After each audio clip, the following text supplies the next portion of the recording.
Stop number 4, final race of the virtual BC Cup presented by Cobotix, as today the riders conquer the Mount Sequoyah road race on land from the Joe Martin stage race, part of the Echelon Racing League earlier this year. Going to be an interesting one as we get ready for our 4th weekend of racing, Ryan. This has become a little bit of a tradition for me here Saturday morning. It's exciting to see a lot of our riders back for our 4th race of the day today, but this one going to be a lot different. I think this long road race, we had sort of 3 very different stops on the virtual BC Cup, and then I think everyone kind of settled on this long road race as maybe the most fun racing to watch. So this one should be really interesting today.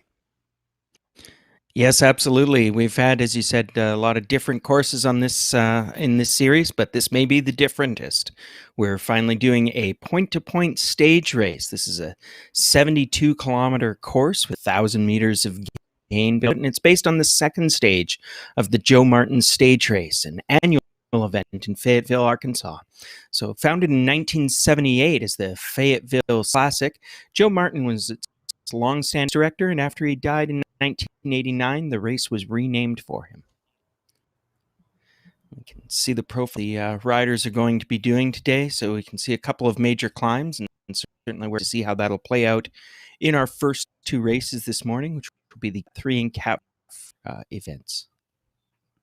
Yeah, you see the first big climb of the day comes pretty quickly, and I think it's serious enough that it might split some riders up if there's a group of a large group that survives at the beginning. Maybe that first one will cause the break of the day. Probably not a question of if, but when, especially in the bigger races, you see a break. I think just on these long days, there's so many opportunities for riders to find splits that I think we'll see multiple selections, especially in the bigger races later on in the day.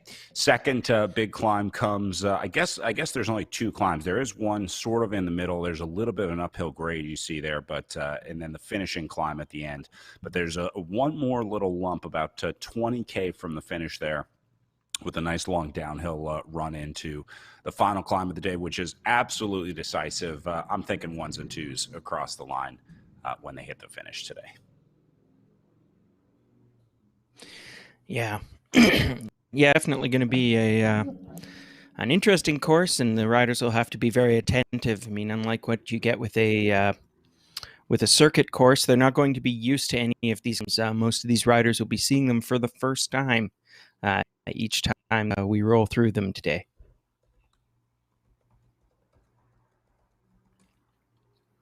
So again, multiple categories of racing here at the BC Cup as we start the day with our Category 4 open field, open to any new racers. This is sort of our beginning level of racing, if you will. Then the Category 2s and 3s will be racing together later on today, 10 o'clock Pacific time on the West Coast. Excuse me, before our pro women, along with the Cat 1s at 11 o'clock this morning Pacific time. And then we'll wrap up with our pro men last race of the day at high noon on the West Coast. So 4 sets of races today, but a couple of them will have multiple categories that will be scored different, like the Category 2, 3s, and this one, the Category 4s and open first up today. Yes, indeed. So we'll be able to start off. These races will run over 2 hours for the earlier categories. It's the usual thing on this circuit. We can guess that the Cat 4s will be running at just about 30 an hour, which will take them through to about 10:30 local time here on the West Coast. The Cat 2 3s will start a little before that, so we'll have quite a few races to show you at some points where Brad and I are taking bets on whether the Cat 2 3s will finish before the Cat 1, the men's pro series starts, but we will find out.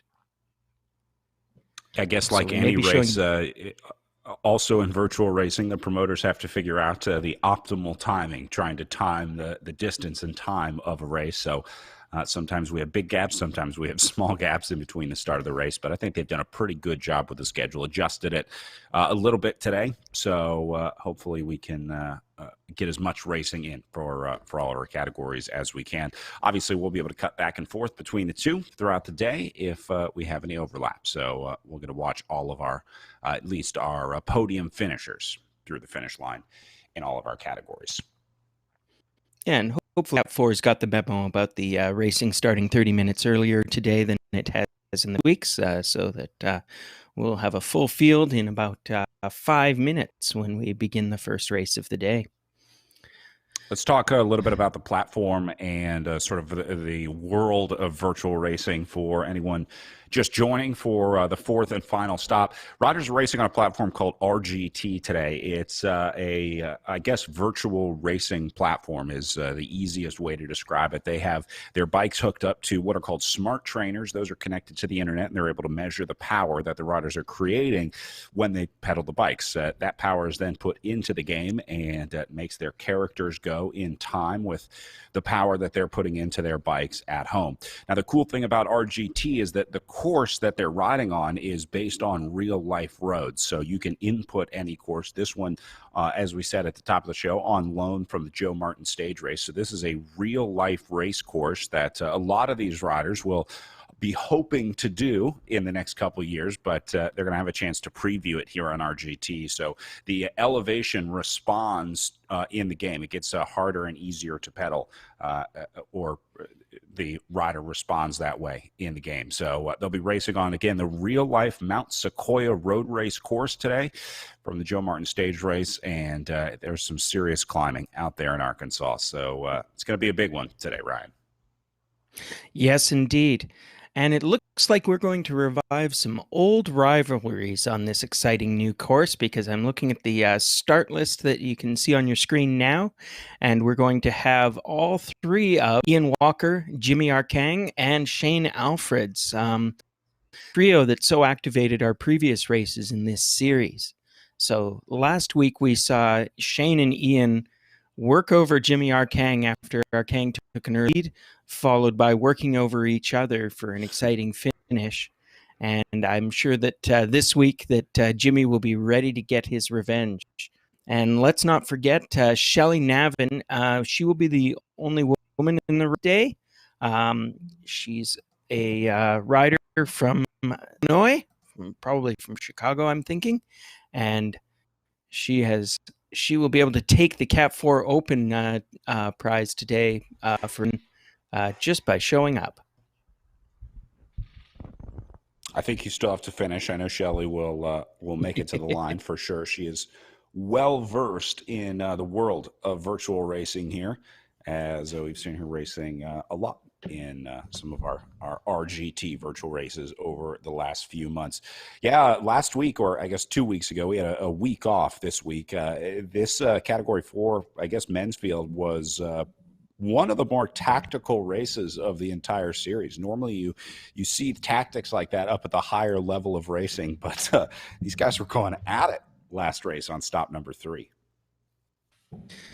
Yes, indeed. Yes, it'll be exciting to see how things break down, as I say, in today's race. But I think that we've got 3 riders here who all really, really enjoy sort of attacking racing, and we'll probably find a lot in this rather rolling course to spring their breakaways. Yeah, if you like a breakaway, you can certainly make it happen on RGT, but it's really hard to do alone. So if you can just find a few riders on the same page. Now, today, I don't think they're going to have much other battling to do, so they won't really need to make that initial selection or initially establish the break like they did on stop number 3. They can pretty much just pick up where they left off, I guess. So it's like they had a 2-week-long coffee stop, and now they're going to finish the ride here, keep hammering it out.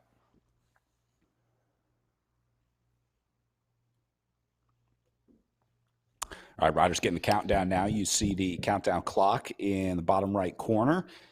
Riders will be seeing something very similar to what you're seeing on your screen right now. You can see the rider that we're following with the camera is highlighted in gray on the left-hand side of the screen. The list of riders shows the current order that they're racing in, and then you see Walker is just a little bit darker right now. That means we're going to be watching Walker's stats up in the top left and top right. And there's some big numbers coming off of Walker right now as these guys rocket off the line. Alfreds and Walker trying to get rid of Arkang early here. Looking very similar to how this one played out at the end of stop number 3. But Jimmy Arkang knows exactly what they're doing, so he'll get up here. And I think this is going to be another good one to watch. I'm excited to watch these 3 guys duke it out here. Meanwhile, Shelley holding on at about 80 meters back on the group. And then the other names that you see on the list are our camera bots out on course. The ZMS cams are from ZMS Livestream. Damon running all of the live streams for the BC Cup. And then Tammy Brimner in 8th place right now is our on-course photographer. I don't know if you've seen any of Tammy's work over the last 3 races here at the BC Cup presented by Cobotix, but she takes some awesome pictures. It is amazing the way that she's able to get in here and capture these riders up close. I know I've tried to play camera guy like Damon does such an excellent job of for us here, and I can barely do it on video. I don't know how Tammy gets those photos. They're amazing. Yeah, she's a spectacular photographer in real life as well as in the virtual world here. I'm excited to see that Arkang, Alfreds, and Walker are resuming the same battle that they've been prosecuting in previous events. We can see that Arkang is lashing out, going for a hard and fast attack, trying to drop those other 2 riders as quickly as he can. No dice, Shane Alfred's right with him. Ian Walker yo-yoing a bit off the back, but he's back with that pair. And you can see that they're keeping a steady pace at the moment. They're about 30 kilometers an hour for these 3 riders, sharing a bit of workload as they go up a near flat section of the course here. I guess today it's really all about timing. I mean, there's not much racing. Well, there's no racing for them to worry about behind them. It's really just these 3 guys that they need to worry about. So I guess if you're trying to get away, it's how long do you try and drop one and get to the line with two? Do you try and go solo? Do you just wait it out and sprint? It's there's a few different to try to win today. I think we'll probably see these guys stick together through at least the first couple climbs, the first few times that the road pitches up, and they'll just sort of feel each other out, kind of get an idea for, if anyone's having a bad day, if anyone's having a good day. We'll get a good idea on the first lump in the road, which is still 20, 30K away, so it'll be a little bit before that goes uphill. Until then, I think these guys just keep tempo. You see the power that they're in right now, the power zone, that colored bar just below their name floating above their head. I wish they had that in real life. It would make it so much easier as a commentator to know how hard these guys are going. Our Kang up at the front into the red zone right now, which means he is getting close to his limit of maximum power. These riders have to input their basically their stats when they sign up for the game, and then it also tracks their power to update their personal best. It also uses their weight in the calculations, and then based on their personal range of power that they can create, in other words, what their maximum is, as they get close to that maximum, that's a color bar will get closer to red. So we saw our Kang there just a little bit ago at pretty close to the max. I would say max power for a lot of these guys going to be like, to hold a number is like maybe 300, 400 watts. You see the watts per kilogram, that's the more important number that we're going to be watching throughout the day today, because that's how we measure the amount of power based on the weight that they have to move around. So we'll be talking about the watts that they're creating up in the top left, but what you should really be watching is the watts per kilogram ratio, which is right around 3 for most riders. I would say like the best virtual races in the world, the best virtual riders on a day like this would have, 3.9. They would be approaching 4 watts per kilo. Some riders would maybe go over 4 if they worked a lot on the day, but that would be a pretty serious effort. So anything above 3.5, I guess I would consider a big day in the virtual world. I don't know if I'm underinflating that or overinflating that, because I'm a terrible virtual racer. So, yeah, these guys, I don't think they'll be hitting an average of 4 watts per kilo, though. We'll certainly see their peaks get up there. This will be an interesting course, because you can see they're on a pretty flat section right now where really raw wattage will matter the most. Where watts per kilo will come into effect, though, is on the climbs on this course. Fairly likely to be decisive today. I mean, we talked about how we've got these 3 riders. They're all sort of watching each other right now. And I can see that we've got the course profile showing up there, so you can see their track. They're on a slight climb right now, and they'll continue to be climbing as they get towards the first major peak of the race, which comes in about 10 or 20 kilometers, I'm guessing, from the profile map we've got. These 3 riders know that they're evenly matched. These guys have raced against each other now for a couple of weeks, as we've said. So I think what's going to happen is that we'll see one or more of them try to push the decisive attacks on those 2 major hills on the course. So there will probably be a lot of testing and feeling each other out on the first climb that we're going to see coming up. And then there'll be a lot, if whatever happens after that, we'll see a lot more action on the final climb, which comes pretty close to the finish of this race. Yeah, I guess you can break this down into sort of 2 sections, pre-climb and post-climb. So we're in the pre-climb section right now, and then however this one ends over the top of the first climb is probably how it's going to stay until they get to the last climb of the day, the big climb that comes before the finish. That's probably the next opportunity for some split. There is that little climb before they get to the penultimate climb of the day, but I don't think that's going to be enough to split it. So really 2 big opportunities on this course today, and you can see them on the RGT profile right now. The white dots representing where the riders are right now. See the larger white dot are the riders that we're following right now. So still a little bit of time before they get to the climb, just like real life. Kind of shake the legs out a little bit, get a feel for how everyone's doing, maybe even have a little chat. The riders do have an in-game chat feature on RGT. Not sure how well these guys know each other, but even at the highest level of racing. Sometimes you got to catch up on some personal business at the start before you get to work. I can see that in terms of the team jerseys they're wearing.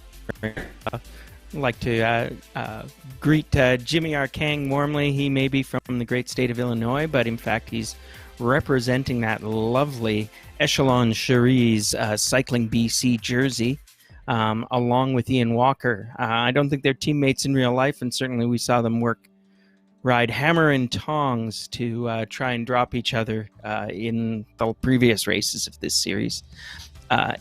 Ian is a local rider, and the third rider that we have here, Shane Alfreds, is from actually very close to my own home, because he rides for the Lake City Cycling Club, which is a new local club that has formed just at the bottom of the mountaintop where I live. Excellent geographic descriptor. I feel like I could find it if I rolled into town. I know exactly where to go. Join the club. Find a good ride. Yeah, absolutely. Yeah, Lake City is... sorry. Go ahead. Lake City is a lovely sounding place, which is actually a fairly scrubby industrial park, but I grew up near it, so I have fond memories wandering around it, actually riding my bicycle through there as a child. But it also has an excellent brewery there, so I still have fond feelings about it. It's amazing how much bike racing goes on in scrubby industrial parks. It's sort of a key venue, certainly here in the U.S. too. I know on the West Coast, that's the home of criterium racing, industrial parks on a Sunday morning. So obviously a little more affordable. Not quite as easy as putting on a virtual race, though. I think booting up old RGT and loading up Mount Sequoyah is maybe the easiest way to put on a road race if you're a promoter. Oh, yeah, absolutely. As someone who's had to run a few races in my day, I'm really enjoying doing two things. First, outsourcing all of the actual setup to our esteemed technician, Damon Bates, here. We're waving to Damon. He can hear us, but you don't hear him. He's the guy who's responsible for making these beautiful camera views come to you. He's the guy who's responsible for setting up and prepping these races for Cycling BC, and he makes us sound so good. Isn't that right, Brad? He makes you sound good. There's nothing he can do for me. I'm beyond hope. Damon at ZMS Streams is incredible on the RGT platform. Does a ton of virtual racing. So if you're looking for a club event, I know a lot of people are putting on some of these. They want to put their own course in. Anyone can upload an RGT course. Using a GPX file, anything you would upload to like Map My Ride or Strava, anything like that. You can just punch it right into RGT. It'll create that. You won't have the real life background. The game developers would have to create that individually for courses that would have a customized scenery package, as they call it. But anyone can update it. If you want to do a ride, reach out to Damon. I know he's all over Facebook at ZMS Livestream, and get you set up with your own virtual race or ride or fondo or time trial, or just hang out on RGT. Just hang out at the finish line like me. Yeah, certainly this has been a fantastic introduction, I think, for a lot of riders to the RGT platform. I think it's really charmed people with how it works and how it looks and some of the great features that it's got. Meanwhile, we're give you a little update on Shelley Navin. She is continuing to turn the pedals. It's going to be a lonely race for her today, but we honor her. She's been persistent. She's been a regular who has shown up, I think, for every event that we've done so far. And it's just fantastic to see. So she's going to get to enjoy some of this lovely scenery that she's riding through right now as she taps through this virtual Arkansas that we've set up for her and all the other riders. In case any of you are wondering whether or not Damon and I get heckled as badly as we heckle these poor riders who are only trying to do a great job, I can assure you that in the chat, Damon is making fun of our accents right now. This is, of course, because Damon is from jolly old England himself, and that's why, for example, he's giving you the British Standard Time versions of the start times for these events. So this is how Damon is whiling away a Saturday evening over there. Meanwhile, it's bright and early, as all of you West Coast, Best Coast types know for me here. We've got this race started off at 0800 Pacific Daylight Time. And I believe that Brad is coming from somewhere around about the same time zone as Arkansas itself, although perhaps a little bit further north. Yeah, I'm 1 over. They are in Central Time. I am in the Eastern Time Zone here in Pittsburgh, Pennsylvania. But yeah, I guess about an 8-hour drive from Arkansas if I wanted to go ride right now. That America really is a big country. It's pretty big. Not that Canada's, small by any standards. I always love telling the story of a group of 4 German riders who came to race at a race called Tour of America's Dairyland that we have here in Wisconsin. So they looked at a map. It's in Milwaukee, which is like, let's say, half the size of Chicago. They looked at the map and they thought, oh, this is perfect. We're just going to ride our bike in between races because every day is in, a suburb of the city. Looks pretty easy to get to. So the first night they came to the race, actually won the race. And then upon realizing just how far 25 miles on American roads was as the sun was setting, they reached out to the promoters and asked if they could get a ride back to the hotel. They were planning on riding for 9 days just to and from the hotel. And then when they got to the U.S., they realized the insane scale of our roads and infrastructure. So needless to say, they very quickly learned it was not rideable. And we had them hooked up with a rental van quickly. But yeah, Arkansas is, there are a lot of great riding roads in Arkansas, I will say that. And Mount Sequoyah up on top offers some nice climbing up to the finish. Although I don't know if the riders will be calling it nice climbing after 72K of racing today. Yeah, and despite the fact that we've got some nice climbing coming up for them, it looks like Jimmy Arkang has decided not to wait for a climb. He's set out and got himself what we might call a slight breakaway. He's about 30 meters up the road. Walker and Alfreds appear to be content to let that gap settle in. While we've been chatting, I think that sort of 20 to 30 meter gap has persisted for about a minute or two. So they're in no hurry to chase it down. Maybe it's just a test here to see Alfreds and Walker may just want Arkang to do a little bit of work on his own while they share the load and see if they can get him to wear himself out a bit. That was certainly a tactic they worked on pretty hard last time, and they may be trying to run the same playbook now. We see Alfreds go a little bit into the red, probably just taking over the pacemaking duties there. I can't remember. Nice Maybe you. Yeah. Good job. Brad, can you remember what the? You're getting early morning crosstalk here. We still haven't got our rhythm, but I promise you by the Cat 3 race later into the day, we'll be firing on all cylinders. They just as with the categories rising throughout the day, the quality of the commentating, we hold our best stuff for the later events.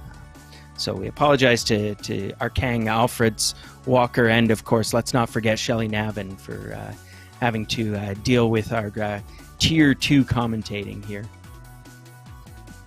I was going to ask you, though, Brad, Shane Alfreds is wearing a lovely blue and green kit, and I know we were talking about it on our previous broadcast. Do you remember which virtual team that represents? I think it's called the Herd e-racing.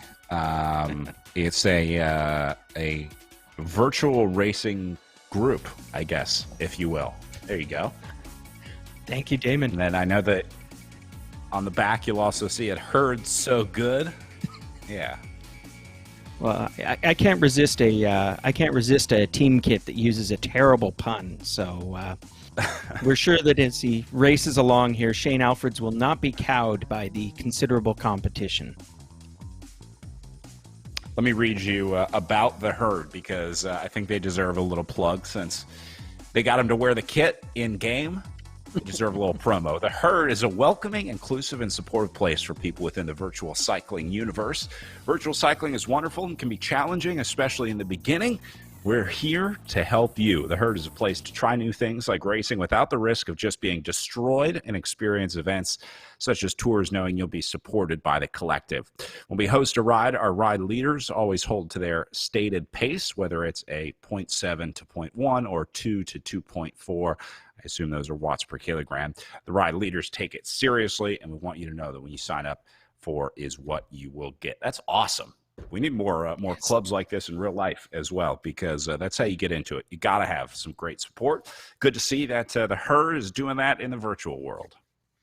Sounds like a great bunch of guys and girls who could have any beef with that kind of mission statement. Yeah, for real. I couldn't even attack a kit like that on the road. You know, if you're stuck in a group, you got to be like, oh man, you're from the Herd. All right, go ahead. You're cool. Yeah. So Alfred's is continuing to share the work with his close personal frenemy Ian Walker there.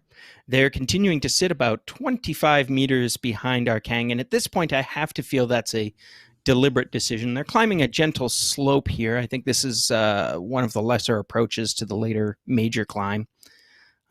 They're closing in on Arkang slowly, but I suspect that may be as much because Arkang doesn't mind them coming back either. You mentioned it earlier, but we can watch their little colorful stripes below each of their names to get an idea of the relative effort level. Arkang is staying green, just flipping into yellow. You know, this is representing a range of somewhere between 2 and 3 watts per kilogram. And indeed, looks like Walker and Arkang decided to take that moment to attack as we get up to about a 13.5% indicated slope. If you're following along at home, man, you can see the slope is, yeah. Oh, and this is the climb now. So you're seeing one of the decisive attack points on the circuit. And indeed, it looks like Walker and Alfreds are taking advantage. These guys absolutely knew what they were doing. They caught up to Arkang, and as soon as they got there, they both simultaneously hit the red zone on the power meters, and Arkang is left behind. Beautiful move from Walker and Alfreds here. Yeah, that looked coordinated. I think there may be, if there's not a back channel, then they simply let their legs do the talking. And Arkang may be having nightmares right now, because I believe this is a repeat of just about the exact tactics that Walker and Alfreds used to work him in the previous race. It was a slightly different point in the race, but a very similar tactic. They let him get out to an early lead. They reeled him back and on the Dirty Reaver course, and then when they attacked, the attack was decisive. So Arkang is now looking like he might be in a bit of trouble. He's at 58 meters behind and dropping back. Again, that'll be a bit deceptive because we're on the climb now, but nonetheless, he's got his work cut out for him to sort of hold these riders within view and within a reasonable distance as he manages this climb. And then he's got to desperately get hammered down to catch back up to them on the descent. We're following along with Arkang. You could see his heart rate was going up over 187, and I don't know what his max heart rate is, but I'm pretty sure that's high. Meanwhile, Walker, who we're also following, is doing about 160 beats per minute. And again, they're producing similar wattage, so maybe this just reflects different hearts in these two different guys. But I think that Arkang has got to be worried at this point. They are just on pretty much the most difficult pitch of this climb right now. You see on the profile at the bottom of the screen, they're just getting to the top of the red section, which gets obviously darker as the grade gets higher. Alfred's into the red a little bit, as looks like he has lost Walker's wheel here. Arkang's still in this one, though. I mean, didn't get blown up on the climb, which is like your worst case scenario. But Arkang is hanging here. He would definitely like to be up with this group, but I think he might still have a chance if he can hold this to like inside 100 meters up and over the top. I wouldn't be surprised to see Arkang be able to get back into this group. Oh, absolutely. I mean, we are only about, we're not even 10 kilometers into a race that's going to be 70 kilometers long. So he's got to know that, whatever happens here, there's a lot of time to catch up. But he also has to be worried because if Alfred's and Walker, I mean, they're starting to gap each other a little bit, but we'll see whether or not they regroup once they get to the top.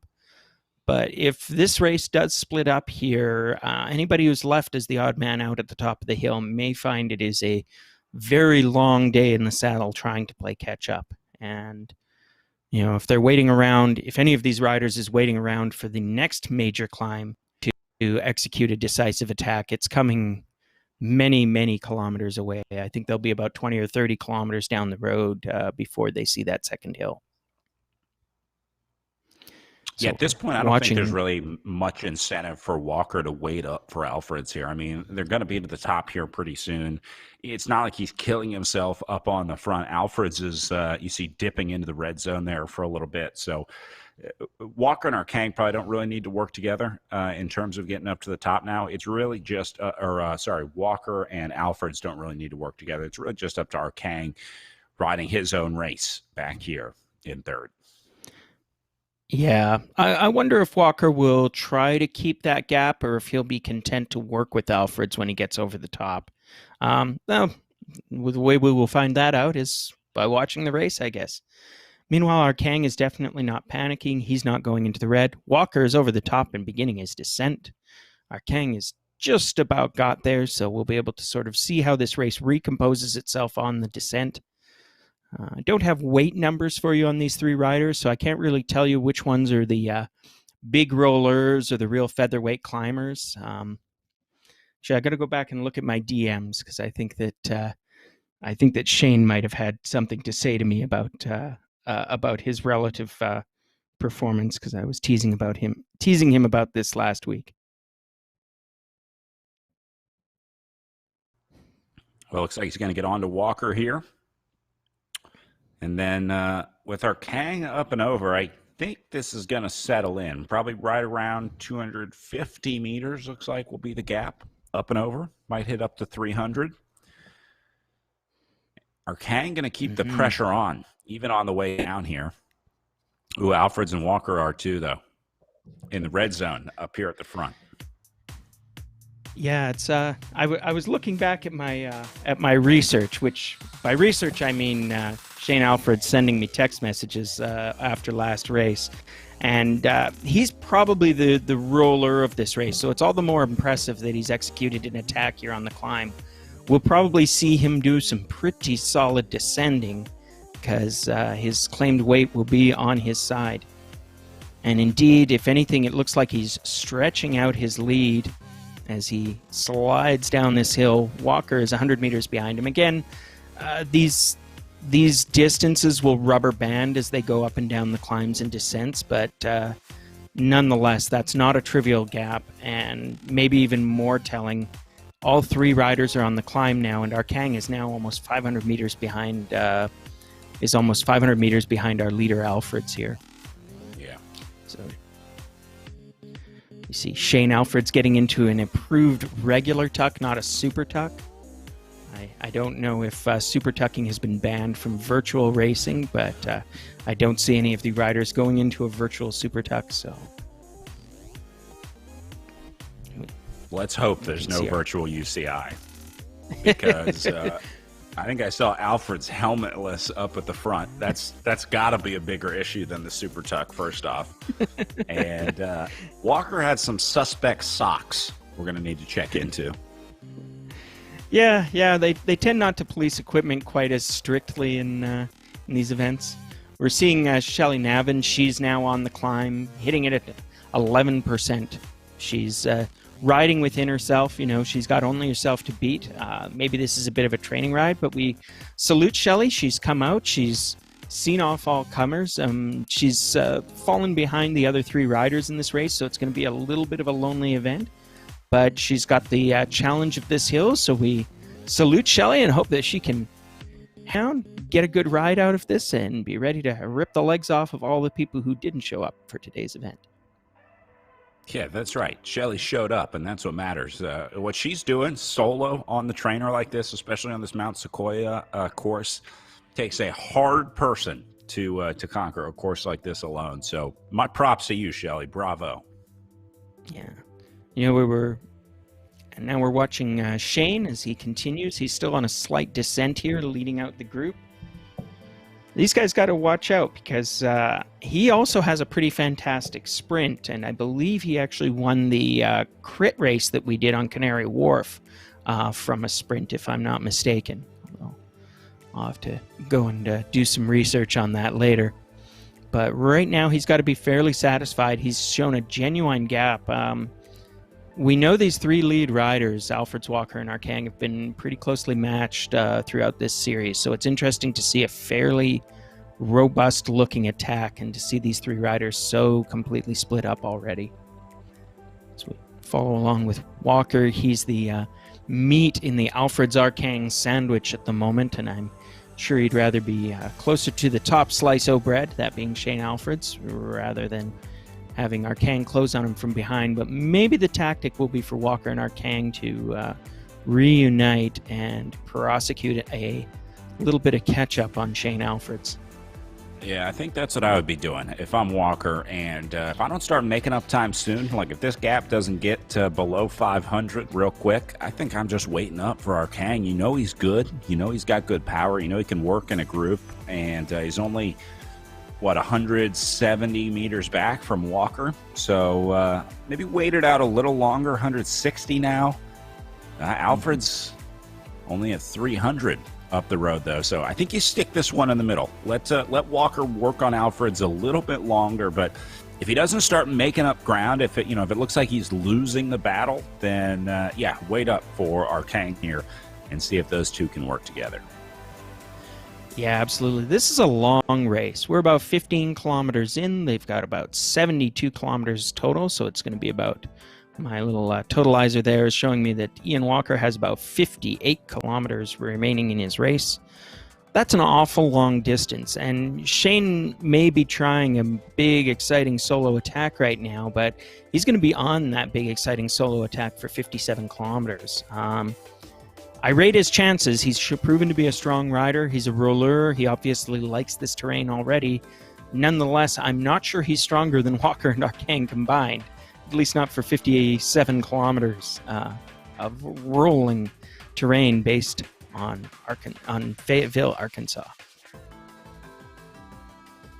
I wonder if Alfreds was a little surprised that Walker fell off. I mean, I didn't really see a significant attack from Alfreds to drop Walker. It seemed like Walker just kind of slowly fell off of Alfreds as they got closer and closer to the top. So Alfreds looked like he was keeping it pretty steady, and wondering if now he's reevaluating the scenario here as well. Not that he would wait up for Walker for any reason. I mean, there's no reason for him to wait for Walker and Arkang, but maybe a little surprised that he's solo this early in the race.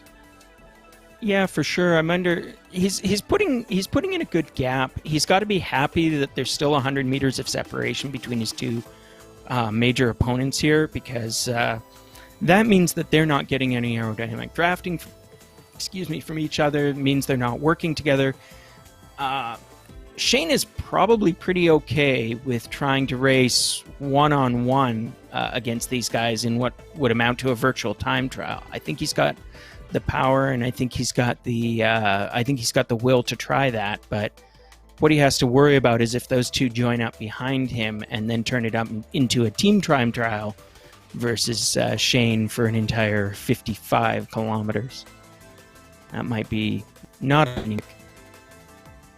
And we can see that Arkang, who we're looking at on the right screen right now, is within sighting distance of Ian Walker, so he's got that rabbit to chase, only 60 meters up the road now, so Arkang is definitely closing that gap, and you can see he's putting in the wattage too. I was watching peaks there of well over 3 watts per kilo.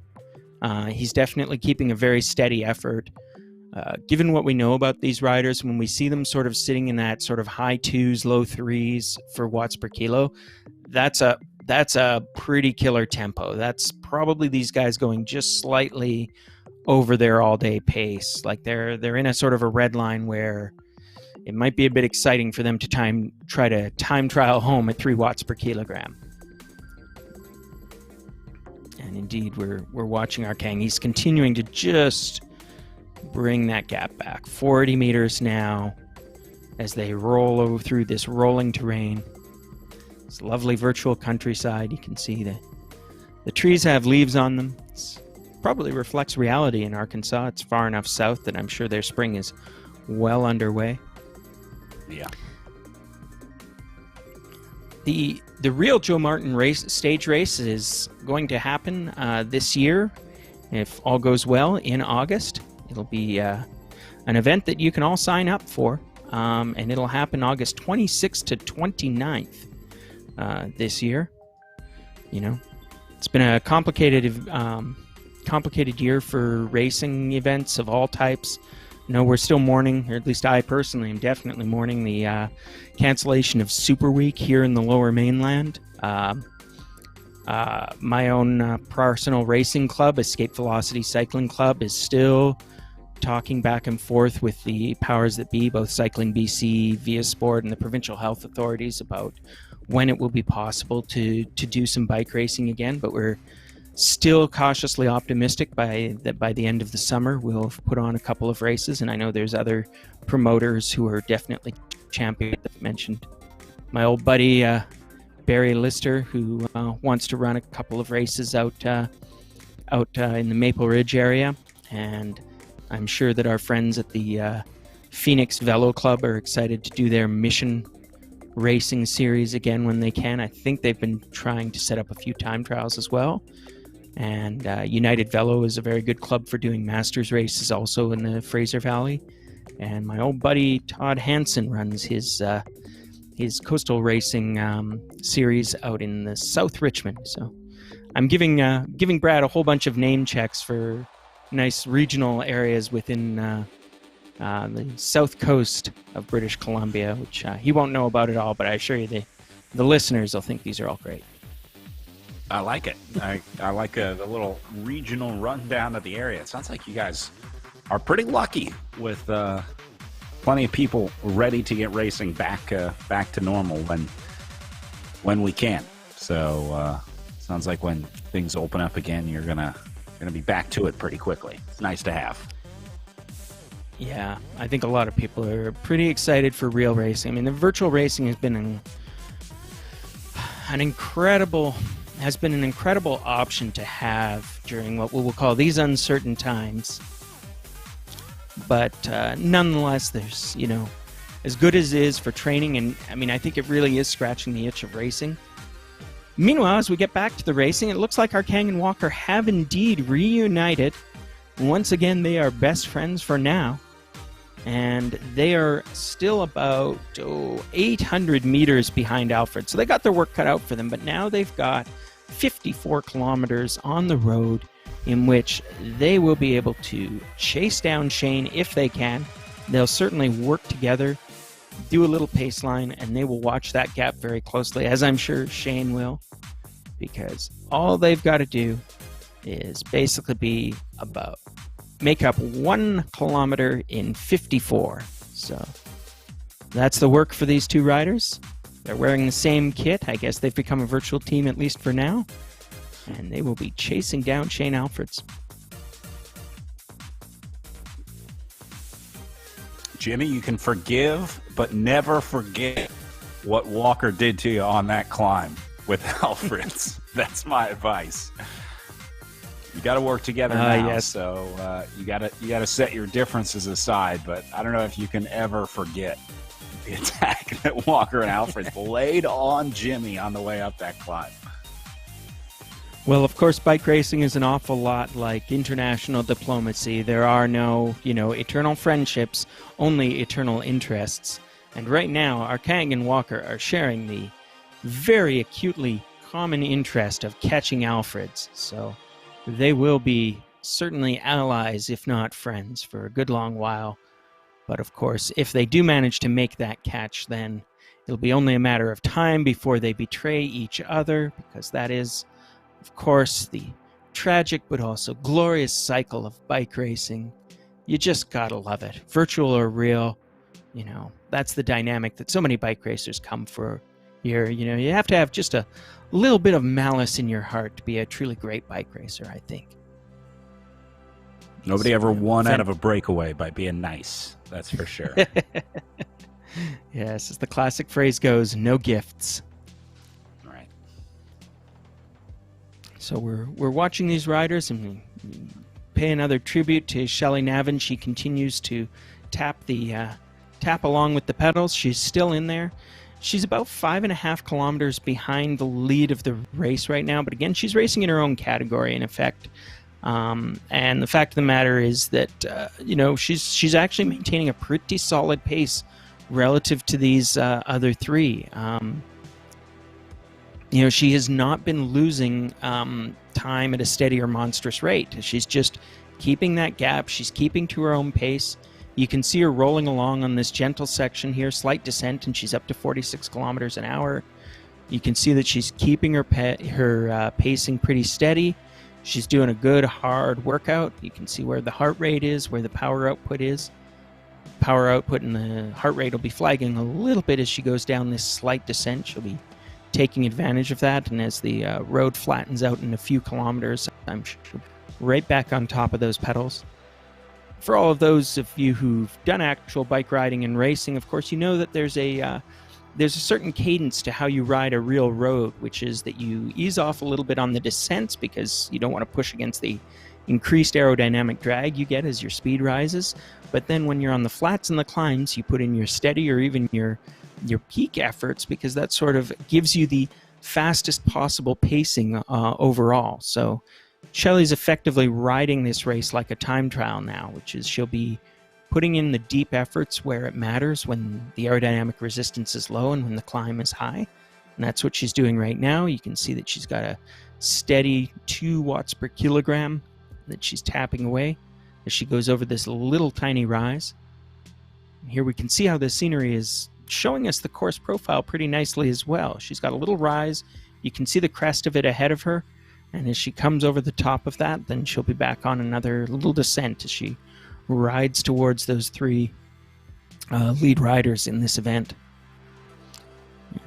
So this is a bit of a gnarlier little lump in the road than I previously noticed. She's on a 7.5% climb here. She's maintaining her effort. You can see, if anything, it's climbing slightly. She's got a nominal road speed dipping below 10 kilometers an hour, which tells you kind of how hard that slope is at its peaks. But as she rolls over the top, she'll be back on pace. But she's just steady Eddie here, you know, keeping that 2 watts per kilo, riding within herself, and, you know, treating this, as I say, as a time trial now. Shows you how hard the other climbs are. That climb that she was just on, I mean, it barely shows up on the course profile at the bottom. You see, it's just a very light orange. She's the big white dot that we're following right now. So, I mean, I wouldn't have even made a mark on that if I was doing recon on this, looking at this course profile. But you could see it was a pretty serious little kick up there. So, gives you a little bit of perspective for how big the bigger climbs actually are.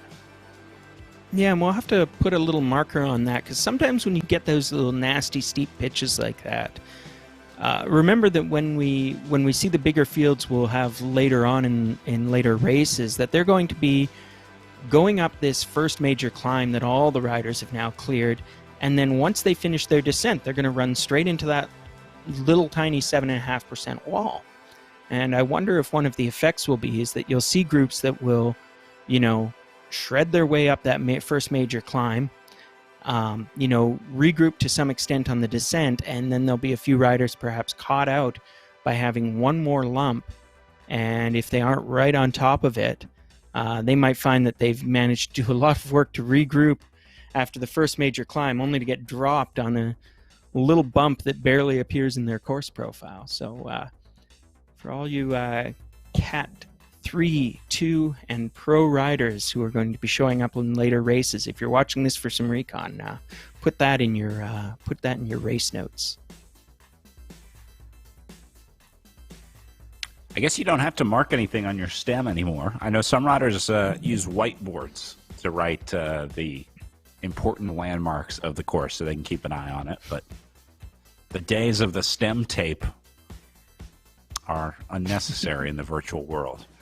Man, stem tape is going to skyrocket sales when we get back to real life racing. Whatever specific tape they use, it's going to shoot through the roof. It's going to be like lumber. I'll have to ask some of my buddies who are actually into, preparing for races and setting up things like stem notes. I'm guessing that clear packing tape is probably the go-to, rainproof, relatively removable, although I imagine there's more than a few hardcore rider stems that have some paint damage from one too many stem notes being torn off. Wonder if any of them arrange those. Use? What's that? I used some moleskin one time. I was out on an adventure ride, didn't have any tape, but I needed to make notes of like these specific turns I had to make. So, I'm like, I'm not getting any blisters. I'll be fine. Stuck some moleskin on there, made the notes on it, made all my turns. The gum has been on my stem for like 4 years now, and I can't get it off. I've tried everything. That stuff is amazing. You could probably repair a steel frame with it too, based on the way that it held on to my aluminum stem. But yeah, whatever you do, don't use the stuff you're supposed to use on your foot, because there's something about the gum. It's not made from metal. Note to self, no moleskin. One of the dumber pranks I ever pulled on a friend is there's a local rider who we haven't seen in these racing series. Come on, Wilson, you should be racing these. Wilson Tran, an old friend, and he's famous for a couple of things, including really liking gold accents on his bikes.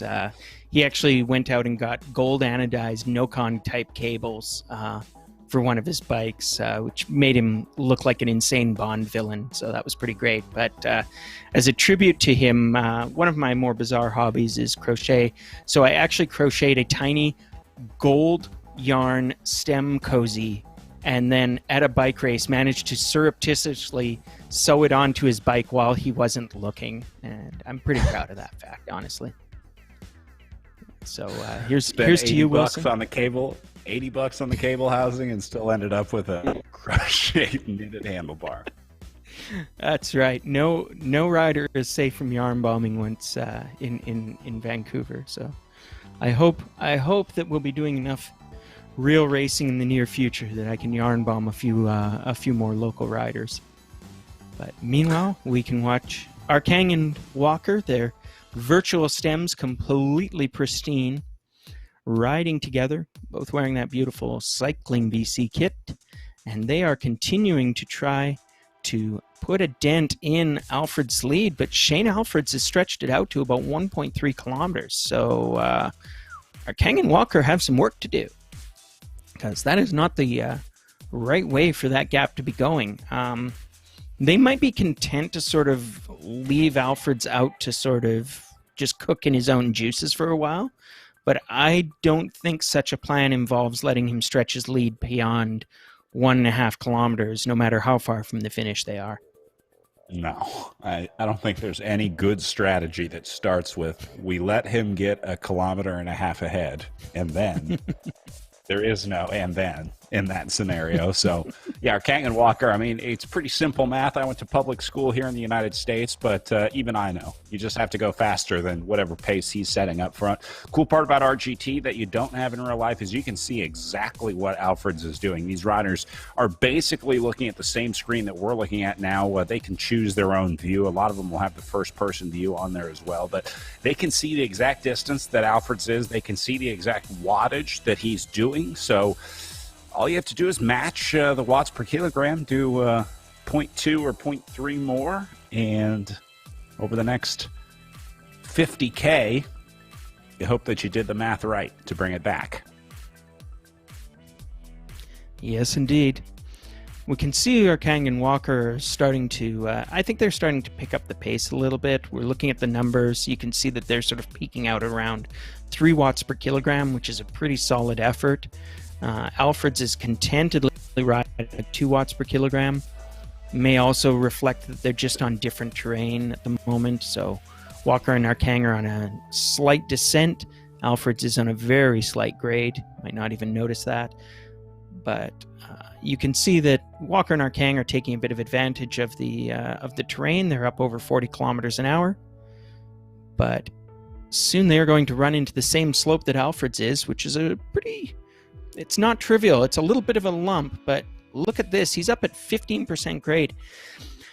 I think when we took a peek at the course profile, we focus on those two big climbs, and they are indeed big and long, but there's lots and lots of these little climbs that are barely registering in this long 70-kilometer parcours, and yet I'll bet you that Alfred's is kind of feeling that 14% at the moment.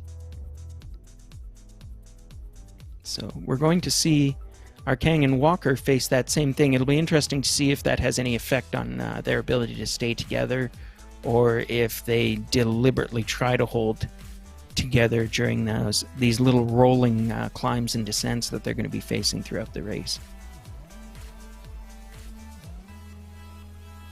You got to think you want the other rider with you as much as possible. We talked a little bit about how you can work together on RGT. You do need to take turns at the front. There is an element of pace lining, but the game will take care of the placement. So if you just drop in behind the rider and you start putting in too many watts, it'll move the rider over to the side. This is also probably a good time to talk about the drafting indicator that the riders will see. Up in the top left of the screen, you see the three big numbers. That's the current power, their current cadence, and their current heart rate. And then below that shows a graph of the rider's pass power. Now, when these riders get into a slipstream, or when they're in danger of losing a slipstream, that graph, you see right now it says saving 26 watts. That means that the rider that we're following, which right now is Alfred's up at the front, that shows the amount of wattage that they're saving by sitting in the draft. Now, right there, you saw it just briefly change. Whoa, Navin out in the field doing some cyclocross racing here. Just briefly changed there to show that the gap was opening too much, that they were losing the draft. So the riders will get a warning when they're not maximizing their draft in the game on RGT. So that's really all that Walker and Arkang need to look at right now. It's about riding as efficiently as possible. Yeah, absolutely. I'm actually interested because they seem to be riding side by side a fair bit. And I mean, it's a virtual race, but that does actually represent how the race is treating them right now, which is, I think that it means that they're not maximizing draft. Now, looking at it, I see that they've just hit the climb, so it may be a matter of there's not much drafting that they're going to be doing or caring about until they get over this little lump. It's the same 15% peaking out grade that we saw Shane Alfred's ride over earlier. So they're just basically going to dig deep and do this. I think they've got about 100 meters to go before they get to the top here. But there's a slight descent on the backside of this slope, so we will see if once they get there, they sort of put themselves into drafting formation and get a little bit more committed to working together as they try to get to Alfred's. And in fact, the opposite of that seems to be happening, as Arkang kind of rolled over there with great force and has managed to put a tiny gap into Walker. So we'll see if he eases up and lets that close up, or if he's serious about this attack. No, I think Arkang actually did that right. They say you want to attack over the climb, or ride through the climb, ride through the top of the climb. I'm guessing that's what he was trying to do there. And Walker just wasn't on the same page. Yeah, it looks right to me. And I mean, it's also a bit of a defensive move in that if you are rolling over the top of the climb and riding through it, as you say, then you're also not going to be the one who's caught flat-footed. Indeed, they have regrouped now, but having completed that little lump in the road, they're now almost 2 kilometers behind Alfred's in the lead. So I think Arkang and Walker have to start paying attention to the draftometer and making sure they're getting a high degree of efficiency out of their pacemaking, because they are going to need every trick they've got if they have any hope of catching up to Alfred's here. And I doubt that either Arkang or Walker will be satisfied with second place on the day.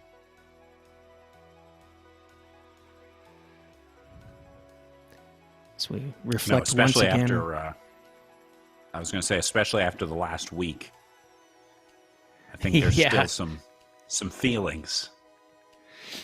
Yeah, absolutely. They've had an extra week. So we did 3 weeks in a row of racing, and then we took a week off before we had this big event. So all three of these riders have had that extra week to think about what they liked and what they didn't like about the previous races, plan their vengeance or plan their triumph, depending on how they felt that they were doing.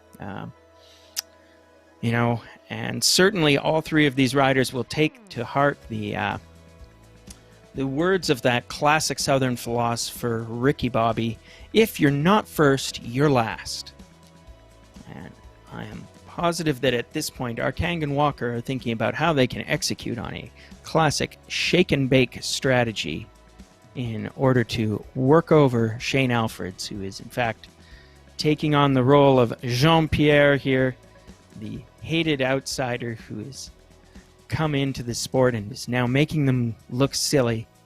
I'm sure that Arkang and Walker can't be liking that, so they'll be looking to take back this gap, close it down, and hopefully not have to admit to liking crepes in the process. I guess you could look at it from the glass half full perspective and say, if you're not second, you're third, which is not bad. So Yeah. I guess not much to lose if they're not able to catch Alfred's up at the front. I think we can promise all three of these riders a podium position today, but I'm not sure how happy the guy in third place is going to be at the end of the day. It's I've won default podiums in my time. As never feels quite as sweet as actually winning the race, does it now? Right, exactly. It's like when you're forced to hang out with your little brother, or big brother. Mom makes you hang out. It's not quite the same as just hanging out.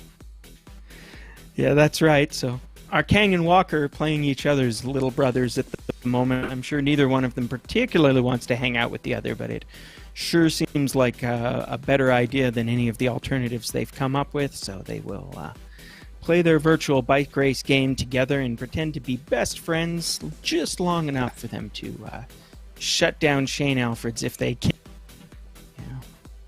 It's the classic dilemma. I can assure you, I was raised in a family where I grew up with two younger brothers, and the dynamic of three boys in the household was definitely that there was often a situation of two against one, but each day the two versus the one, the names would change in who was the two and who was the one.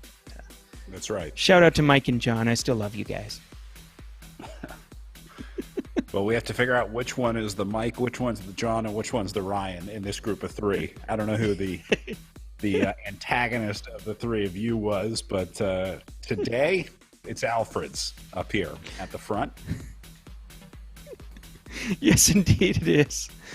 And Alfred's, well, we've been talking very randomly, is just doing the work and getting the job done.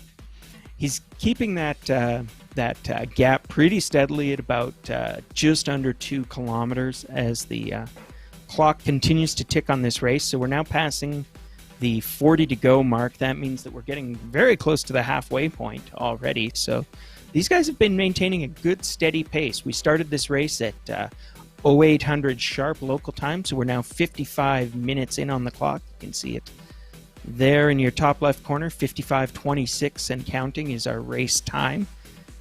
So we're probably going to be at this pace another hour, just over another hour on the road for these guys. And Alfreds is continuing to just hold on. Meanwhile, Arkang and Walker have to be, they're still working together well, and they have to know that, every kilometer they put up, they're doing a little less work than Alfreds. And hopefully for them, that will start to count for something before we get to the end. But, that's the job. Everybody in this race of three knows exactly what the work to be done is, and it's really just a question of how well they execute.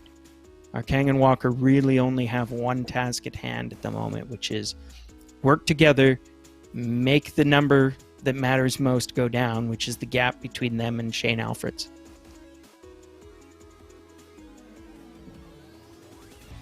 It's a good point. There's a little element of sort of having to trust the process for Arkang and Walker back here. Just believe that if that number is in the right place, It's going to end where you want it to. It's like investing in your IRA for retiring when you're 65. You're like, I don't know how putting $5,000 in here right now is going to turn into $1 million, but you just got to trust that it's going to work. So just do the work, try and forget about it, and hope that you can retire. That's what these guys have to do. That's right. Arkang and Walker in classic buy and hold strategy. They've got to just keep making those regular deposits into the wattage bank. And Alfred's is doing a similar job up front, except he's got a little less help. He's kind of like a day trader working all on his own, while Walker and Arkang are, riding the S&P 500. All they have to do is collect the market average, and they'll probably be better than the average soloist. But nonetheless, Alfred's is basically making a claim that he's an experienced trader and that he can do better than the market, which, as I said, is Walker and Arkang right now. So as we torture this financial metaphor nigh unto death, meanwhile, the racing continues. And actually, thinking about that, Arkang and Walker have indeed been getting returns on their investments. They've got that gap down to 1.2 kilometers now, which is a substantial shrinkage from where it was before. So perhaps, in their own way, Walker and Arkang are vindicating at least the weak version of the efficient market hypothesis. All right. Good earnings call for Walker and Arkang here as we check in with them. Beating estimates. They're beating the street. Oh dear. Yeah, it's the strange early commentary. Definitely. Chapeau to the Cat Fours. They've had to listen to all of our practice bits today. But here we go. Walker and Arkang continuing to let their legs do the talking. Shane Alfred's maybe noticing that gap was shrinking because he's pushed it up slightly now, so it's up to 1.47 kilometers. He's on a slight descent, and he's cruising it at 60 kilometers an hour in the virtual world. He's probably had to turn his fan up to high to experience the rush of a virtual descent. He's out there underneath that virtual Arkansas sunshine with his virtual helmetless head, enjoying the breezes. Meanwhile, he wears his lovely virtual green and dark blue herd kit. So, the pain is real, but it's starting to pay off. And again, he is opening up that gap. So it's possible that as we were chatting away, he noticed what was happening and he decided to put in the work. But again, this is now kind of a time trial. He's got 38 kilometers left in his race, so he will certainly be keen on not going into the red line too often as he tries to hold off these other two riders. Little gap here for Arkang and Walker. Could probably be a little more efficient here to get up onto the wheel. Walker going deep on this little lump in the road. You can see how the wattage has changed. Look at the graph up at the top left. You see that spike right there. Exactly where the road goes uphill as well. So you can see they had to increase their effort. Floating right around 3.5 for Arkang and 4 for Walker. And it's going to give Walker a little bit of space here. Yeah, and I think they're both doing the classic move of just riding their own climb, right? You're seeing this little gap here, and I think that might be an indicator to both Walker and Arkang about what might happen in the future, which is Walker is sort of probably not trying to attack so much as just slowly and naturally riding away from Arkang on this slope. So, that sort of thing can count as a little bit of a test. So what I would expect will happen, though, is this is not a big slope. We know that there's another big climb coming up and that they've still got a lot of distance in their future. So I think what might happen here is that as we come over the crest of this hill, and I think Walker is just reaching it momentarily, these two riders will likely regroup so that they can continue to work together and see if they can close down a bit more of that gap. So I think they're a little early for Walker to be thinking about a solo attack and breakaway here. That's a lot of effort if he's going to try and close up the distance to Shane Alfred's all on his own. Yeah, and I don't know that this was really an attack from Walker as much as Arkang just kind of falling off the tempo. So Not much Walker can do there. If our Kang is struggling to, let's say, break 2 watts per kilo, it obviously doesn't benefit Walker to drop down to that level, because that's going to put Alfred's completely out of reach. If Alfred's gets up to, let's say, 3.5 kilometers away, then even with 40K to go, there's probably no way that Walker would be able to chase him back solo. So at some point, Walker has to say, look, if you can't keep up with me, I can't keep waiting up for you. But I don't know if that moment is now or not at 230 meters back for our Kang. Yeah, we're going to have to a fairly crucial moment in the race. We're going to see if Walker decides to wait, if our Kang can get back to that wheel. I think it's kind of on our Kang now. If he can catch back up on this descent, then I'm sure Walker will be glad to have the company. But I don't think that we'll see Walker slow his pace at all, because as you say, we're now at the point where the work has to be done. If there's any hope of catching Shane up the road, then they're going to actually have to start closing that gap pretty quick. Meanwhile, Shane is just riding within himself, All the numbers look steady. He's on a nice flat part of the course. He's keeping a nice solid pace. I'm guessing that he can pretty handily keep up this level of effort for the whole event, which would be for him just over an hour, I'm suspecting, before he hits the finish line at this point. Yeah, I would say Alfred's probably sitting right where he wants to be, and you can guess that this is his comfort zone, right? If you can ride at any tempo you want, you built yourself a 2.5 kilometer lead. At this point, you can settle into pretty much any zone you want. So it seems like 2.2 to 2.4, that's right around where Alfred's is most comfortable on the day.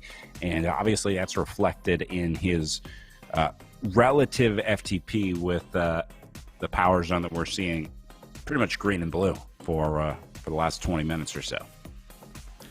Yeah, that's right. So this archway represents the exact halfway mark on the course. You can see that it's 36 to go, 36 done for Shane Alfreds. And I know from talking to him before that he is and as I was saying in my secret direct messages with him, he's a real roller. So he'll be pretty happy to try and time trial this home. And I think that he'll be pretty content with attempting what may amount to a 36-kilometer TT with a 2.5K head start. That sounds like a deal even I would take.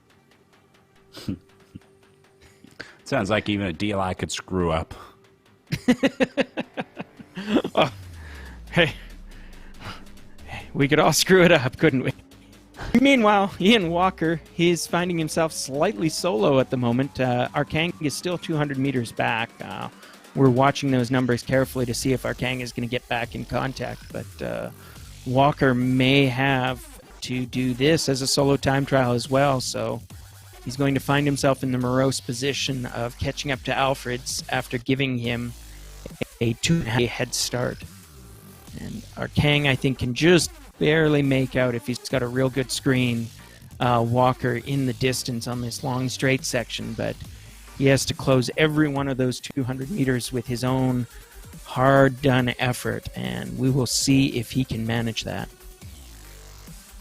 This is, like I say, probably a decisive moment in the race, is whether or not our Kang and Walker close back together and are able to work to the finish.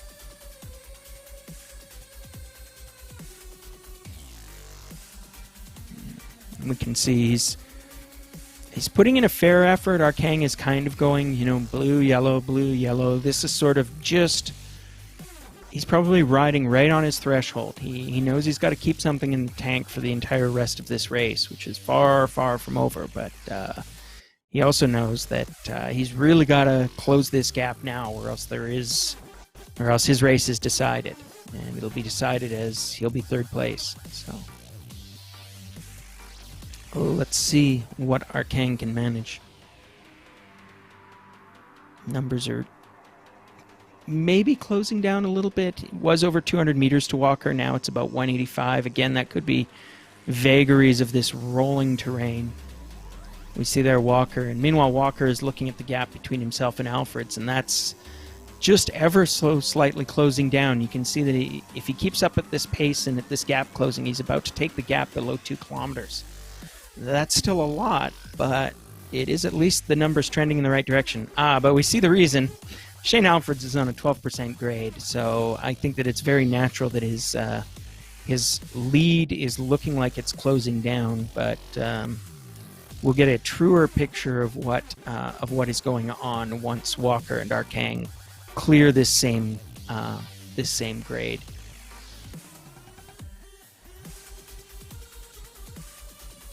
Yeah, it's tough to get a good read on a long stage profile like this because, like you said, the elevation gain can artificially inflate or deflate the gaps.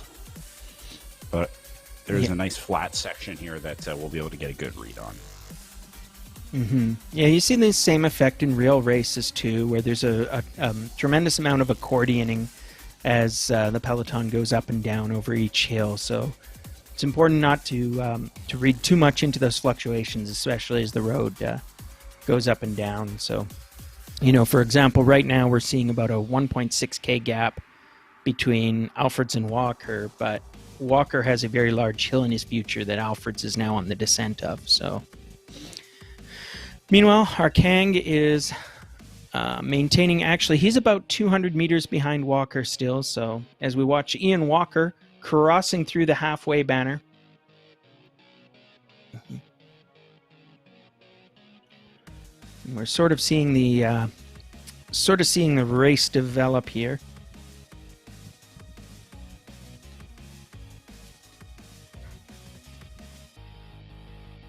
I probably should have taken a time check at the halfway split. We're still programming the virtual officials into the game to relay that information back to us.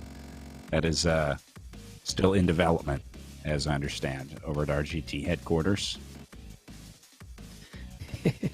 So we see Arkang is also just cleared through the halfway mark. He's going to be the last of our trio of riders here that are going to hit this little upgrade, and then we'll have a good picture of what the race is going to look like for a while.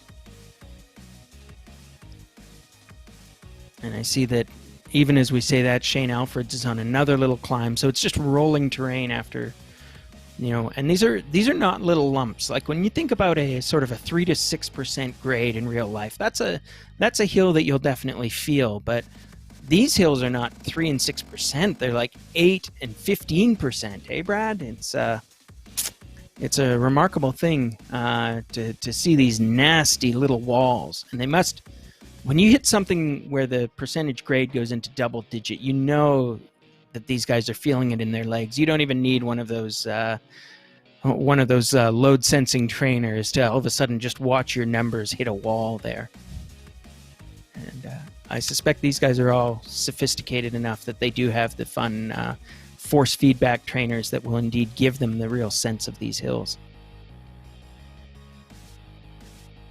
Yeah, I would say the short, steep climbs are definitely a hallmark of the riding in Arkansas. It's rolling, but some pretty steep rollers, I would call them. There's a few alpine-ish climbs. I mean, if you're looking for a really long climb, you want to be sitting on the climb for 30, 40 minutes, something like that.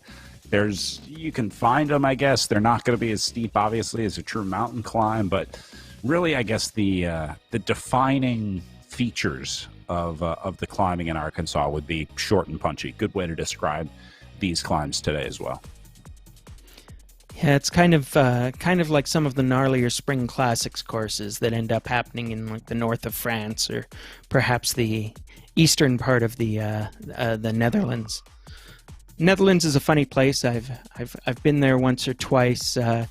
I actually went to the highest point in the Netherlands. It's quite interesting because what happens is you go to the east and to the south to a degree, so somewhere in the outskirts of Maastricht in the Netherlands, and you can find this not much of a climb, but nonetheless it's a climb. You go up, and just as you reach the highest point of land in the Netherlands ends. It's that highest point in the Netherlands is right on the triple boundary with both Germany and I think it's Belgium at that point. So, right. As soon as Netherlands as those as those gnarly Low Countries territories get it all hilly, they just give up on being the Low Countries. Back to our race, we've got Ian Walker continuing to tap out the watts. He's on one of these little rolling slopes, and he's doing okay, but I'm not sure if he's making any sort of impression on the gap between himself and Alfred's. And meanwhile, Arkang is still in touch with Walker, but definitely not closing that gap either. So this is I think we're seeing this decisive moment where this is going to become a race of 3 time trials at this point. And so as we watch this event turn into a time trial a little bit, and we can see Shelley Navin continuing to maintain her own pace and managing things, I think that Damon's got a little something for us to look at. We've been talking a lot in the last few weeks about, in these last races, about Jacqueline Godby. We should say Dr. Jacqueline Godby. She's, I believe, got a PhD and is now going for an MD, or is it the other way around? Do you remember? I think has the... I don't know. That's an unfair pop quiz. I'll just sneak it over. Yeah, she has a PhD in chemistry, and I believe is currently doing her medical doctor studies. So I guess when she completes those, I think the protocol is that we'll refer to her as Dr. Jacqueline Godby. But the reason that we're talking about Godby right now is, aside from being a real force in our previous events, I believe that Damon's got a little interview with Jacqueline I'd like to show you in a few moments. So we'll keep chatting while Damon cues that up. But meanwhile, we follow along with Shane Alfreds. He's just cruising along. His gap is out to about 3 kilometers now. So he's got to be feeling quietly confident as he closes in on the 3K to go, 30 kilometers to go. And I think now Damon's going to show us the interview with Jacqueline Godby, so we commend this to you. We'll be back in a moment.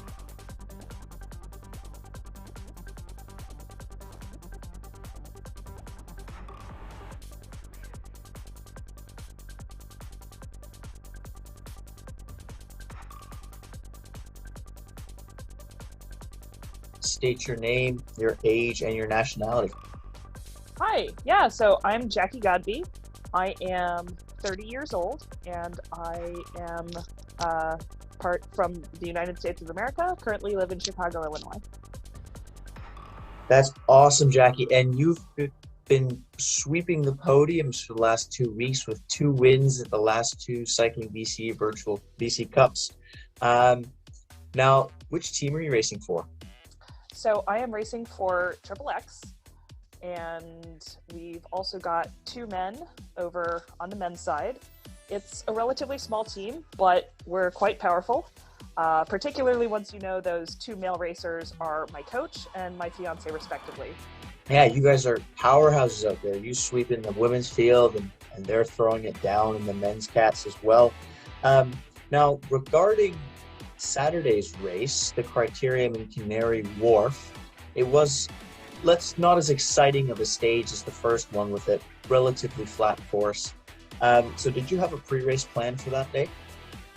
Yeah, so going in, knew it was a flat course, knew it was going to be very little up and down, so you weren't going to plan on a lot of letting the hills lead the attrition race. You know, you couldn't rely on people just deciding that this 5%, this 10% grade, this 20% grade, like we saw that first week, was just going to be too much. So you really had to take advantage of the RGT physics. So going in, I think a good strategy was going to be to get that core group down as much as possible for a reduced group bunch sprint, but that we were always going to see that reduced bunch sprint at the end. And so that was what I was going into with the mentality, every lap thinking, you know, how can I make everybody else hurt while still saving myself, still saving the freshness for that final finish line. Yeah, that's really awesome.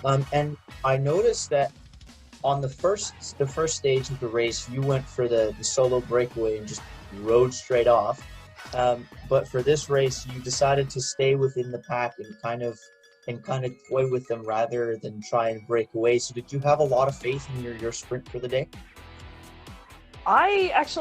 It wasn't so much of faith in my sprint for the day as much as faith that I was just going to be reeled back in on that short of a course. You know, I did not think that a breakaway that I led was really going to succeed, particularly in such a small field where, you know, you have this small group of women who many of them are teammates, and would be able to put together a very effective chasing pack. Okay, yeah, that makes sense. So you decided to play it safe with the smaller course on the flat course. Now, talking about RGT and the courses and the physics, next weekend is going to be on the Dirty Reaver course, so there's going to be quite a bit more climbing. So what's your goal for the weekend, obviously? Apart from winning, is there something that you'd like to achieve? I would very much love to make a breakaway. You know, I think if there was one course out of the series that's really designed for it, it is the Dirty Reaver. I think the combination of, you know, the 1-2 hill sort of punch where you have that very short, very steep 90-second hill in the beginning, followed by that very steep, longer climb on the gravel, you know, really sets you up for some exciting group dynamics. You know, now that I've said it, it's out in the open. We'll see how the field reacts. Yeah, it definitely will be. I think it'll be a little different from the last 2 weeks. And we're excited to see you ripping up the women's field. Thanks a lot for taking the time to chat with me this afternoon, Jackie. Yeah, thank you so much. This was a lot of fun.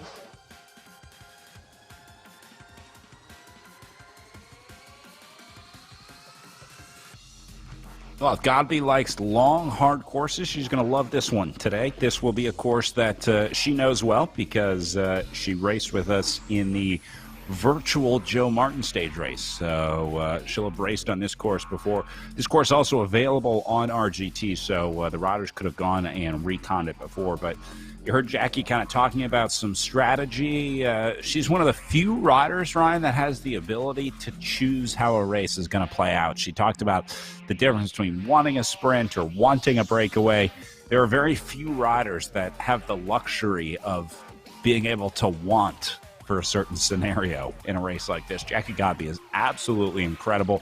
I mean, we're talking about a top 5 in the world level virtual rider, and sort of new to bike racing. She was a triathlete leading up to this, won the Chicago Triathlon, but I am really, really excited to see Jackie Godby hopefully do a little bit more bike racing in the future here, because I think she has really uncovered a pretty impressive talent from racing on RGT. Oh, yeah, absolutely, Brad. I mean, I know that I'm sure that she's done very well in triathlon. What we've seen here, I hope, given the advice that if she got out into the world of road racing in the real world, whenever we're able to do that, I think she's going to be an immediate force at any level of competition that she cares to step into. So she could be one of these great unsung talents where a year or two from now, she's going to be an overnight success in road racing, and everybody will be, where did she come from? And the answer came from RGT. I mean, perhaps it'll also be she came from triathlons, but her first taste of road racing has been this virtual road racing in RGT, and she's certainly shown, I mean, that doesn't determine bike handling or a lot of other things in the real world, but she's shown a tremendous tactical acumen. She understands fairly exactly how bike races work. She's not making sort of the basic tactical mistakes you'd expect. She's wise beyond her racing, and I hope she can turn that into a result on the real roads of the world in the near future. Well, on the virtual roads of this virtual Arkansas, we've got Schwartz continuing to prosecute his lead. He's out to about a 3.3 kilometer gap over Ian Walker. Walker is meanwhile continuing to open up on third place, who is sitting at 620 meters and expanding in terms of his gap. And then we've got Shelley Navin still tapping away, literally riding her own race as well as metaphorically, and we salute. Got a long ways to go, but she's keeping in there. So good on you, Shelley. You've got we're excited for you, and we hope you're enjoying the ride. But Ian Walker, he's got to be thinking about what can he do here. So we take a peek at Shelley Nathan. She is rolling. This has got to be, this is a good event, if nothing else. Let's put it that way. But she'll be happy, I'm sure, for the mileage. This is the kind of early days riding that will pay off for these later in the season, and hopefully there will be a season for all of these folks. I'm not sure what things are like in and around the Chicago area, which leave where Shelley's from. She's racing for the X Athletic team, which is a group that we've seen put a couple of other riders in the upper categories. So, like I say, she's getting a good workout here. She's putting in a solid effort, and she is getting close to the halfway distance on her race.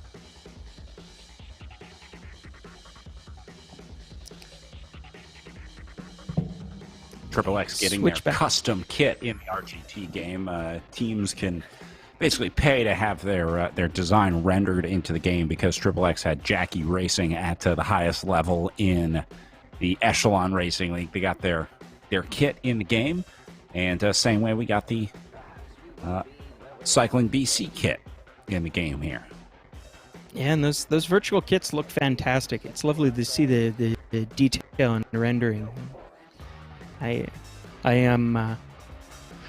viewing this stuff secondhand, and my computer's graphics card could be best described as a potato. So I'm not sure what the full and most awesome power is of the RGT platform, but what I can see, it does a pretty good job of rendering stuff like the details in these virtual kits. It looks like a nice outfit. I should strap it on and get into some virtual bike riding and racing myself, and maybe try on that excellent looking pink CBC kit there. Sometimes it's a little weird to see the riders on their Zoom cameras. Some races will have a camera on the riders. I'll say they're very rarely zipped up on the jersey. I think the preferred way to race is usually just a base layer in bibs, although some people going with the just bibs look, which isn't always best depending on the zoom angle. I've seen some bad ones. Yeah, well, they're those folks in their pain caves. They're built for speed, not beauty. That's for sure. One of my good friends, Stuart Lynn, is one of the more prolific virtual bike racers in the world. He happily rides away his pain cave at the bottom of his house, but he's expressed to me that the typical setup is, first of all, have as many fans as you can, because fans are basically a performance enhancement in virtual racing. And second, he says he tends to start with a jersey on for the warm up and the race start, and then it just slowly gets less and less kit. So you can just imagine all of your favorite virtual bike racers doing kind of a slow motion striptease during their race. That I've put that image into your minds. I'm sure none of you will ever be able to shake it. So enjoy, and hope you're having a great Saturday morning. Just like Shane Alfred's is, he's got about a 3.5 kilometer gap as he hits another one of these little rolling hills in his race. 23 kilometers to go for him. Ian Walker is still in second place. He's got about 27 and a bit kilometers left in his event. He's about half K behind Alfred's, but he's also put about a 600 or so meter gap on Jimmy R. Kang, who is holding down third position now. So all three of our riders are kind of established in their situations. They've got to be mostly hoping that they don't have some sort of a real or virtual mechanical. We've certainly seen those network dropout factor in these races, as well as just having a bad day. And I suppose you could manage to have a flat tire, although it'd be a real embarrassment if riders manage to have a flat tire from riding on their trainer. That's just a level of not inspecting your equipment that I think... I will tell you, I've seen it happen. There was a rider that was using one of the old friction trainers that actually rubs the wheel against a drum on the back, was not using a trainer tire, it overheated the wheel and blew the tube up inside. And yes, they flatted on a trainer during a virtual race. So it is possible if you're running one of the older trainers, the non-smart trainers, I guess, non-direct drive. That's the term that they use now for the ones that hook right into the cassette. But yeah, blew a tire up on the trainer, so it's possible. Okay, that's got to be the. Well, actually, it's probably not the most embarrassing way to lose a virtual race, but it's real close. I'm sure there's been one or two riders who have managed to fall off their trainers in a sprinting, but still. Yeah. So, riders, if any of you want to send in your most embarrassing way that you have had a mechanical or in a virtual race or a virtual ride, let us know. We'll definitely be sharing those stories if any of you can get those in. So you can add me on Twitter at rcousine if you need to, RCOUSINE. So don't forget to like, comment, and subscribe while you're there. They're going to be lining up to share their deepest secrets, listing every time they've fallen over, clipped in at a red light. I haven't done that for years. On a club ride. Oh, man. Oh, boy. Well, Shane Alfreds continues to not have any troubles whatsoever. Presumably, he is using a direct drive trainer, and he is tapping out the miles. He's got his gap is pretty steady. I think it's showing at about 2.75 kilometers, and it's just... As you go down all around this virtual Arkansas, he is, in fact, I think, keeping that gap pretty indeed. If you look at the course profile that Dave's showing us at the bottom of the screen right now, you can see that we're marked on Shane Alfreds, and there's dots in the flat lines behind him. So Shane is sort of going up one of these not insubstantial rolling climbs that we're facing. And you can see that he's got a real gap between himself and the two chasing riders. And there's a smaller gap between those two riders. So Walker and Arkang still have an opportunity here to get together, but I fear that the clock is ticking on them, that regardless whether they join up or not, Walker and Arkang are just starting to fall far enough behind, and with the race clock ticking down, as it were, Walker seeing 25 to go, Arkang now 26 kilometers from the finish. Those two riders, no matter how much effort they can put in, just may not have enough time to close this gap. So they're probably both starting to think more about managing their race with each other than they are about any hope of catching back up to Alfreds. Yeah, this will be game over pretty soon. It's going to be insurmountable for these guys to bring back Alfreds with 25K to go. Alfred's sitting 2.5K, 2.6K ahead of Walker, and then Arkang 700 meters back from Walker. You can see that distance on the very right of the list of riders' names.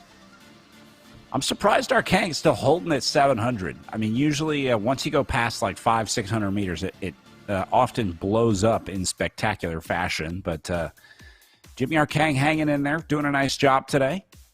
I think Alfreds is watching Netflix up on the front right now. He, I'm seeing a lot of green under his name.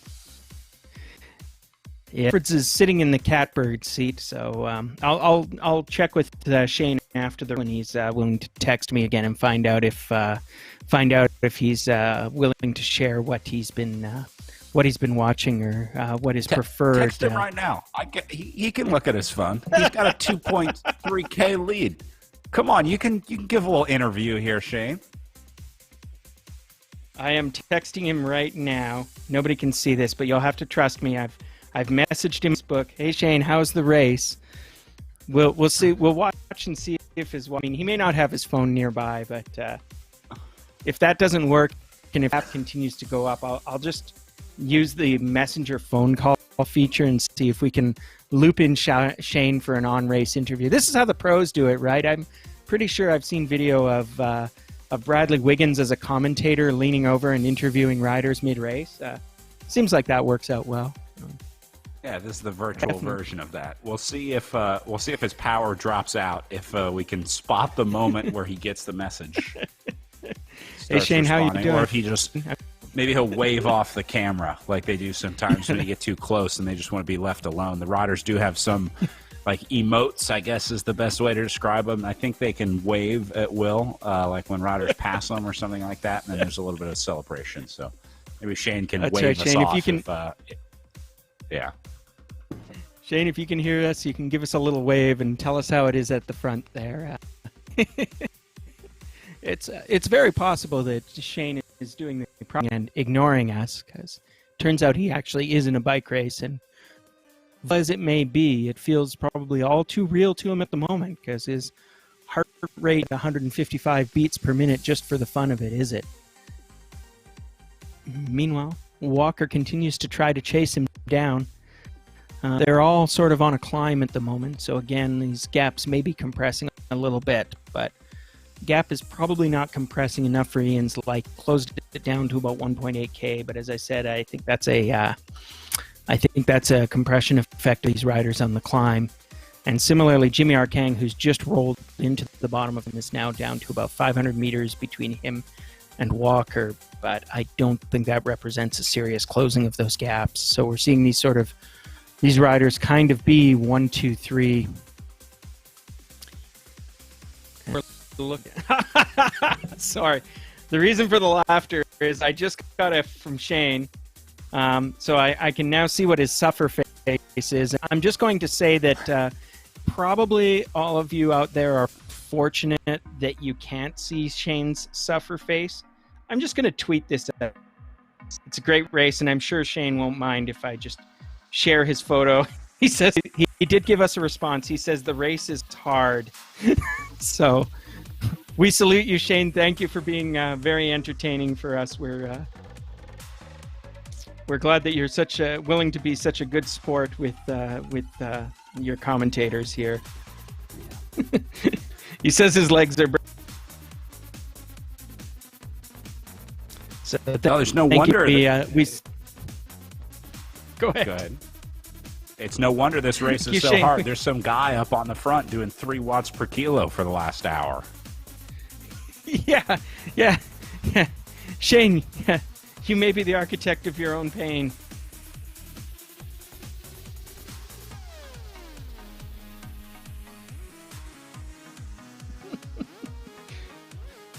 The reason for the gap in commentating here is that someone may be posting this photo to Twitter as we speak.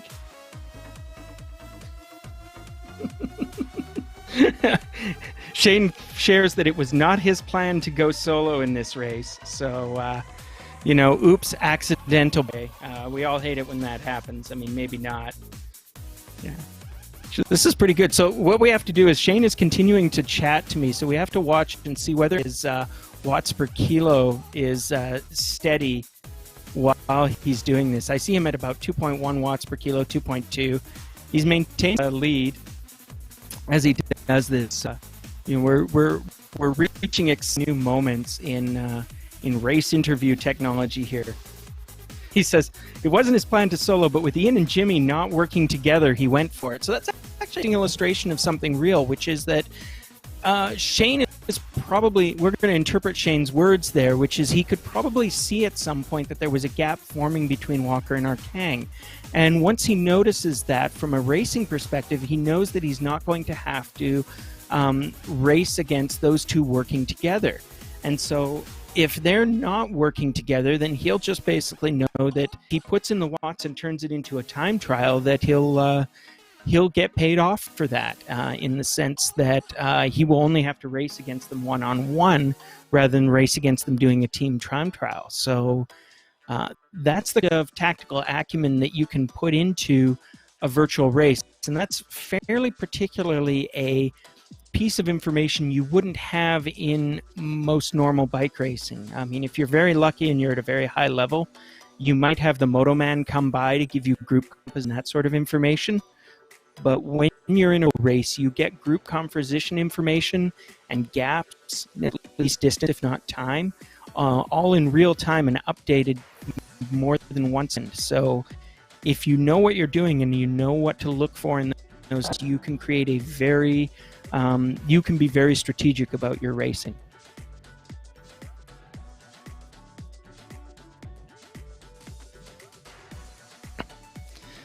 As we go back and watch the Walker versus Alfred's gap, it's now up to 3.3 kilometers. So Shane pretty steady. He's inside the 20-kilometer to go mark, riding for the herd, riding out of the Lake City Cycling Club, and just tapping out the tempo. He's an hour and a half into his pain cave. I can see from his selfies feeling just great, I'm sure. And since bragging about it earlier, I would say from this selfie that he has in fact shed a racing jersey if he was indeed wearing one at the start of his event. He's down to what I hope is bib shorts. And he is continuing, however, to prosecute his event just in the way that he would want to. Well, he says it was unexpected, but nonetheless, he has to be content with having taken the opportunity when it came to him. We're using an economic metaphor. He wasn't going to leave a $20 bill sitting on the sidewalk. He was walking quick to retrieve it. And it looks like the bill has paid off because he's got about a 3.8 kilometer lead over Walker, and Walker got not quite a kilometer on Jimmy Arcang. Yeah.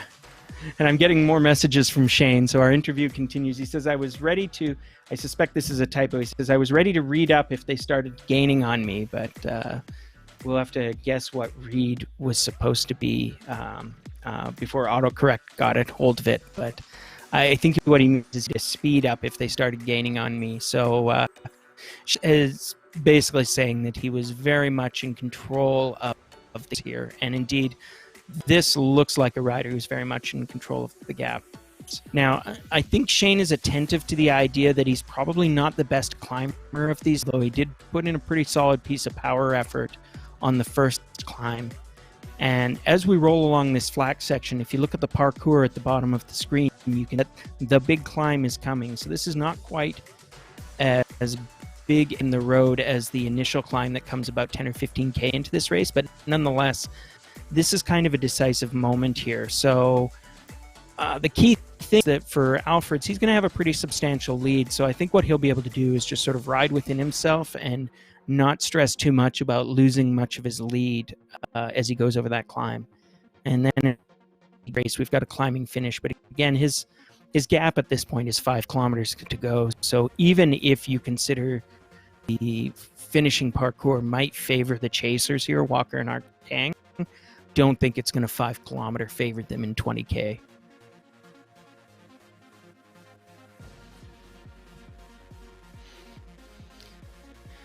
And indeed, Alfred seems comfortable with his effort as we see Walker just about to crest one of those last little lumps. Still about 4.8K behind. I have to mention it appears that we missed Shelley Navin, so I don't know if she had a mechanical, a lung-canical, or just, found that maybe a solo 70K was not in the cards today, but nonetheless, we salute her. She gave us some good riding and some good effort, and, even if she's going to be a DNF today, at least we will honor her as the best of the Cat 4 women's category here. But we look back at our surviving riders. We've got Shane Alfred's continuing to maintain his lead as in between efforts of giving us some insight. He's approaching the bottom of one of the last big climbs, just as we see Ian Walker climbing over one of the smaller climbs on the course. So Walker continues to be about 5,000 meters behind Shane. And then Jimmy Arcang is still on the climb, just over the crest, and 300 meters behind Walker, which is about as small as that's been in a while, but I don't know if he's going to be able to close in any further than that.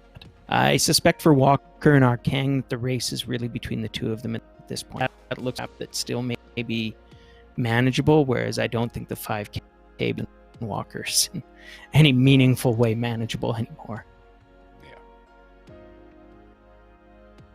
Yeah, you're going to need a little more space than that if you want any race-changing races to happen. So walking our Kang, this one could still change. 21K to go. That's certainly enough time to swap out a 700-ish meter lead for Walker back to our Kang, but I think they're out of time for Alfred's.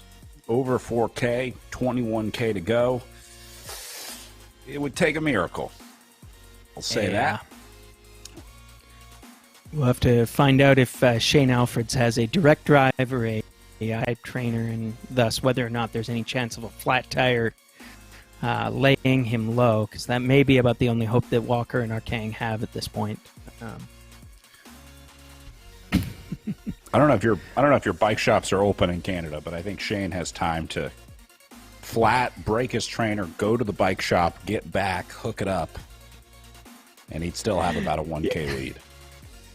Yes, indeed, the bike shops are open there. Of course, actually, I think they were open even, bringing a bit of the real world, even at the height of the pandemic and lockdown type closures. I think that bike shops were quite regarded as an essential service because for people in Vancouver, then transportation. In the urban core of the city of Vancouver, I believe the mode share for bicycles is now right around 10%, which isn't, that's not Dutch numbers, but that's not bad for a major North American city. And it's certainly a number that has gratifyingly risen over the last many years. And I think that reflects improvements in infrastructure. I think it reflects a greater interest in cycling for multiple very good reasons. I know it's fantastic to see as a guy who likes to ride and likes to ride to work, and just more bicycles on the road. And I think it also makes things for everyone. I've been commuting to work by bicycle when I had a commute for nigh onto 20 years. And I think that as time has gone on, there's been better facilities, like better bike routes and bike roads. And there's also been more attention by car drivers just because there's more bikes out there. Honestly, it's just nice to see a few more faces on bikes.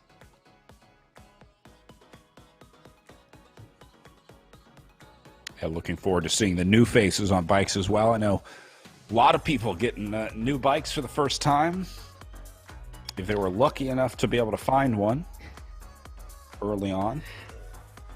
Yes, indeed. I think that's exactly it. I know that the local shops, it's, folks, if you are looking for a bicycle, keep looking, you'll find them eventually. But it's been challenging. I think for the supply has been challenged. I think the demand has been challenging.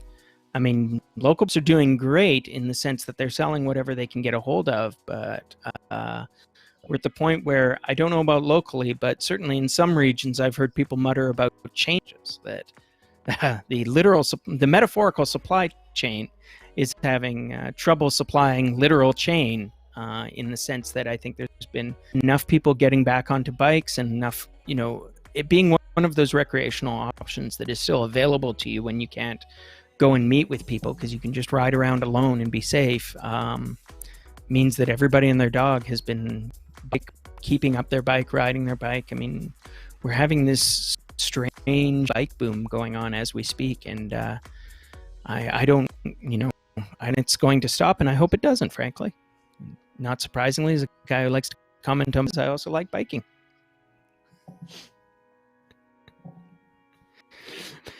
Meanwhile, we've got some bike racing going on. We're following Jimmy Arkang now. He's still about 880 meters speaker as he gets inside of 20 kilometers to go. So he's just sort of riding within himself. He's on one of these flat descents. Walker's not quite a kilometer out ahead of him. And Shane Alfred sits about 5 kilometers ahead of Ark, just under 4 kilometers ahead of Ian Walker. And Alfred's is hitting the slope. So again, you'll see the bit of that compression. Like you notice that Shane Alfred's lead is now dropping. That's not because Alfred's is going slower. I guess actually it is because he's going slower. But it's not because he's doing any less. He's climbing the last big grade out here on the course before the finishing ascent. So you can see he's on a 10% grade and still getting a little steeper. I'm not sure what this particular climb peaks out at. but you'll get that natural compression. But nonetheless, it doesn't really reflect that his lead is shrinking, because what's going on is in the near future, Walker and Arkang will also have to do that same climb and will be similar. But you can see by the wattage and the watts per kilo that's going out there that Alfred's is just basically riding within himself. So you'll notice that his numbers are still in that sort of middle 2 watts per kilogram, which is right around where Walker and Arkang are also riding. So they're all kind of keeping a very steady effort. It's all just steady, get to the finish. I mean, Alfred's has got to be attentive. He's got 15K to go. I think we're estimating that this is something like a 2 hour, 15-minute race, maybe a little less than that. Meanwhile, we'll tell you a little bit about what's coming up later on this morning. The 2 and 3 races are in the staging period, which means that in about 15 minutes, we'll be able to see the Category 2 and Category 3 fields start their races. Those will be our last races. Those folks will be doing the same course as we've seen previewed here with the Cat 4s. So their races will probably be, given the Cat 2 and 3 field strength, we'll see them come in a little faster. I am at a lead finish right around the 2-hour mark, give or take. Should see a race pace of about 35 kilometers an hour, I'm thinking. Whereas you can see that these guys are maintaining a steady race pace of more like 32. It's not a big difference, but also there'll be larger fields for the Cat 2 and 3s, as you can see. So they will have a little more of a competitive pace, and certainly we'll be ready to talk about them. I see a few familiar. Looks like the Cat 2s. We've got young Luke Hubner lined up there all the left, along with a couple of other familiar riders. Maybe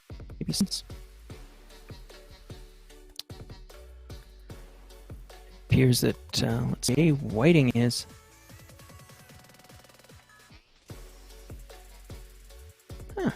Oh, there we go. Jonathan Whiting.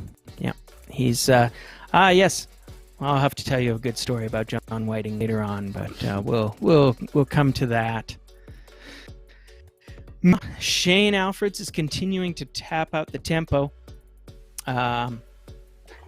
So he will be, this Cat 4 race, just to give you some of the legit, Cat 4 race will be finishing after the Cat 2s and 3s start, given the relative paces. And although in a few minutes we will cut away to show you the start of the Cat 2 and 3 races, and we'll talk about them a bit, but we will definitely come back to Shane, Ian, and Jimmy in order to see how their race wraps up, and we'll certainly show you the highlights from that. I mean, I'm not saying this is a foregone conclusion. I think that Arkang are still settling this event on the road, but Shane Alfreds is on his parade lap at this point. It is 14 kilometers to go, so it's going to be a parade, but if he can keep up anything like this kind of steady pace, then he's basically going to have a triumphal roll to the finish. He managed to settle matters much earlier in the race and build up an insurmountable lead at that time. Yeah, I saw some new names on the start line. We were trying to look up some of the riders for our next batch of races. I hope those new names create some new tactics. I mean, I hope some new players in the game mix things up in our 2-3 race coming up here. It'll be interesting to watch. This one certainly played out different than week 3. Alfred's, Walker, and Arkang stuck together for a lot longer, although based on your text with Shane, it sounds like he wouldn't have minded sticking together for a little longer, but just kind of found himself off the front and kept on at it. Yes, indeed. Yeah. I mean, sometimes you find yourself racing the race that comes to you, and I think that's what Shane is kind of expressing today, that there was a free opportunity for him, and he wasn't going to throw it away. And indeed, he nailed it, which is he had an opportunity to put in a gap. That gap was decisive, and he's been able to tread away from these other 2 riders. And basically, he's managed to win the race when the race was winnable. This is a good lesson for any rider, which is, really the most glorious way to win a race is, of course, always a sprint finish. Don't let breakaway artists tell you otherwise. Sprints are the best, kids. Trust me. But nonetheless, sometimes if the breakaway comes to you, then you should absolutely take that opportunity. And when you've got a relatively small field, which is what we had, especially when the riders all know each other, you can really keep track of things. Alfred's to worry about getting chased down by 10 eager riders. He just had to manage 2 riders, and 2 riders who knew that they were racing very directly second and third. So as soon as he was able to, get himself sort of out of sight and out of mind, then Walker and Arkang very much understood that they were racing more against each other than they were Alfred's. And once they had that in their minds, there was no to work together and work to the finish. And this is kind of, racing is a game, and that's what game theory looks like sometimes. So we're watching Alfred's. He's down at the 13.3 kilometer to go mark. He is just about to crest a minor major hill that he's got to face. It is a climbing finish, so there is actually one, but this is the last climb out on the road, as it were, before that final one. He's held on to his gap. You can see, quote-unquote, shrunk down to 2 kilometers, but that's in reflection of the fact that Alfred's has just finished the climb that Walker hasn't quite started yet. So the risk is much larger. I think it'll continue to be more like about 5 kilometers when we get to the finish. And indeed, Alfred's is just rolling away. And he's got to be very happy with where he is. You can mark it in your copybook. He went over the climb at, I think, about 1 hour 52 minutes even. So we'll see how long it takes for Walker to get to the same top of the climb, and that'll give us a time gap as well as a distance gap. Nice. Good eye. Well, one of my past lives was being the Moto Man, which is, by the way, if you ever have to volunteer for a task in a local bike race and they happen to have a timing motorcycle, do whatever you can to be either the pilot or the passenger on that, because that is basically the best view of the race possible. Your entire job is more or less to circulate at the front of the race between the breakaway and the peloton, and to give those time gaps as possible. And if the commissaires trust you, you'll even be assigned to the task of getting those time gaps. So I'm not saying you become a baby commissaire, but I'm saying that you'll get the best view in the house. You'll be the favorite person for all of the riders to see, because they always want more information about the race situation. And what better way to spend a bike racing day than riding around on the back of a motorcycle, especially when motorcycle pilot has the brief to, okay, you've given the time gap to this group, now let's get to the other group as quickly as we can so we can time gaps out. I imagine that volunteer role fills up quickly at the beginning of the day. It's to ride on the back of the fun, fast moto. Everyone raised their hand. I actually got the job. There's never a line to be the announcer's assistant. Nobody ever lines up to help us out. Yeah, well, and that's why we appreciate Damon so much. He's both our videographer, our streamer, and our announcer's assistant here. So he's doing a fantastic job. I didn't know he was our announcer's assistant. In that case, I could use a sandwich and a coffee, Damon, if you could make that happen. Yeah, Damon's offering like, to I show never us agreed to any of this.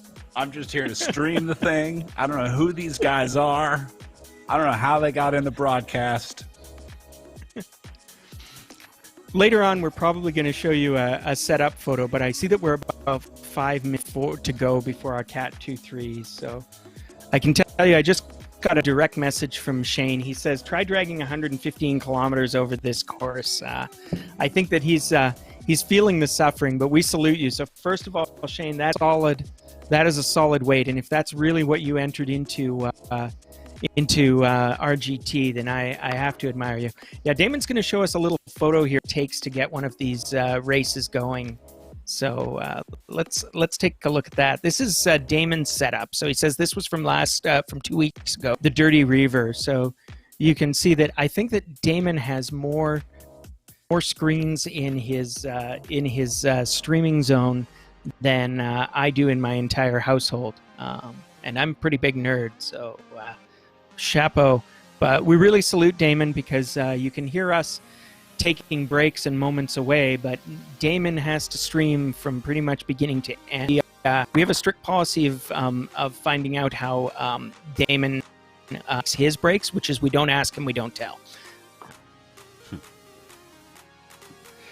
So yeah, but salute to Shane Alfreds, because as he says, he is a solid rider. I'm not going to make too much of his avoirdupois, but clearly the guy is, category was always my home category, and for riding around and looking this strong at 115 kilograms. Remember, that's calculated into his watts per kilo, so that's why you can see here he is. Shane is ticking along at 2.4 watts per kilo, 2.5 watts per kilo, but you'll notice that's about 300 watts. For any amateur rider to be holding steady in the high 200s, low 300s, that's a substantial amount of power.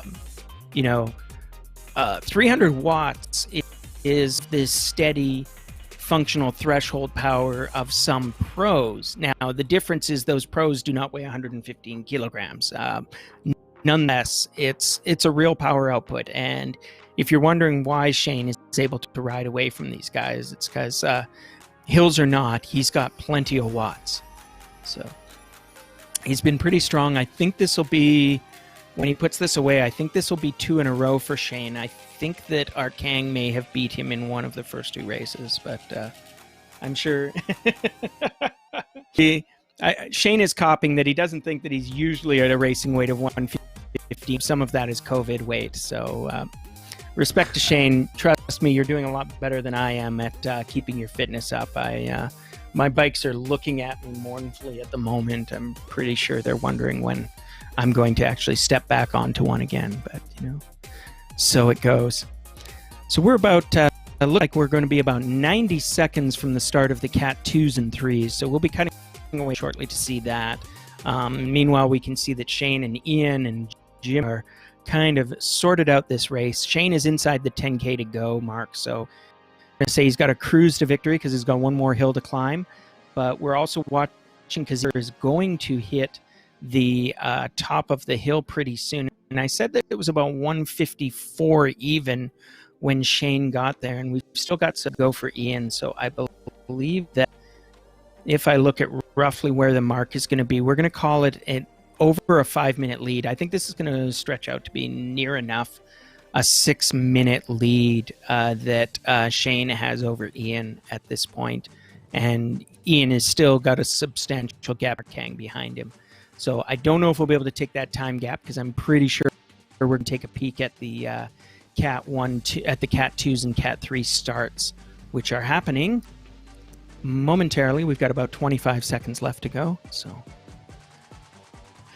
we will introduce you to some of those riders. It'll be the usual thing, which is, of course, we're going to see a big lightning quick beginning to this race. In fact, you'll probably be able to see the watts per kilo ramp up if you look at the little numbers beside our riders here. And Brad, I'll let you take the call if you're ready to do it.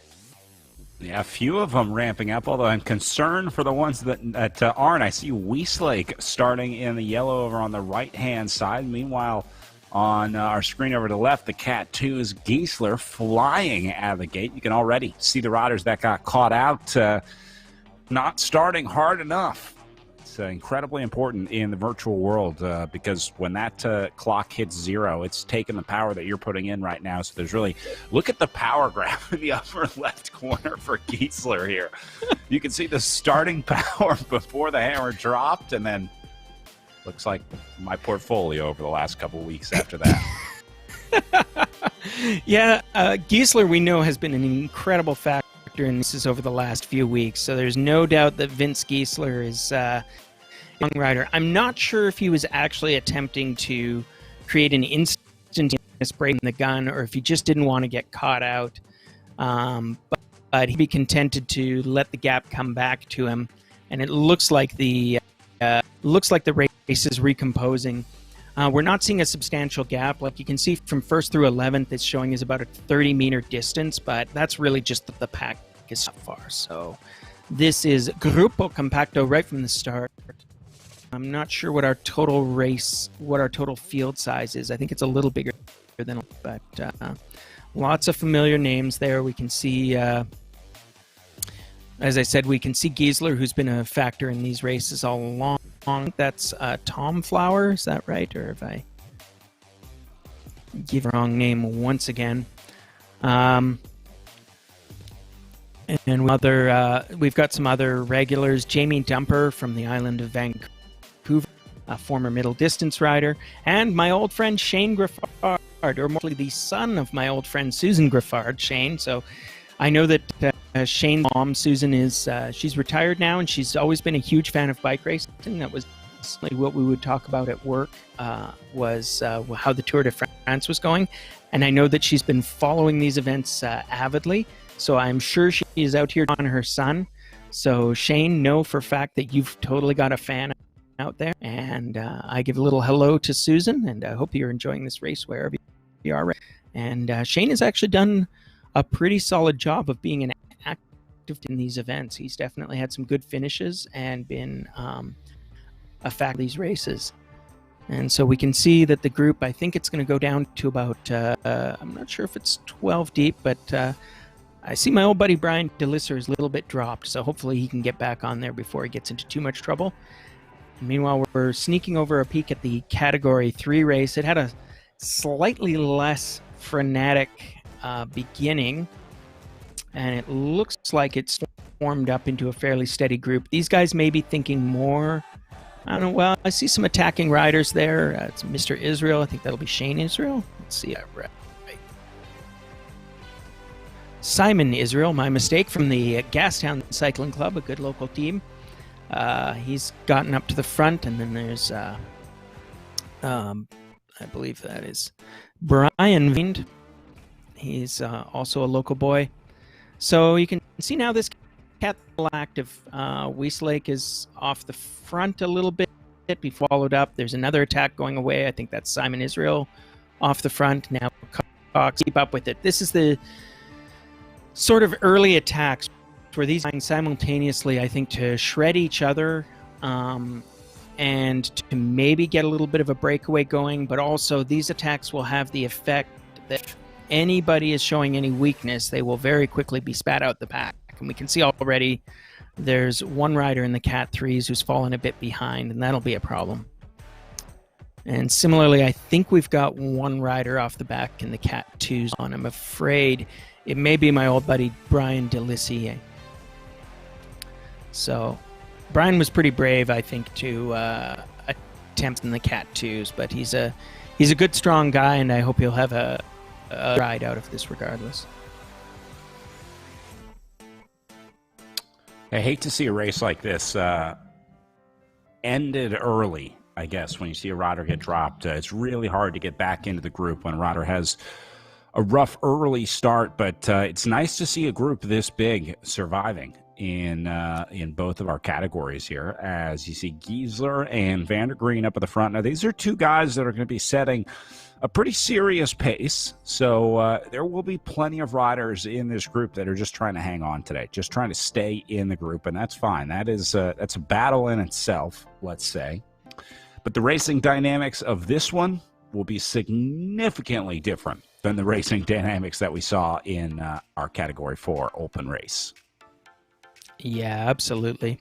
We're taking a peek back at the Cat 4s, and we can see that has gotten himself inside of the 5 kilometers to go, so I'm sure he's very happy about that. He can feel the end coming as he clocks over the 2 hour and 5 minute mark. Ian Walker is sort of riding in his own race. He's got about 10K to go, and we're looking back at 3s because it looks like we've got a little breakaway. It's going to be Vandergreen Matthews getting off the front, but can they hold that? They've got about a slight gap as they go. You can see the pack going up and down. Beautiful camera work here. Thank you. And it looks like the pack has caught him, but brave little attack, and now I see a counterattack because it looks like Westlake is not content with just catching them. Looks like a lot of guys are not just content with catching. I think that there's some real attacking going on here, and it's interesting to see these riders trying to establish breakaways even before we get to the first climb. So there's no patience in these fields. They've definitely decided to go out on full attack, and you can see paces. Here we are rolling around on the flat, and these two fields are going at 40 and almost 45 kilometers an hour for the Cat 3. So that tells you how hard it is out there, and just look at the wattage numbers these guys are putting up. Meanwhile, we peek back at the Cat 2s. They seem to be a little more Gruppo Compacto at the moment, so keep an eye on the Cat 3s, I think, because Van der Green is going out on another adventure. And at this rate, they are going to approach the first climb very rapidly indeed. In fact, I think technically the Cat 3s are coming up to a positive slope already, so they've got a little lump in the road that appears on our parcours. They're going to be on the climb proper, which starts out pretty gently before it gets very steep near the end. So they're going to be sort of on 2 and 3% grades for quite a few kilometers before they finally get to the steepest grades, which I think on this first pitch are 15% peaking out.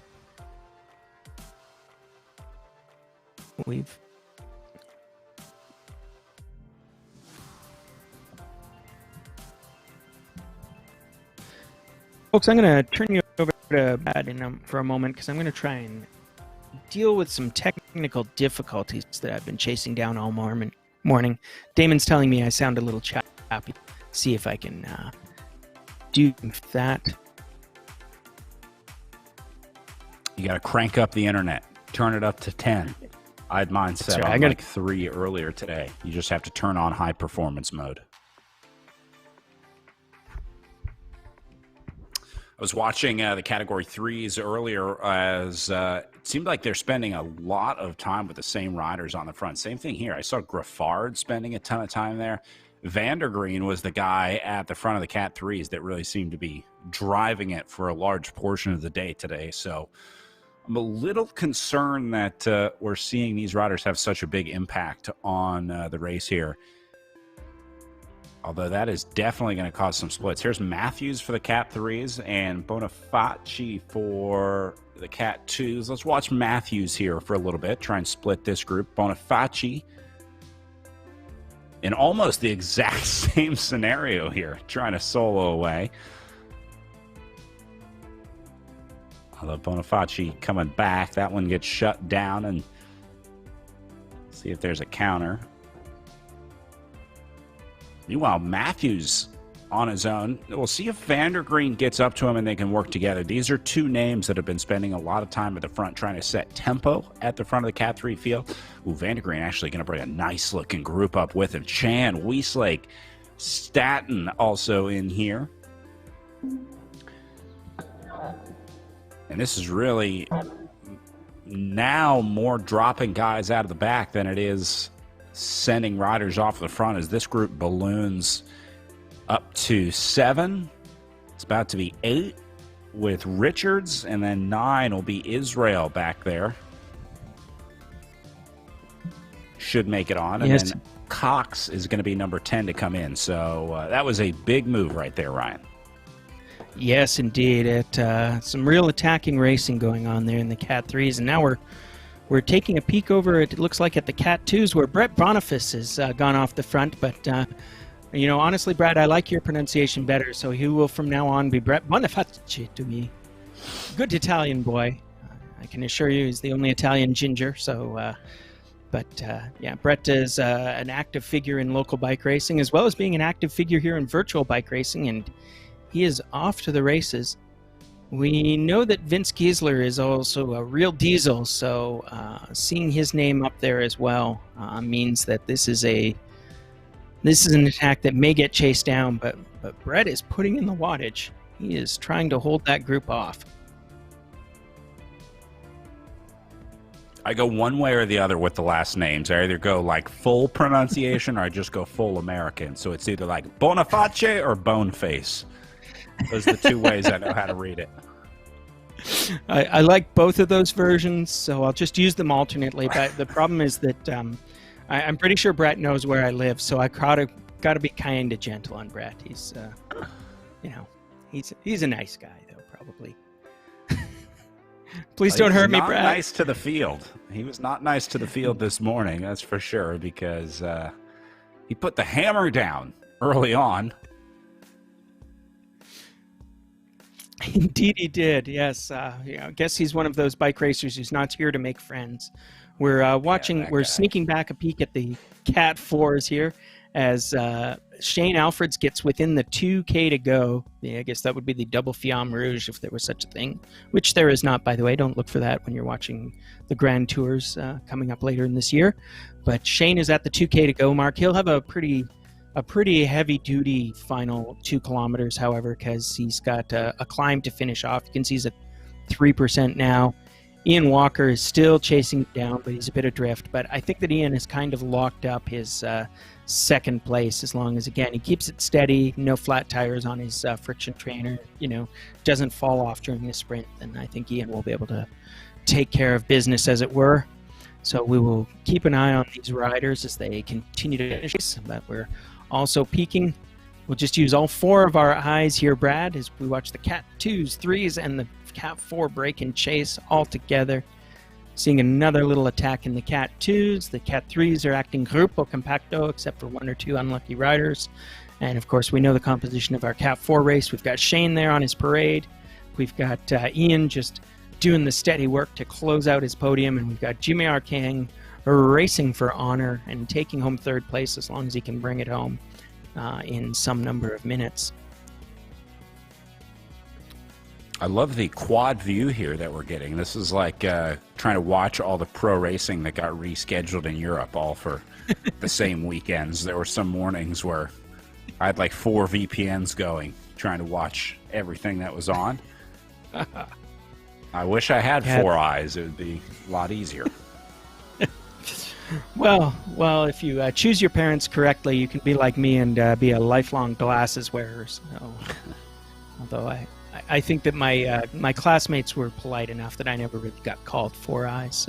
So, thank you to all the kids I grew up with for not being a jerk in that way. But anyways, we got some great bike racing, which you don't need 4 eyes to see, because as long as you've got 1 or 2 ears, you can hear this great commentary from the esteemed Brad Soner, founder of the Tour de Quarantine.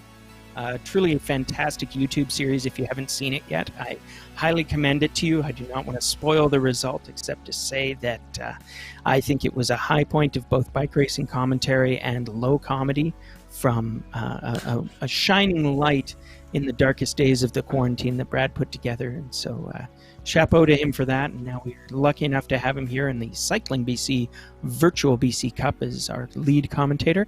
And meanwhile, we watch Shane Alfreds pushing all of his 115 kilograms up the 15% grade.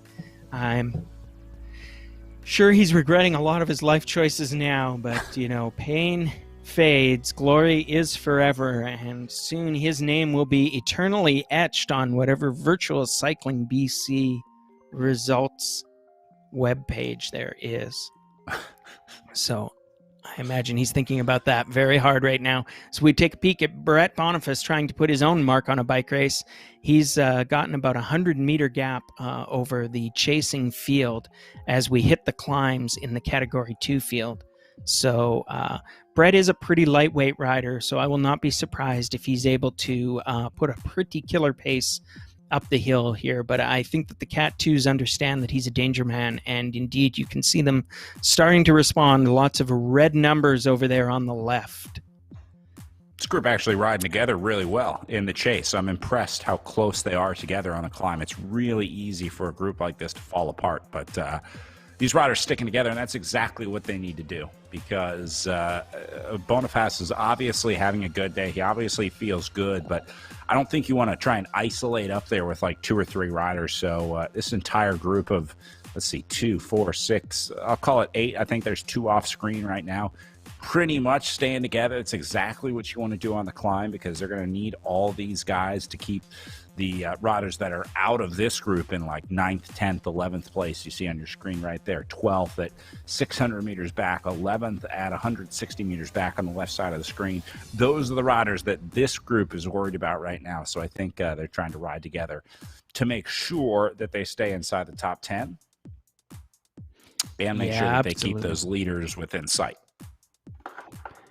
Yeah, indeed. I think they're just trying to manage the damage as they get up the hill. Meanwhile, as we look over at the Cat 3s, it's a little more gruppo compacto, but no less torrid for it. So lots of red numbers, but nobody off the front. I believe that's Michael Matthews on the lead of the ride, but he has only a slight gap, and it is we're seeing that field go about 10 deep. So there's 10 riders here from we've got Vandergreen has taken over the we're looking at number 2, Vandergreen.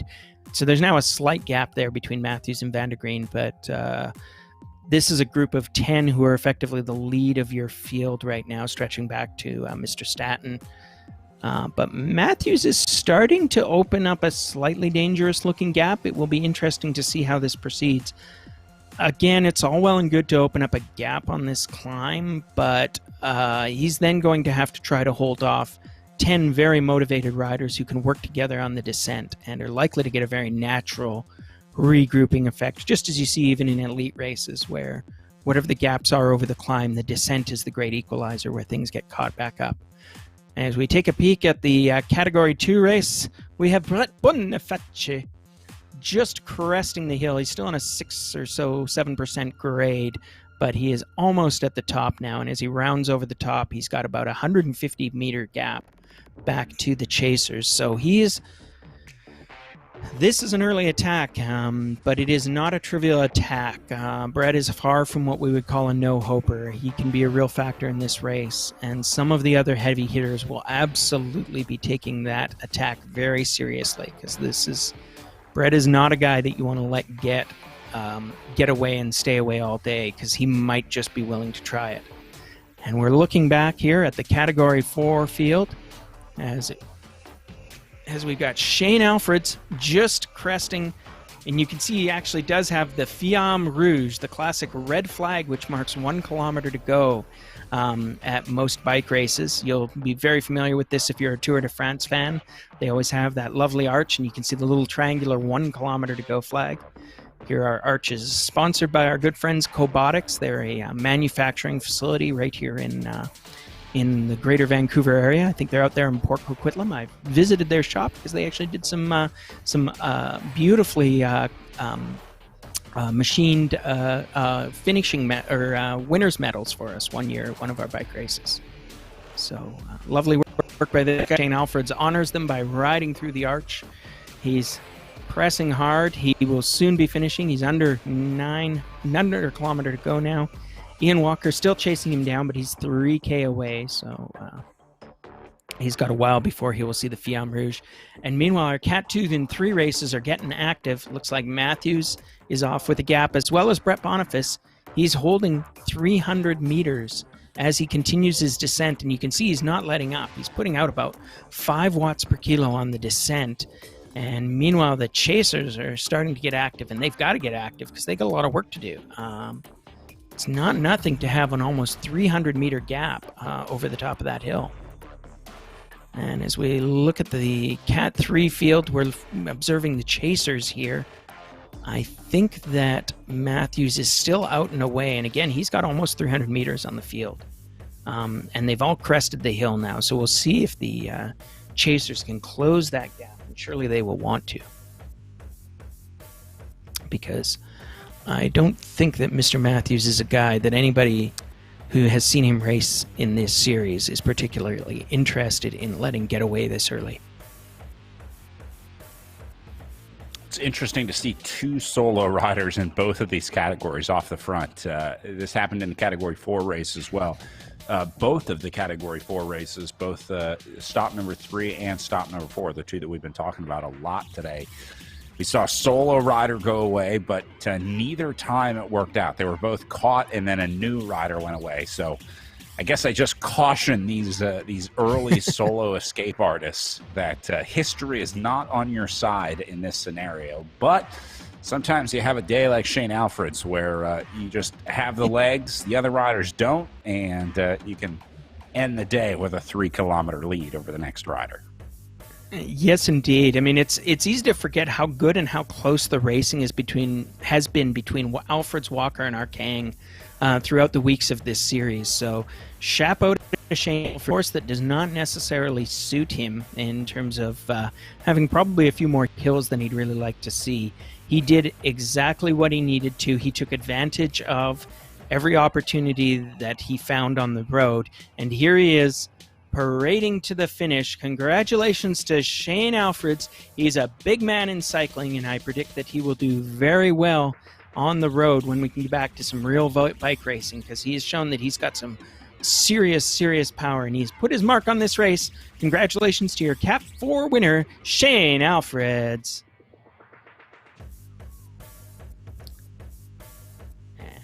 While we wait for the other Cat 4s to come to the finish, we look back at our Cat 2 and 3 fields. It looks like Matthews continues to hold the lead. However, Barrett Boniface has been absorbed by the field. So we are back to Gruppo Compacto. It appears that it's going to be a 10-strong leading group now. A bunch of other riders are off the back. I'm afraid Shane Griffard did not have a very good climb, and he is now is a shame because he was a very active factor in some earlier racing. So we're hoping he can get back up to the lead group, but nonetheless, that's going to be a lot of work for him because they are riding hard and fast, and they are not waiting up for anybody right now. 800 meters back for Griffard right now off of this group. Not hard to see how that would happen, though. The way that these guys were chasing Boniface off the front earlier, they had to set a pretty steady tempo there. Yes, indeed. They did the work. And meanwhile, we've got Michael Matthews. So let's take a look. We've got the Cat 3s have all come off the descent, and now I'm afraid Matthews' lead is down to what we'd call slight gap. If he was in a road race, they would have taken the cars out of the gap long ago because he's only got about 20 meters in closing. He's going to be caught more or less immediately unless he basically counterattacks at this point. In fact, I'm suspicious that the only reason he hasn't... Go ahead. I'm suspicious the only reason he hasn't been caught already is that the certain elements of the field might be content to let him cook for a little longer before they decide he's done. Yeah, why not? Guy shows some strength early on. He might as well take some watts now that he won't have later on in the race. So we'll see if they continue to apply pressure to Michael Matthews. Looks like somebody is countering up the front here, the Cat 3s. Yes, indeed. And Matthews gets back to it to cover it. Yeah, Matthews isn't done making trouble. I believe that's Simon Israel. We should know this by now. Simon Israel has been fairly active in the race. Again, he's another Gastown cycling rider. So Matthews and Israel, despite their different kits, are actually probably know each other because they race for the same team in real life. The Gastown Cycling Club, one of the larger groups in town, in fact. Not quite as grand and glorious as my own beloved Escape Velocity Cycling Club, but a force nonetheless. So we see Simon Israel off the front there, Michael Matthews holding with him, and they may be very willing to work together. So this is definitely a pair that the rest of the Cat 3 field should absolutely respect because we've seen them do very well so far in this race, and I'll bet you that they're very willing to work together. So we see Van de Green trying to do something about that, anything at this point.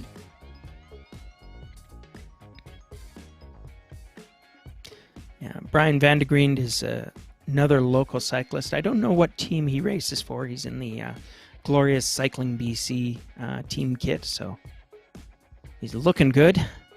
Not sure if he's feeling good. I mean, this has been a pretty vigorous race for both the Cat 2s and 3s. We can see as we cut back over to the Cat 2s that they are still Gruppo Compacto, but it's not for lack of attacks. You can see kind of the surge and sags in the pack, and just the pace here. I mean, the field is over 40 kilometers an hour. They are not slacking.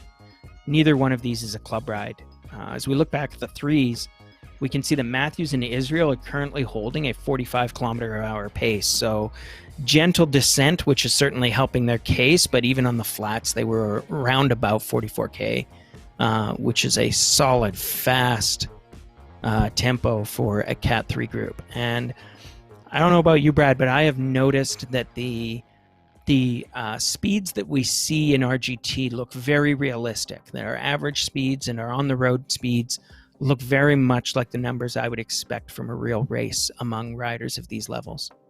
Yeah, actually, for a lot of the races that we did with Echelon Racing.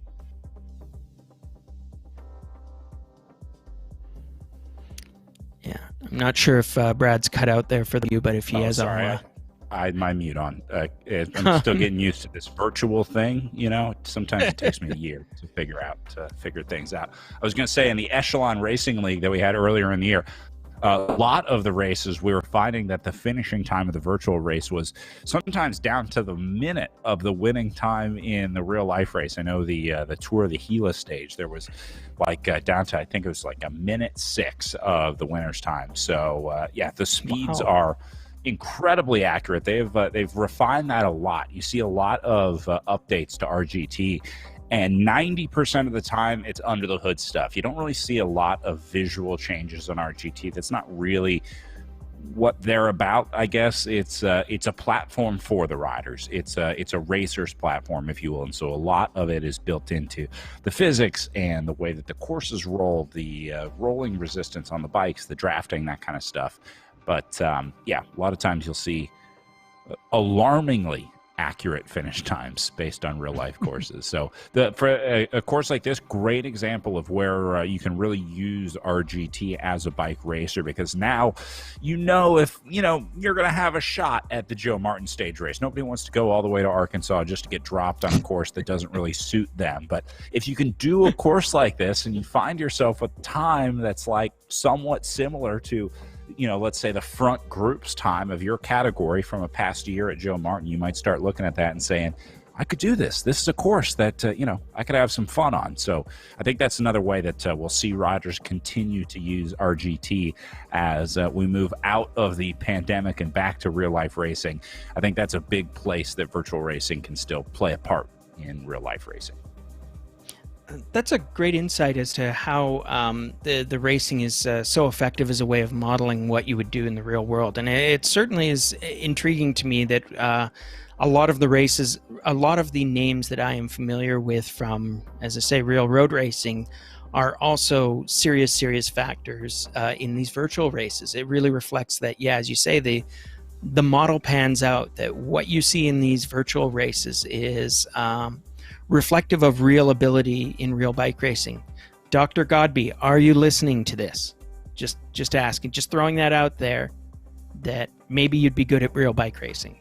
Just hint.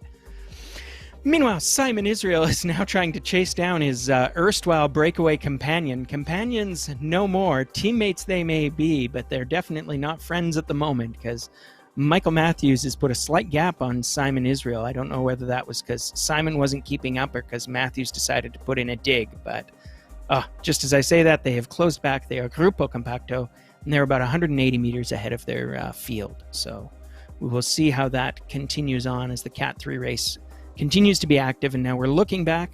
We've got a few more finishers for you. It says Ian Walker closing in on the Fiamme Rouge, so he will be wrapping up his race and taking his hard-earned second place very shortly. Perhaps not the position he was hoping for, but he has nothing to be ashamed of. He put in a solid effort today. It'll be interesting to compare what the relative wattage per kilo averages were for these three riders who did, in some ways, three very different races. I wonder if Walker and Arkang were working together long enough that they had at least a somewhat easier time with the shared load than Alfred's did. But certainly they were separate for a long time. And we can also see Alfred's there out on the road. He's 1.6K from the finish. And again, this will be a relatively slow finish because it's a climbing finish, and you'll see that reprised in the Cat 2 and Cat 3 fields. If anybody tries to do a breakaway from 1 kilometer to go on this course, they're going to find out that's the longest kilometer of their life. as you look at 900 meters to go, and this is good for prefiguring, Ian Walker's on a 13% grade. It just peaks out there right after the Fiamme Rouge. And so then you'll get a relatively, but not actually flat, but a relatively easier climb to the finish. But meanwhile, we've got some real racing going on. The Cat 2s are just attacking each other like complete and utter madmen. It's pure chaos, but you can just see from the watts per kilo numbers and from the way that the field is shifting and morphing that the race is not going easy. And then on the Cat 3 side, what do we have? We still have Matthews and Israel now working together again, best friends once more, as they fight their common enemy, the chasing field, which is now only about 100 meters behind them.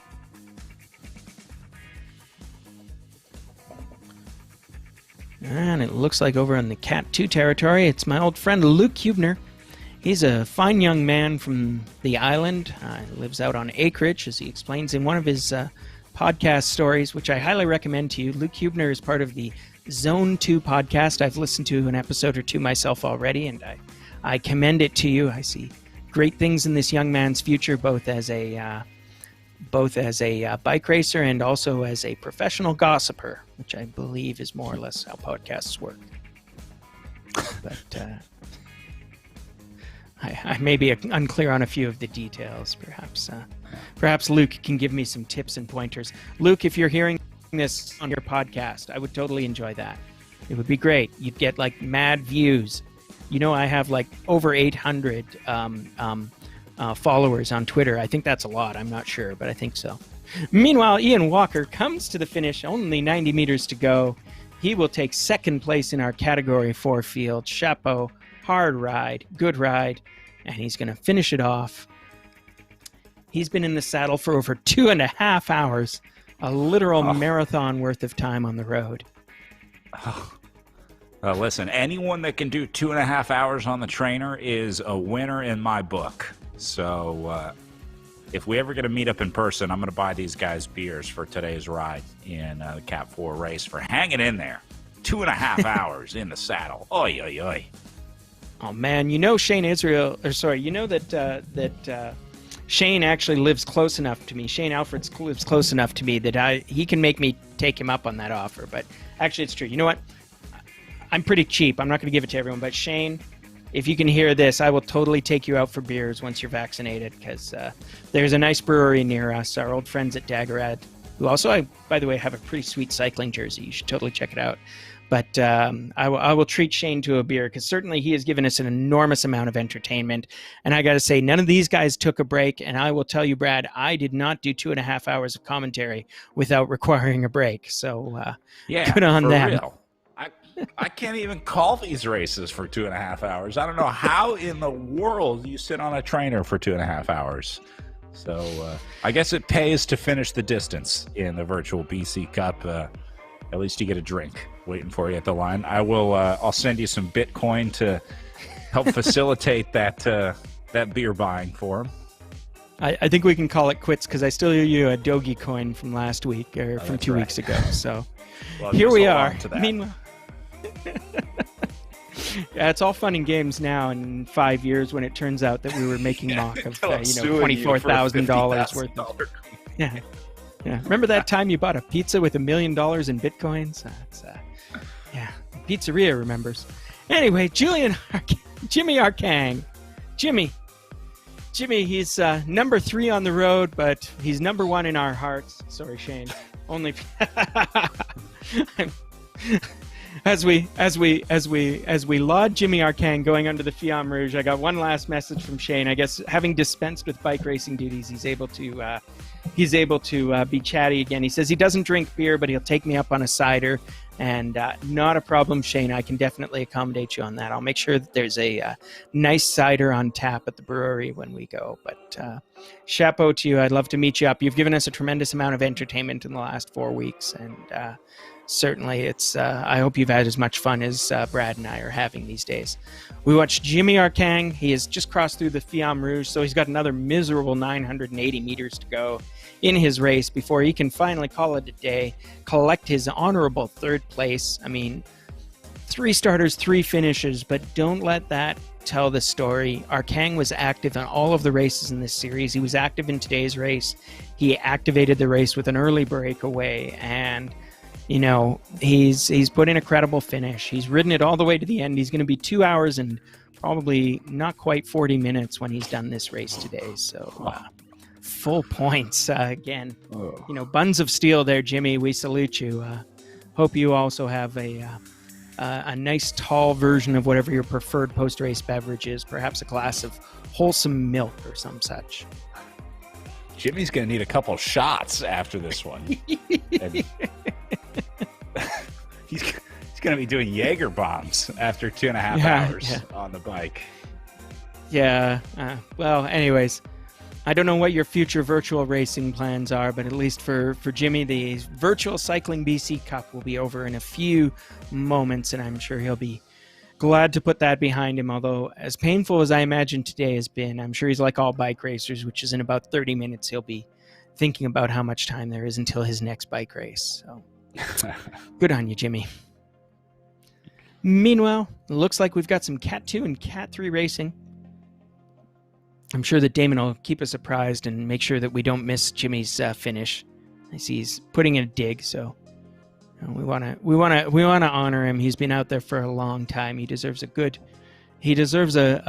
well observed completion to his race. We're not going to let him just disappear into the darkness here. And besides, it looks like the race composition in our Cat 2s and 3s is pretty straightforward. Cat 2s are still trying to attack each other like mad, but not making any effect. And meanwhile, the Cat 3s have sort of settled in where there's this 130-meter breakaway that's the same pair, Israel and Van de Green, just far up enough the road to be tempting, but apparently not so far away the field isn't in any way worried about them. So this Cat 2 race is like a cat fight up in the top left. They're just like slapping each other over and over and over, but they're not really making any progress. Like there haven't been any KOs. They're not really moving the needle one way or the other. They just kind of just annoying each other, just poking the bear up at the front. Wow. Early rounds of a heavyweight prize fight, right? There's punches being thrown, but a lot of these guys are probably thinking about how they're setting up the finale, which will come in later rounds. As we watch Jimmy Arkang ride to the finish, he's got 100 meters to go. It's a parade for him, He's keeping the effort up. Actually, he's doing pretty credibly. He's like over 2 watts per kilogram. His heart rate is 175. He's not in any way taking it easy at this point, but he has been on the bike for a very long time, and I'm sure he's going to be as happy as anyone to see this finish. Big finish. Congratulations to Jimmy Arkang, 3rd place in our Category 4 race. And he's closed it out. I bet you that he's ready to get off that virtual saddle and also off the real saddle that he's been on for over 2.5 hours as we look back at our Category 2 and Category 3 races. And what do we see, Brad? What is happening in these events right now? Well, the Category 3s are into the wrestling phase of their fight. They've gone down onto the ground, and they're just kind of hugging each other, rolling around right now. They're settling down a little bit in their fight phase. The Cat 2s still throwing some slaps around. I think they're picking sides right now over on the left-hand side of your screen.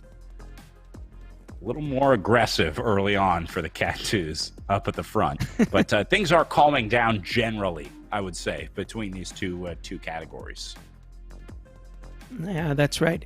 It's interesting to see what their relative paces have been. Our field, the Categories 2s have covered about 26 kilometers.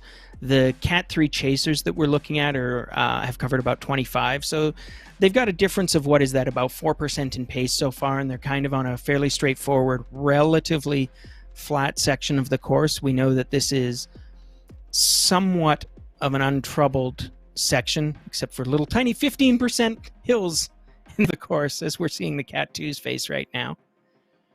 But yeah, as you say, there's been lots of attacks, and we've definitely seen pushes to the front, and we saw Brett Boniface do a genuine attack over the first climb of the day, but nothing is staying away. But I see Mr. Giesler taking a bit of advantage over that hill, but it looks like he just surged enough to get to the front again. So I'm not sure what Giesler was up to. It looked like a reverse sag climb. In bike racing, a sag climb is a tactic that a rider of a certain weight will use, where they move to the front of the field and very definitely try to take up a good attacking position at the start of a climb, so that as their naturally lower pace up the climb kicks in, they slowly sag through the field, so that what happens is they go from being at the front of the pack to being right on the back of the pack when they get to the top of the climb, instead of going from being at the back of the climb of the back of the pack to off the back at the back of the climb. This is a tactic that I had to use many times in my racing days, because otherwise I would just get dropped everywhere at all times. So we see Giesler, who I know is a bit of a diesel of a rider, perhaps doing the opposite of that. So curious tactics, but we'll let his legs do the talking in this case. Good tip for the new riders. If you're getting dropped on a climb, if you went too hard early on and everyone's passing you, just yell, "I'm sag climbing," and you'll seem like you knew exactly what you were doing. That's right, yeah. Luke Hubner's a young rider, so we'll make sure that he gets that advice. Luke, keep that as a pro tip. Maybe you can use that on your podcast. Meanwhile, we're looking back at the Cat 3s, because the Cat 3s are pretty active. The gap is slight and decreasing between them and the field, but now Matthews and Israel have separated themselves from each other. Again, it's a slight gap, nothing to write home about, but Simon Israel will not be getting much of a draft effect from Michael Matthews, or at least not as much as he could be getting when he's that far away. It's only now telling him that he's saving a bit of wattage now that he's gotten into the draft. You can see again our graphics in the upper left corner saying exactly, as we follow Simon, exactly what his wattage saving is relative to Michael Matthews on the front. I think at the peak you'll save like 150 maybe is the, well, we'll see how high it climbs here. I mean, yeah, I think if you can ride perfectly where you need to be in the game, like with laser computer precision, I think you can save upwards of 100 watts at any given time from the draft. But more realistically, you're probably saving like 30 to 50, somewhere in there.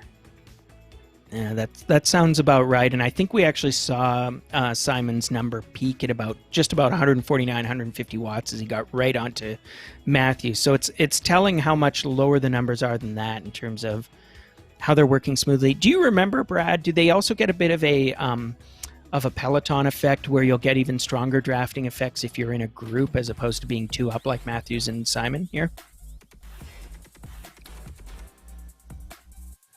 Yes, that is built into the game where they'll be able to see it in the group. In fact, even the position in the group, in a larger group, will affect it. I think it has to be like 20 plus riders before you start feeling the peloton effect, if you will. But yeah, the drafting position is a big part of RGT, and a big part of what makes RGT is that it's so reliant on that positioning in the race and on your ability to modulate power, as opposed to a platform like Zwift where you sort of have this gamification going on. There's like the Tron bikes, there's power-ups, there's all these boosts that you can use. RGT said pretty early on that they really had no intention of doing any of that stuff. This is a racer's platform. The goal is to as closely mimic real-life racing as possible. So like I said earlier, a lot of the changes are always under the hood. It's really about trying to make this as realistic as they can. Yeah, and I think they do a good job of that. Meanwhile, looking back at our real race, we've got Matthews and Israel again coming back together. They've sort of been rubber banding with each other. They're not really what I would say classically working together perfectly. So I don't know whether this is sort of the raggedness of a little bit of inexperience, or whether this is just that they are kind of low-key attacking each other, feeling each other out for weaknesses. Either way, it's kind of curious tactics, because they've only got about 50 meters on the field, and I mean, I think about a 50-meter gap or a 60-meter gap, whatever they're maintaining now, is kind of it's neither fish nor fowl, as the saying might go, which is that it's too little to be very confident about doing any damage, but it's enough that you're just doing work all on your own and sharing that work between two riders while you're getting chased down by 10. And these are some reasonably strong riders. Although I say 10, but actually they're being chased down by, now it looks like 5, because as we look at the Cat 3 field, you can see that under below Chan in 7th place, the gap back Cox goes up to 1.2K, and we've actually got a notable name there. Nathan Wieslake has been a substantial factor in this race, both early on and I think in previous weeks, and he is now 2.3K off the back, so that's a guy I did not expect to just disappear. So I don't know whether he's having a mechanical or a bad day. You know, Nathan, if you want to let us know what happened, hit us up, but I'm sure right now what he's mostly thinking about is time trialing his way back into contention, because it's still pretty early days in his race. He can hardly call it quits quite yet. And now we're looking back over at the Category 2 field, which just got zesty. It appears that we've got... who is that guest? I'm not finding him on my riders list, but that may be me, not him.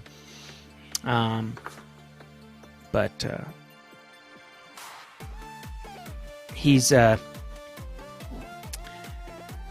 desperately trying to catch back on at the moment. Let's see if he can manage that. So we're down to... If we include guest, we're down to a group of 9, and they're still all Gruppo Compacto, as my old friend, the late Jeremy Story, would say, in the Cat 2 field. And in the Cat 3 field, it looks like the catch has been made. So Matthews and Simon Israel are now back in the loving arms of their friends, although it's not much of a friends group, because it looks like it's more like a group of 4 here at the start, and then there's a 100-meter gap back to a group of 3 chasers. But this is a strong group of 4. We've got Matthews, Israel, and then we've got Van de Green, who we've also seen, I think, do pretty good things, and they're joined by V. Richards. I'm going to have to look up that name.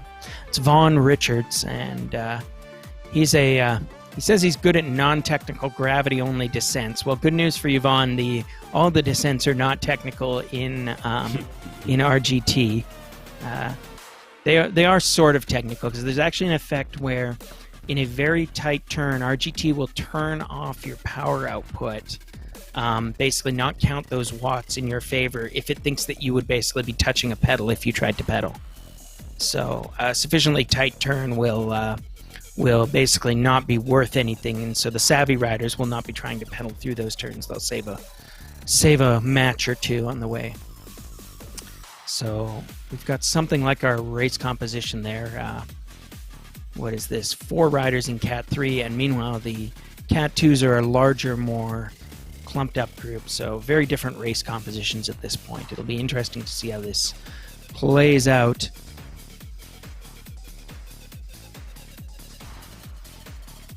Watching Guest on the left-hand side of the screen, struggling to get back in here. Yeah, I found that name. It's Cole Guest.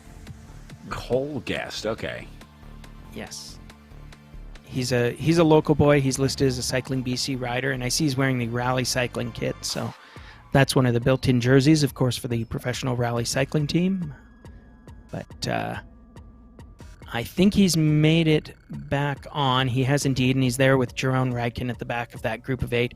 And Giesler is off the front, and Brett Bonifaci, the fine Italian rider, is also trying a breakaway, and they're being joined by Riedenauer. We'll try and Nicholas Riedenauer, who says he only started cycling in June of last year, so there's a new rider for us. And I see my old friend Luke Hubner, put me on your podcast. He's leading the chase there with, I believe that's Jeremy Dumper. Jamie Dumper. Sorry, Jamie. But we've got kind of a ragged, angry breakaway. It looks like it's Giesler off the front, Riedenauer in second, and then Barrett Boniface has been caught by the field. And just to let you know about the logistics, we want to keep watching this, because we got Giesler making what he hopes will be a decisive attack here in the flats. And we'll see if Riedenauer can hold on to him. We're going to be starting our next event in about 10 minutes, so we will have a brief cutaway at the very least to watch the start of our elite women's race. It's going to be a great field. Once again, I hear that Dr. Jacqueline Godby, soon to be Dr. Godby, will be in the house, and I'm sure all of the other women in the field are very excited to know that. But we look back at the Cat 3s here. Matthews, slight gap, but it's this group of 4 now that is formed up, and it's sort of half of that is Simon Israel and Michael Matthews, our 2 early breakaways, and then the other half is Vandergreen and Richards, who I would describe as the pack who caught them, but they're all that's left of the pack, so to speak, and that group is about 120 meters away from a group of 3 chasers. And on the Cat 2 side, so it's all happening, folks. This is some crux stuff. I think that in both races, the Cat 2s and 3s, these have the possibility of being decisive attacks. So we've got Hubner and Boniface working together, trying to get back on terms with Giesler, and they have good reason to want to do so, because Giesler is one of our strong riders. Vince Giesler, he's a real diesel too, so that's a guy you want to bring in a breakaway with you.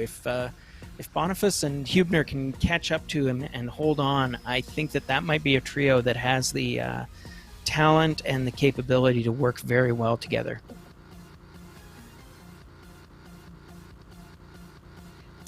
But the rest of the Cat 2 field is not going quietly. They would like to get back on terms for sure. I see them being led by Jamie Dumper. But look at that. Giesler is now 150 meters ahead of his chasers. We now have a group of 3, Riddenauer, Boniface, and Hubner, form a group, and they're about 80 meters ahead of the breakaway. So this is exciting moments, folks. This is the bike race happening, and I think that this group of it's 5 riders has got to be thinking very hard about their future at the moment, because if they don't hurry up, I think that the breakaway ahead of them is too large and too powerful to let go. Like, these guys are actually going to have to work well and carefully in order to get back on terms with those breakaway riders. Crucial point for Giesler right now in the Cat 2s, and the Cat 3s, I think, are about to be in a similar situation behind Richards here. The Chan, Gould, Goldberg group, the 3 sitting in 5th, 6th, and 7th at the front of the in the Category 3 race. This is probably the next big battle to watch, whether these 3 can get up to the lead group of 7 or the lead group of 4, up ahead of them. Gap is growing. It was 250, now they're up to 340 meters back, so Gould, Chan, and Goldberg trending the wrong way, but we'll see if that trio can work their way up to the Richards, Israel, Vandergreen group. We'll keep an eye on that gap. Yeah, absolutely. That's Albert Chan, Micah Goldberg, and Bart Gould. So 3 local boys, I think. I'm not sure. Yeah, Micah is listed as a Cycling BC rider, and I know Bart Gould very well. He rides for the last I checked, he rides for the local Glotman Simpson team. As I say, we like to call them the Bumblebees because of their distinctive yellow and black kit. Close personal frenemies of mine, one of the big clubs in town. And, I love racing against them as long as I can beat them. I don't like being beat by them. It's terrible and sad. No fun whatsoever. But no, they're a great local club, and they've been big supporters of local bike racing for a long time. But we look back at the Category 2s, and it looks like we've got Boniface, Riddenauer, and is that young Luke Hubner all together. But now, where is Vince Giesler? He must be on the road somewhere. We'll get a peek at him soon, but there he is. He's got about a 230-meter lead on the chasing field, and it looks like the riders behind him are regrouping, so he's going to be 1 versus 8 at this point. So interesting situation in the Cat 2 field that we got to take a look at. So we're gonna follow along here. We've got Vince Giesler is on the front here, and then meanwhile, if we take a peek, the Cat 2s, we've got a chasing field, and they've got to be pretty desperate to try to control Giesler at this point, but hopefully they'll be able to work together. And it looks like we have sort of Grupo Compacto coming back together in the Cat 3s. What do you see there, Brad? I see that Albert Chan and Bart Gould and Micah Goldberg are still not really catching up. So I think what we've got is group of 4 off the front that we're watching right now. And then the chasers have got to be very desperate indeed. Yeah, they lost about 30 meters since we last checked in with them. They were hovering around 350, 360 meters back. Now they're right around 400 meters behind Matthews, who is the fourth rider in that group right now. Talking about the Category 3s on the right-hand side of the screen. But the wattage you see for those the second group seems to be averaging a little bit higher. So I think those guys are a little bit more motivated than the riders up front, who are kind of playing this standoff game right now, trying to figure out just where they're going to settle in. Meanwhile, Chan, Goldberg, and Gould, I think, are continuing to keep the effort up. Yeah, I don't know a little bit now as these guys up at the front approach 4 watts per kilo. Vandergreen at 4.1, 4.2. This guy's killing it up on the front of the Cat 3s. Yeah, those are the kind of numbers that'll get you an upgrade to the Category 2 field. And speaking of, we're looking back at our Cat 3s. Yeah, Vandergreen leading them through. I know Bart Gould fairly well. He's a reasonably strong and credible local Cat 3, so if he's in that field, it's not nothing. But nonetheless, the guys up at the front there in this Cat 3 field, they're strong riders. They're names that you and I have been calling an awful lot in the last few weeks, Brad, especially Vandergreen and Matthews. So all very, very credible. Meantime, as we look back at the Cat 2s, you can see that Giesler continues to have about a 270-meter lead. So he is, I think that is a credible commitment to an attempt at a solo breakaway. We'll see how that goes for him. But Boniface and Guest are not content to stay around. And so now there is, it's Nathan Ridenour and Brett Boniface are a little group of 2 that has broken away from their breakaway partners. And we can now see Jamie Dumper trying to get up there. And it looks like he will. So our chasing group isn't so much working together well as they are attacking each other, and I'm not sure how that's going to go. They're maintaining a torrid pace, but I think that it's like guys like Ridenour and Boniface are setting a message: no passengers, and they're going to go up the road and try to catch Giesler. But if you want to follow them, you'd better be able to put in the watts. So I can see that Dumper and Hubner, Guest, Jerome Reichen are all there. They're in contact, but they're all in danger of falling away. We look back at Giesler. He's got 120 meters as he crests that last little lump in the road that we saw. If you take a peek here at the parcours at the bottom of the field, you can see that they're actually past the halfway mark now in this Cat 2 race. So they've covered 40 kilometers in less than an hour, and they're going to be 38.5 kilometers as we speak, and about 58 minutes in, and they've got 33K left to go. We've also got the start of the women's race coming up in about a minute and a half, so we will be cutting over to that very momentarily, even as we have some pretty exciting stuff here in our Category 2 and 3 races. We'll at least show you the start of that. Just too much action, folks.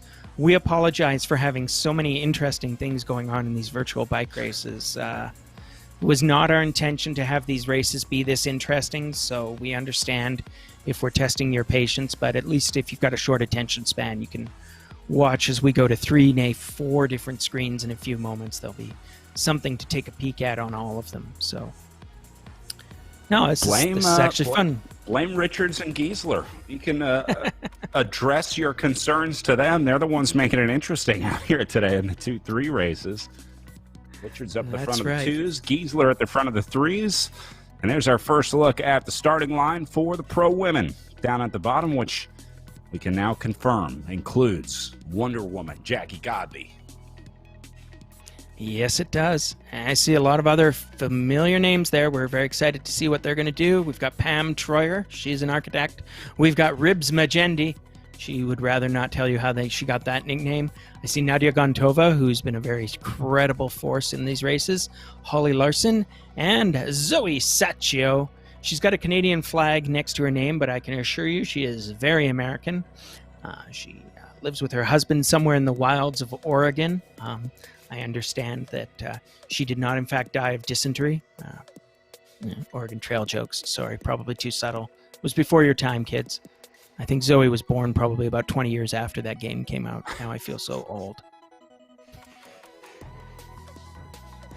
Sacchio away to lead the field. Troyer right on her. Dr. Godby, perfectly content to follow wheels for the moment. This is, as we saw, the usual fire out of the gate attack. If any of you, perhaps Dr. Godby, are not familiar firsthand with actual road racing, it never starts like that. It's just an artifact of how virtual races begin, that you can sort of get credit for all the watts immediately. So all the riders sort of fire off like a rocket, whereas in the real world, it's actually difficult to have yourself at full cadence and power right from the start when your cranks aren't moving. And I assure you, the commissaires are very strict about you not pedaling before the start of the bike race. Ask how I know. But Zoe Sacchio continues to be up there. Jackie Godby is actually on the front of the race now, and Troyer is right with her. We've seen Troyer. We awarded her the combativity prize, I think, in the first race of the season, because she was the one who held on to Godby's wheel the longest in our first race, which was the virtual Paterberg. And we can see that 1-2 group, Godby and Troyer. And there is a bit of method in this madness, which is that Troyer's a good, strong rider, and even if she can't hold on to Godby's wheel, and she can for quite a long time, I suspect, every moment that she spends on this wheel is basically giving her a head start over the chasing field, which we can see is led by my old friend Claire Cameron. She's only 60 meters back, but this group already knows that giving Jackie Godby a 60-meter head start is not a well-thought-out plan. Yeah. I don't think that's gone well for any of these women when they've allowed that to happen in previous races. So I assure you there is considerable desperation in living rooms all across the lower mainland as we speak. As I'm sure that Claire and Nadia and Holly and Ribs Majendi and Zoe are all very credible, very experienced riders, and they can see exactly what's going on right now, and they know exactly how serious the situation is. All the credit in the world to Troyer here, hanging on to the wheel. She's in the red zone a lot, though. I am a little bit concerned that she's doing too much work trying to hold on to Godby here and maybe not focusing enough on just trying to settle in and make sure that she's riding within herself and within her limits here. Because Godby doesn't seem to be going into the red zone. I'm not sure what the difference is here but Godby seems to be staying in yellow, and Troyer staying in red here. This is a long time in the red zone for Pam Troyer. Pamela, don't listen to him. Go big or go home. Explode in glory. Leave it all on the road. Oh, I'm gonna get in so much trouble from Pam later, I'm sure. Well, I'm not saying let off the wheel here in this scenario, but I was just noting that Troyer seems to be averaging a higher workload than Godby up here in this front group. See how the power levels are different? I'm not sure why that would be. It seems like that's a pretty large difference between the work Godby's doing and the work Troyer's doing. Oh yeah, I see what you're getting at, Rich. Is right. Yeah, that Troyer seems to be putting out a lot more watts per kilo. I mean, they're on a relatively flat, very slightly climby section. There might be some big weight deltas that I'm not thinking about. I doubt that either of these riders would be anything. I think they'd be actually in a pretty similar weight class, frankly.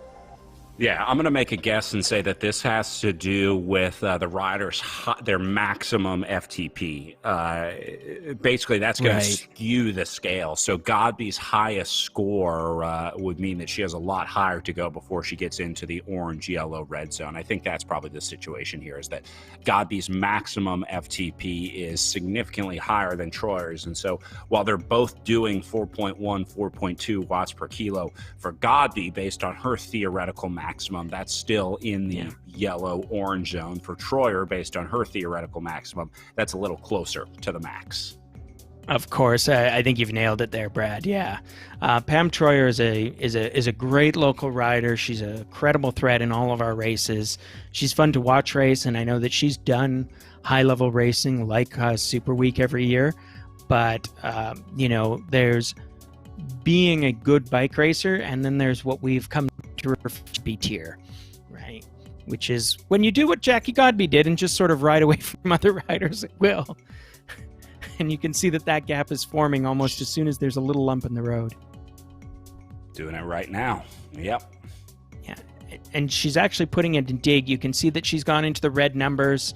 She's actually producing 450 watts per right now, which is taking her into the 5 and 6 watts per kilo territory. She just, for Godby, it's an act of will to drop people more than it is a physical effort, I think.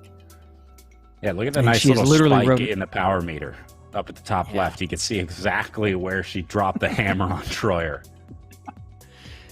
And we know that Godby has a, shall we say, a somewhat experimental or even creative approach to her bike races, right? That we saw very much that I think at the crit that she kind of wanted to, work in the field and see how that felt rather than going for a breakaway victory. But here I think that she was at a certain pace. She was using that pace to drop everybody but Troyer.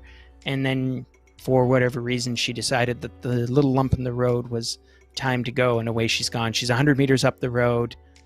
I mean, all credit to all the other riders in this field, but we've seen this story before, haven't we, Brad?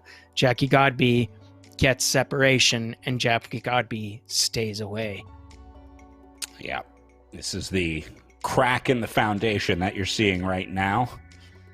As a structural engineer would say, ignore that at your own risk in a scenario like this, because typically it just gets bigger and bigger, and it's going to lead to catastrophic results as Jackie Godby will continue to put time into this group. To be honest, there's nothing that you can do in this scenario. I mean, all the teamwork in the world, if Troyer, Larson, Majendi, Cameron can all link up and ride a perfect pace line for the next 67K, I don't even know if that's enough. I mean, Godby is a once-in-a-lifetime rider, and these riders should know that. This is not just consistently losing a race to one rider. This is consistently racing against a God-tier rider, Godby tier rider, as you said. That's right. Yeah, so if there's any Pro Conti or World Tour women's teams DSs out there, if you don't already have Dr. Jacqueline Godby's phone number in your Rolodex, you kind of need to get that, because listen, I guarantee you there are multiple teams that have been in contact with Godby as she whipped their well-paid professional riders in their virtual racing early on in the season. When you're paying someone 5 figures to race their bike for a living, and they get beat by someone who's in the middle of their PhD, MD studies as an amateur, it definitely puts that rider on your radar. And Godby, on multiple occasions, beat out Continental and Pro Continental riders on the platform here. So, yeah, they are well aware of Godby here. The question is really just how much time Godby has in her day. I mean, this is literally there's so many people that want a piece of Jackie Godby, and me included. I want to see Jackie Godby race every single race on the real life circuit, but I also want to see Jackie finish her PhD and make sure that she has a real job and can save lives with her radiology degree, which is, I'm sure, much needed around the world. So, as much as I want to see Godby pursue a professional racing career, professional virtual career, professional real life career, she's got bills to pay at the same time. Yeah. So, student loans don't pay themselves. That's right. She's got student loans, and she's got, I'm sure, an excellent future as a medical doctor coming at her pretty quickly. I'm not, as much as she'd make an impact as a professional bike racer, I'm skeptical, and then sad to say, but I don't think she could take the pay cut. But meanwhile, she's putting her mark on this elite women's race, and it looks like Pam Troyer is still no woman's land. She's about 150 meters ahead of the chasing field. So I have a suspicion that Troyer will at some point get absorbed, and it looks like the group of 4 behind her are working acceptably well together, although I see Majendi falling off a bit. But we've also got some pretty active Cat 2 and Cat 3 races. Let's see if we can figure out what's been going on there. It looks like Vince Giesler in Cat 2 has been continuing to tap out the laps. He's now got a group of 3 up the road with Radenauer and Boniface, and it appears that poor Luke Hubner, Podcasting can't save him now. He's about 300 meters off the back of that group of 3, and he's only about 70 meters ahead of the group of 4 chasers. So we kind of have 3 fields on the road, and I have a strong suspicion that is about to become 2 fields, because I think that Hubner will be gratefully absorbed by that group of 4 and will revisit his attack on the front 3 riders as part of a group of 5. So we've got 3 up the road, we've got 4 and soon to be 5 chasing together. And it's about to be a very interesting race, because I think we've got the Cat 2s are pretty far into their race now. They've got about 45 kilometers covered. They've gone over the big hill, but they got a couple big hills in their future. And meanwhile, we're looking over at the Category 3s, and it's we've been calling Simon Israel and Michael Matthews names quite a bit, but they've got their friends Van der Green and Richards with them.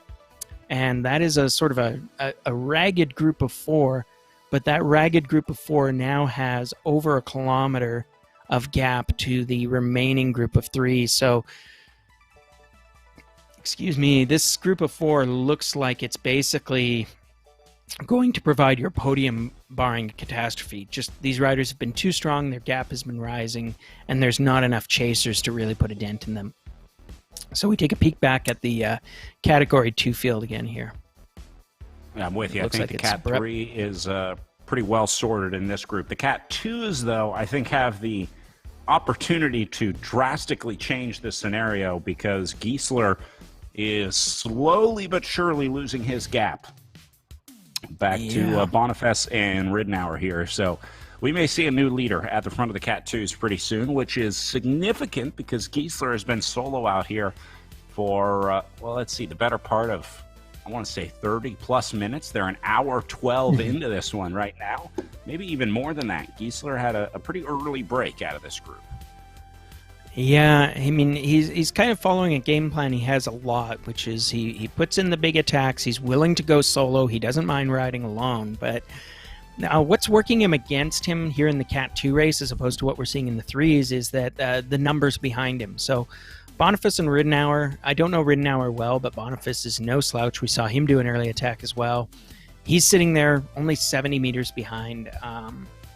It'll be interesting to see if he's decided to close that down, but there's also a pretty credible group of 4 that's only 300 meters behind these guys. And I mean, if Ridenour, Boniface, and Giesler get together, that's a credible trio. But on the other hand, if they don't work together, I think there's a real prospect of this group of 4 chasing them down.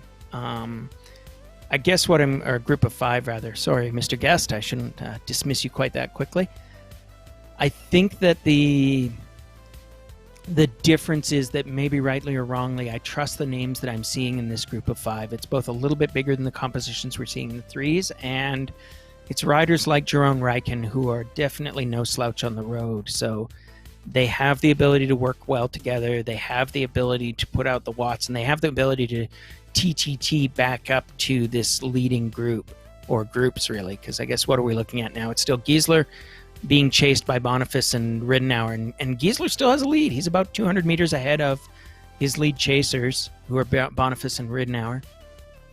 And, you know, they're riding over this rolling terrain. We're going to see these gaps compress down because Giesler is on a climb. Boniface and Ridenour are kind of on a false flat, and the chasers are just starting to climb. So it's a confusing race situation, which is fun because that means we don't know what's going to happen next. And the only way for us to find out, Brad, is going to be to keep watching this bike race, isn't it? Like it or not. We're looking back at the Cat 3s as well. There we can see that Van der Green, Matthews, Israel, and Richards continue to maintain their 1 kilometer lead over a group of 3 chasers. Actually, it looks like it's more like a group of 2 chasers, because I think we can call Bart Gould somewhat dropped from that group of 3. So we can call it the Category 3s. We're going to see the short, real road bike podium come from this group of 4 up front, almost certainly barring some sort of mishap, you know, network drop, mechanical failure, flat tire. So it'll be, yeah, it's hard to say for sure what's going to happen. Now we take a peek back at our at our Cat 1s. Jacqueline Godby is out in front. Shock. But almost as interesting, Pam Troyer is kind of holding on in no man's land. Look at that, Brad. She's got 380 meters between her and the chasing field, which is 4 riders now. It looks like it's going to be Cameron, Larson, Ribs Majendi, and Nadia Gontova. The name that we're missing from that group is Zoe Sacchio.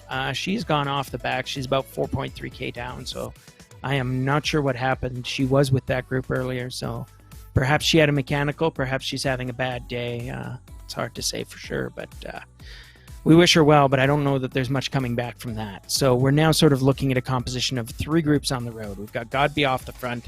We've got Pamela Troyer stuck in the middle. And then we've got this group of 4.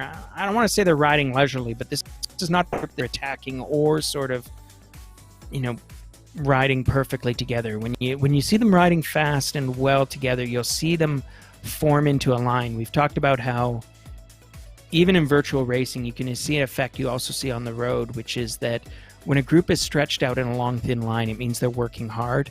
And when a group is all sort of clumped together, it means they're taking a pretty relaxed pace. So that's what I see in this group of 4 in the elite women. As we look back at the Category 3 race, and it looks like we've got Mr. Richards taking a small gap over Matthews, Van der Green, and Israel. So we talked about this being our group of 4, but Matthews is trying to get back to Richards. It might become a group of 2. So we see Matthews now on Richards, and then we've got about a 40-meter gap between this duo to Van der Green and Israel, who we're looking at now. So Van der Green and Israel have to be worried because that could be the race riding away from them. They're not necessarily strong enough to just bring that back. Wouldn't that be something if that was all that Richards needed was just one other rider, and once he gets Matthews, they take off again. This will be a telling next 20 kilometers or so now that Richards has a little bit of company up at the front. Meanwhile, Giesler about to get some company as well, with Ridenour joining at the front of the Cat 2 race for the first time. Yes, indeed. That's actually impressive because Giesler's been out there for a pretty long time now. And so we've got Ridenour joining him. Brett Boniface is now the man in the middle. He's about 130 meters back from this group. So I wonder if he can catch up. He's, as we've said before, he's a strong rider. He's on a descent, so he's got a chance. But Giesler's a big, strong boy as well. And I suspect that he will get credit for his weight on the descent. Not really a euphemism. I think he'll actually get credit for his weight on the descent, and that means he'll have an easier descent. So it's possible that Giesler and Ridenour will have a pretty down, and Boniface is going to have some trouble chasing them. So he may be waiting for the roads to turn flat again so he can start to make a dent in that pair. And they're still being chased by a group of 4. And then we've got our Cat 3s, which is still sort of 2 and 2. We can see Van der Green and Simon Israel clawing their way back to Richards and Matthews. So it looks like Van der Green, I think, is about to catch Richards and Matthews. So they're going to make this a group of 4 again. And as we watch our Cat 1 women, our pro women, things are starting to get nasty because we can see Troyer still out in the middle. Gontova has got a slight lead on this climb. She's not dropping Cameron, but she's gapping her. And then Cameron and Ribs Majendi and Holly Larson are all there. It's Fiona Majendi. She got the nickname Ribs for the number of times that she broke her ribs. I'm sure she really appreciates us mentioning that. But we don't care. We're mean people. Sorry, Fiona. But so we see Pam Troyer there. She's actually she's managing the damage. She's not just disappearing into the arms of the chasers. She's still only about 550 meters behind Godby. And, she's got about 150 odd meters between her and the first of this group of 4 that's coming after her. So, just a hard race for Troyer. She's got to see if she can stick it out and stay away from these 4 chasers for what is going to be how much longer? She's got the chasers have 62 to go. Troyer has 62 to go. She's not that far ahead. So that is a long, long solo ride for her.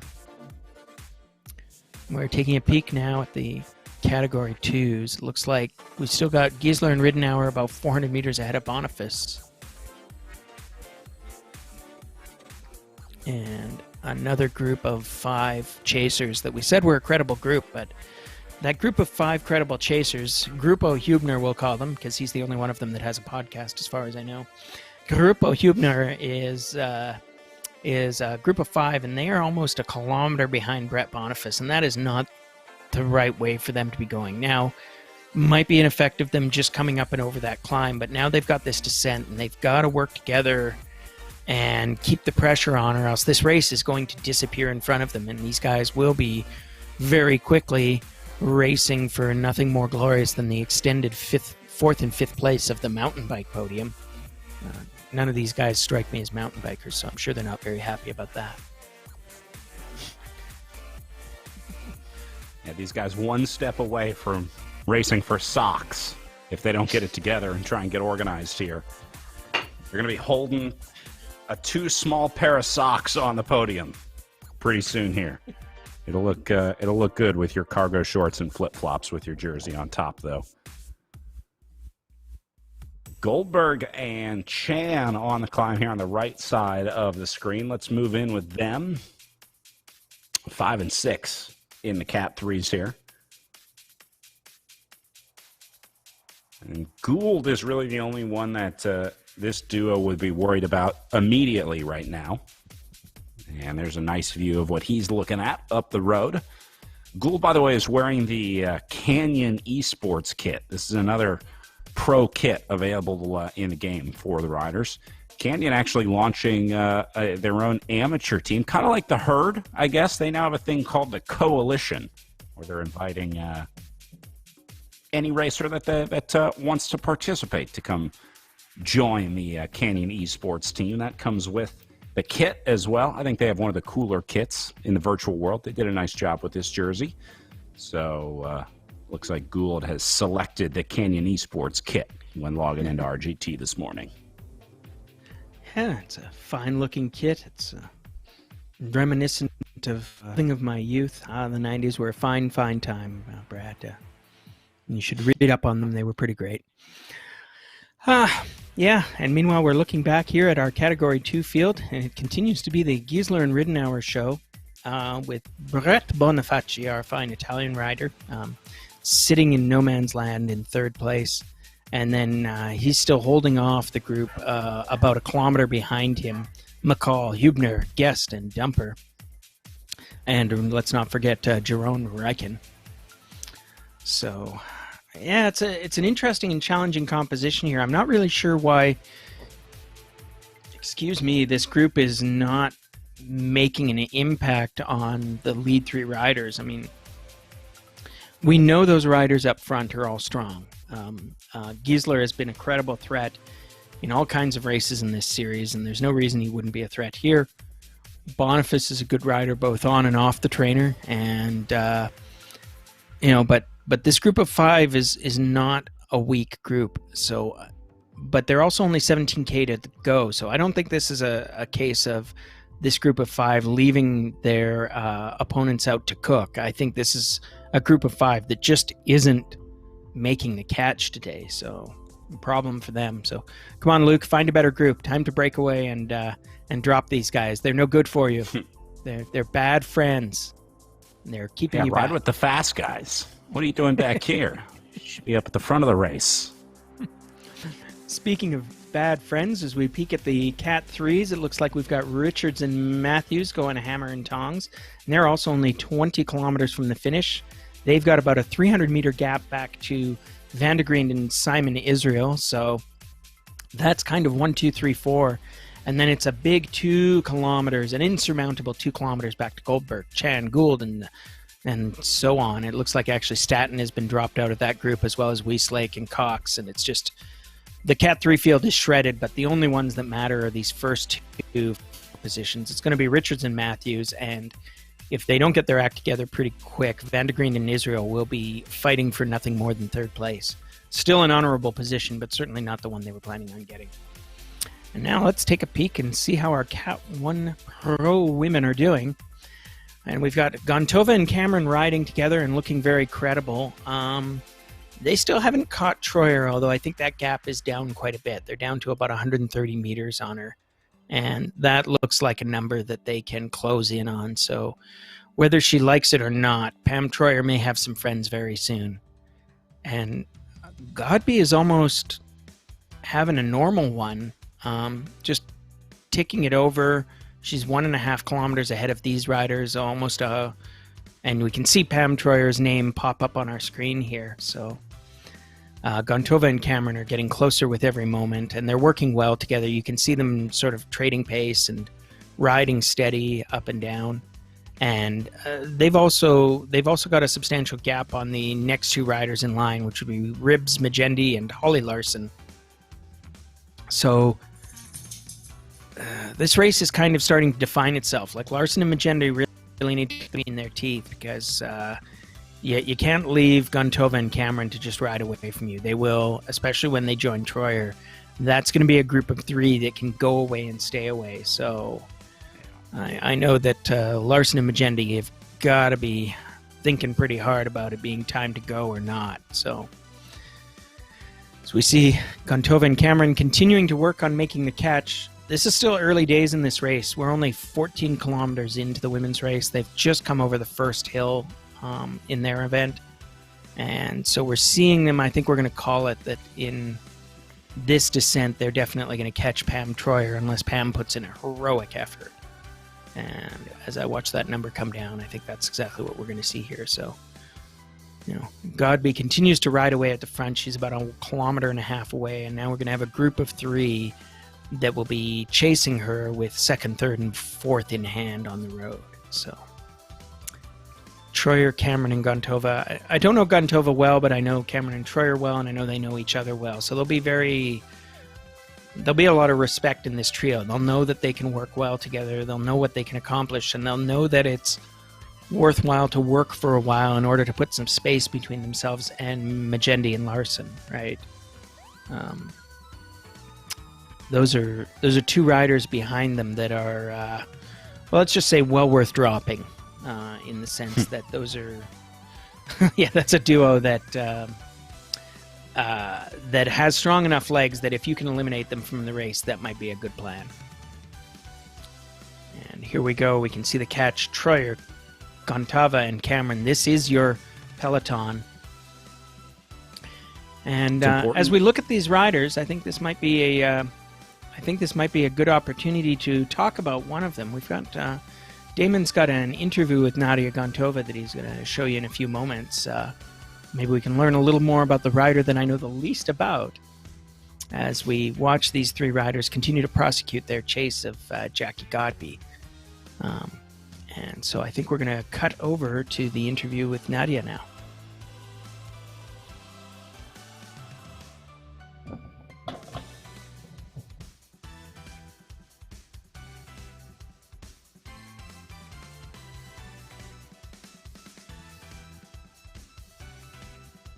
I'll just start with introduce yourself, your name, age, and nationality. My name's Nadia Gontova. I'm 20 and I'm Canadian. And Nadia, which team were you racing for on RGT last weekend? I was just going solo. I was not on a team. Nice. So that must have made the dynamics of racing against some other teams on the course a little bit more interesting. Did you have a pre-race plan? No, I'm not very experienced with e-racing, and all the other races I've done, I did a few races in a Swift League in a in the men's category. So coming into this one, I didn't really have a strategy other than trying to hold on and see what happens. Amazing. And how did the plan work out for you? I see you got some pretty good results with a podium in there. So how did the race end up playing out? Yeah, so this was my first RGT race, and And I got 2 pieces of advice from my friend Laura, who's a big e-racer, and she told me to not get dropped at the start and practice on RGT, and I didn't practice on RGT, and I got dropped at the start. So then it definitely took a pretty big effort to catch back up to the pack, but I was super happy about that. And then I guess from there I was just holding on to wheels for as long as I could.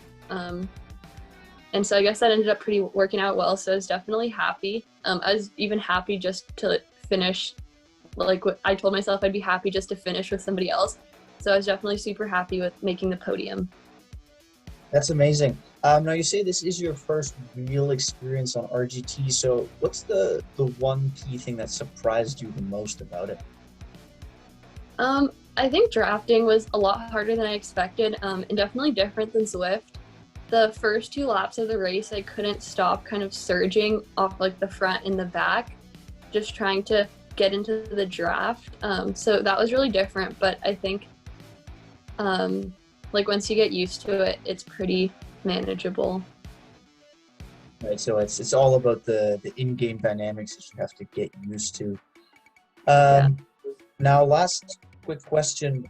You must have some ideas of what you'd like to improve for the up-and-coming next 3 races. So what's one goal that you've got for next Saturday?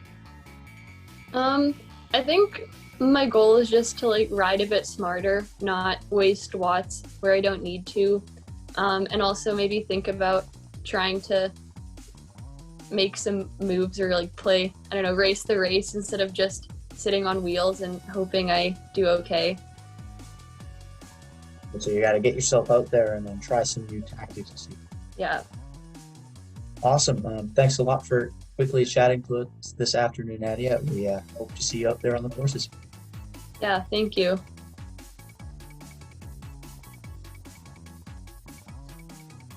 I love it. She's like, I got 2 pieces of advice for my first e-race on RGT, and I didn't listen to either one of them.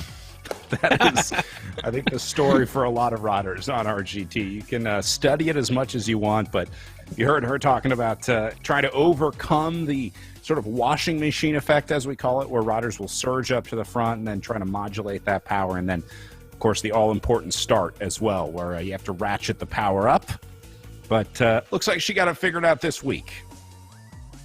Yeah, it's she's apparently a quick learner, because here she is in the decisive group at the moment, the Grupo Gontova, I guess we'll have to call it now, along with Troyer and Cameron. So we revisit the race situation for the elite women. They're about 20 kilometers into their race at this point. And meanwhile, we're looking at the Cat 3s and Cat 2s, and they are starting to get down to brass tacks.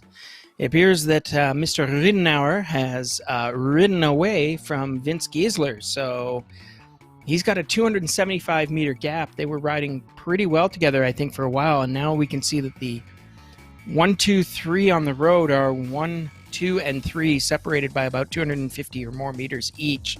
So Brett Boniface, our fine Italian rider, local boy, is sitting there about 500 meters behind Vince Giesler, and Giesler is about 250 behind Riddenauer. And then we've got our group Hubner about 2 kilometers behind Boniface. So what we're seeing is, I can't say that the podium is settled. This is a group of 4. They've got a descent, so they're going to close up on Boniface pretty quickly. But I'm not sure if they're going to close up 2 kilometers quickly. And they've only got 12 kilometers of racing left. As we well know, those last 12 kilometers are quite the dilly, because there's a big climb at the finish. But right now, we're sort of seeing a fully shredded field in the 2s. And so we take a peek here at the Cat 3s, who are not far behind. We've got Michael Matthews here leading your race, and he has dropped Richards, it appears. Which is kind of a big deal. I believe that's Vaughn Richards. He is a good British Columbia boy, but I'm not sure I know that name. But he's shown that his legs work anyways. He's still only about 70 meters behind Matthews, but he's got some work to do if he's going to catch up with his erstwhile drafting partner and make this race go. just giving you a reset on what our race situation is. For quite a while, we had Matthews and Israel riding off the front. Then they got joined by their friends Richards and Vandergreen, and for a while we had a group of 4. But you can see that the attacks have come and gone, and now we've got Israel and Vandergreen riding well together for 3rd and 4th place, but they're about 300 meters behind Richards, and they're about 330 meters behind Matthews. So that 330 meters probably covers your podium at this point, because it's another kilometer behind Israel before you see any other riders. That's Micah Goldberg in the Grupo, Goldberg, Chan, Gould, and Staton. But I'm afraid that those guys are out of contention except for the mountain bike podium. And so we're seeing it sort of all come apart at the seams, especially in the men's races. And in the women's race, it's kind of, well, there's a clinic being put on by Dr. Godby, and her eager students are the rest of the field. We've got, we're all professionals here. We've got Troyer and Cameron and Gontova working well together, riding hard.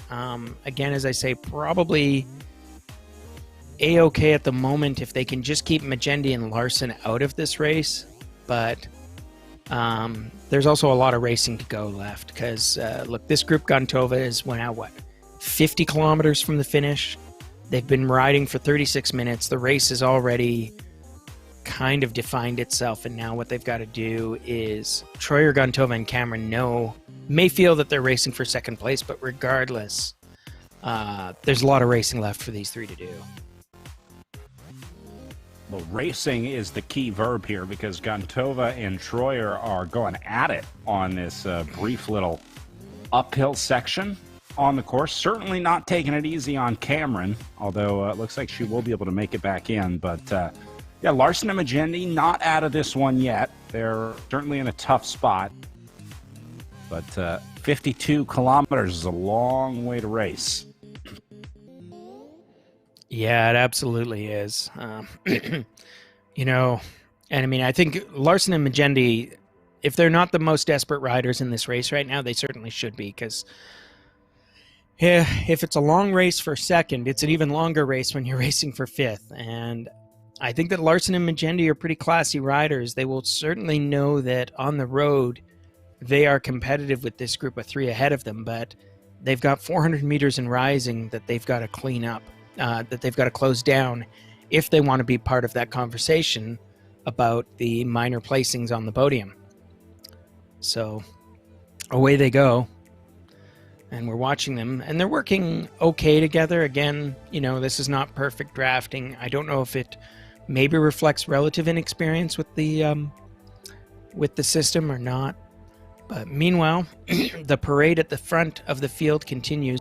It's Jacqueline Godby destroying all comers, as she has. I mean, this has been this 4-week series has been a coronation for Godby, and you know, it's.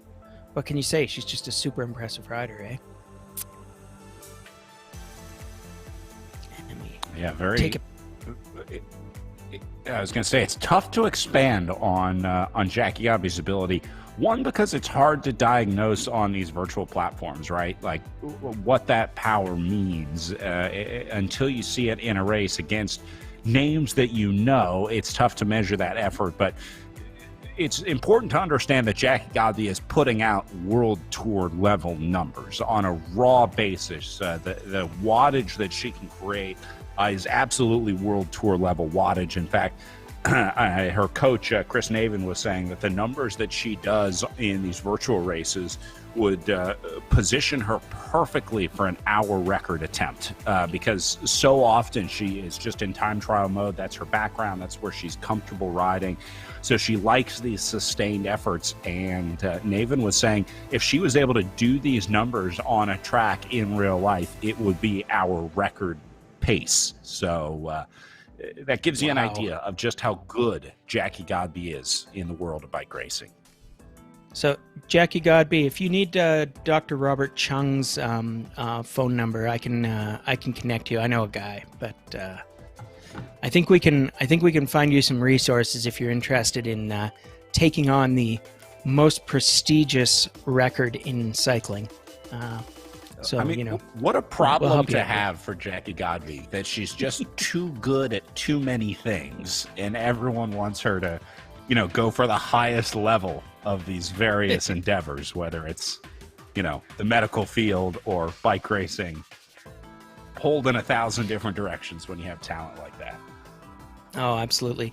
You know, it's a funny thing to say, but the hour record might almost be a credible thing for her to attack, because the about it is you don't have to do quite so much long, slow distance work in your workout regime when you're actually training for just a 1 hour effort. It actually would constrain your training program in some ways to what should potentially be shorter efforts than you would if you were, say, trying to become a pro tour rider. So, you know, maybe Godby has it in her to just, you know, if she just gives up on that annoying triathlon thing, she could become break the world hour record in her spare time. That's what I'm saying. So, there's a thought that we can put into the good doctor's head here. See if she wants to make a hobby of, you know, destroying one of the most important and prestigious records in cycling. Just, you know, you might want to consider that. But we didn't even mention all the work that she's put into her triathlon career. A multi-time winner of the Chicago Triathlon. You know, that involves some pretty significant training off the bike as well, in the pool and running. So I don't know if she wants to give up all that work to just to appease us cyclists. Nothing but respect for my triathlon friends. Yeah, the two weirdest groups in endurance sports, cyclists and triathletes, and Jackie Godby is right in the middle. We're fighting over her. It's a tug of war. That's right. And the doctors, throw the doctors in there too, trying to get a piece. Not a problem I've ever had in my life, Brad. I can't say that doctors, triathletes, and professional cycling teams have fought over my body. So, but you know, we definitely see a great future in front of this young woman, and as we watch her ride away once again from the competition.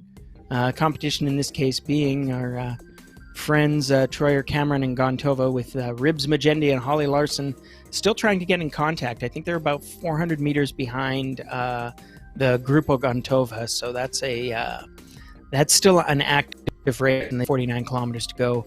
But meanwhile, we got to pay some attention, because look at this. Our Cat 2s are only 3 kilometers from the finish, 4 kilometers, I guess. That's Nathan Ridenour, I believe, who is leading that field. Sorry, Nicholas Ridenour. My apologies. I'll just make up any name for these guys. Nicholas Ridenour has now decisively dropped Vince Giesler, and giant hill that he may be about to ride up or not. I am confident that will be a decisive gap. All he has to do is basically sustain his effort, and he will come away with victory. Vince Giesler may not be happy with second place, but he's got that pretty locked up as well. He's sitting about 600 meters behind Ridenour, but he's also about 400 meters ahead of Brett Boniface. So Brett has been kind of riding on his own for a very long time, and I'm pretty sure he wanted to catch Giesler and Ridenour, but I don't think he's going to catch either of them. And then we've got our group of 4. I had great hopes for the Grupo Hübner, but they did not fulfill their promise. Come on, Luke. I thought you were cool, man. Thought like the podcast wasn't all there was. But anyway, maybe next race, right, Luke? Sorry, I can't be too mean to Luke. He's a great young kid, and he's got a great attitude, and I've seen him do very good things. And also, he's 17 years old, so he's going to get better. And when he does, I think that a lot of these guys who are about to finish on the podium will have bigger problems.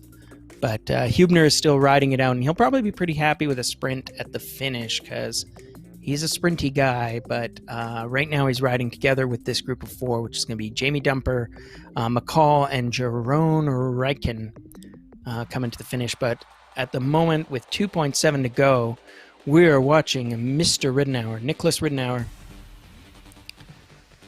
He is apparently riding for the Full Greens Cycling Club, which I cannot say I know much about. And he says he started riding a bike in June of last year, but turns out he was formerly a competitor, so it's possible that he's moved some of his arm watts into leg watts, and I guess that plan worked out.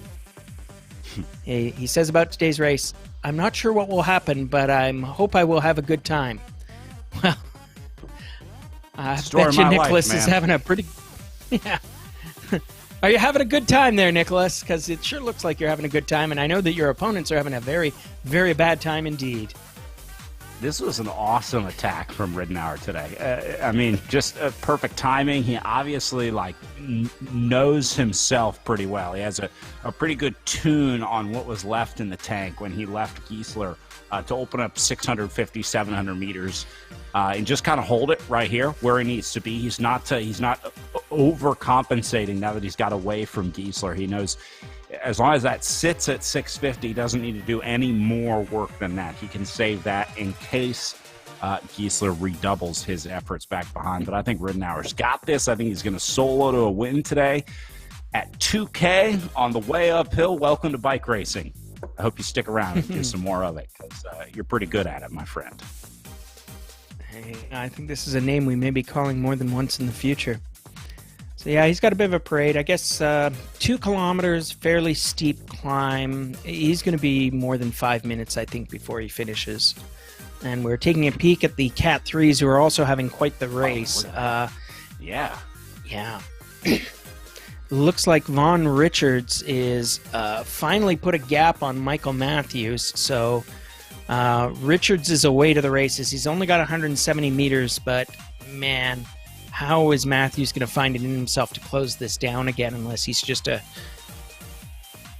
angelic climber by comparison? So that is kind of the race, and both Matthews and Richards have to know it, that they've got 5.3K to go. It's going to be a long 5.3K because it's all uphill from here.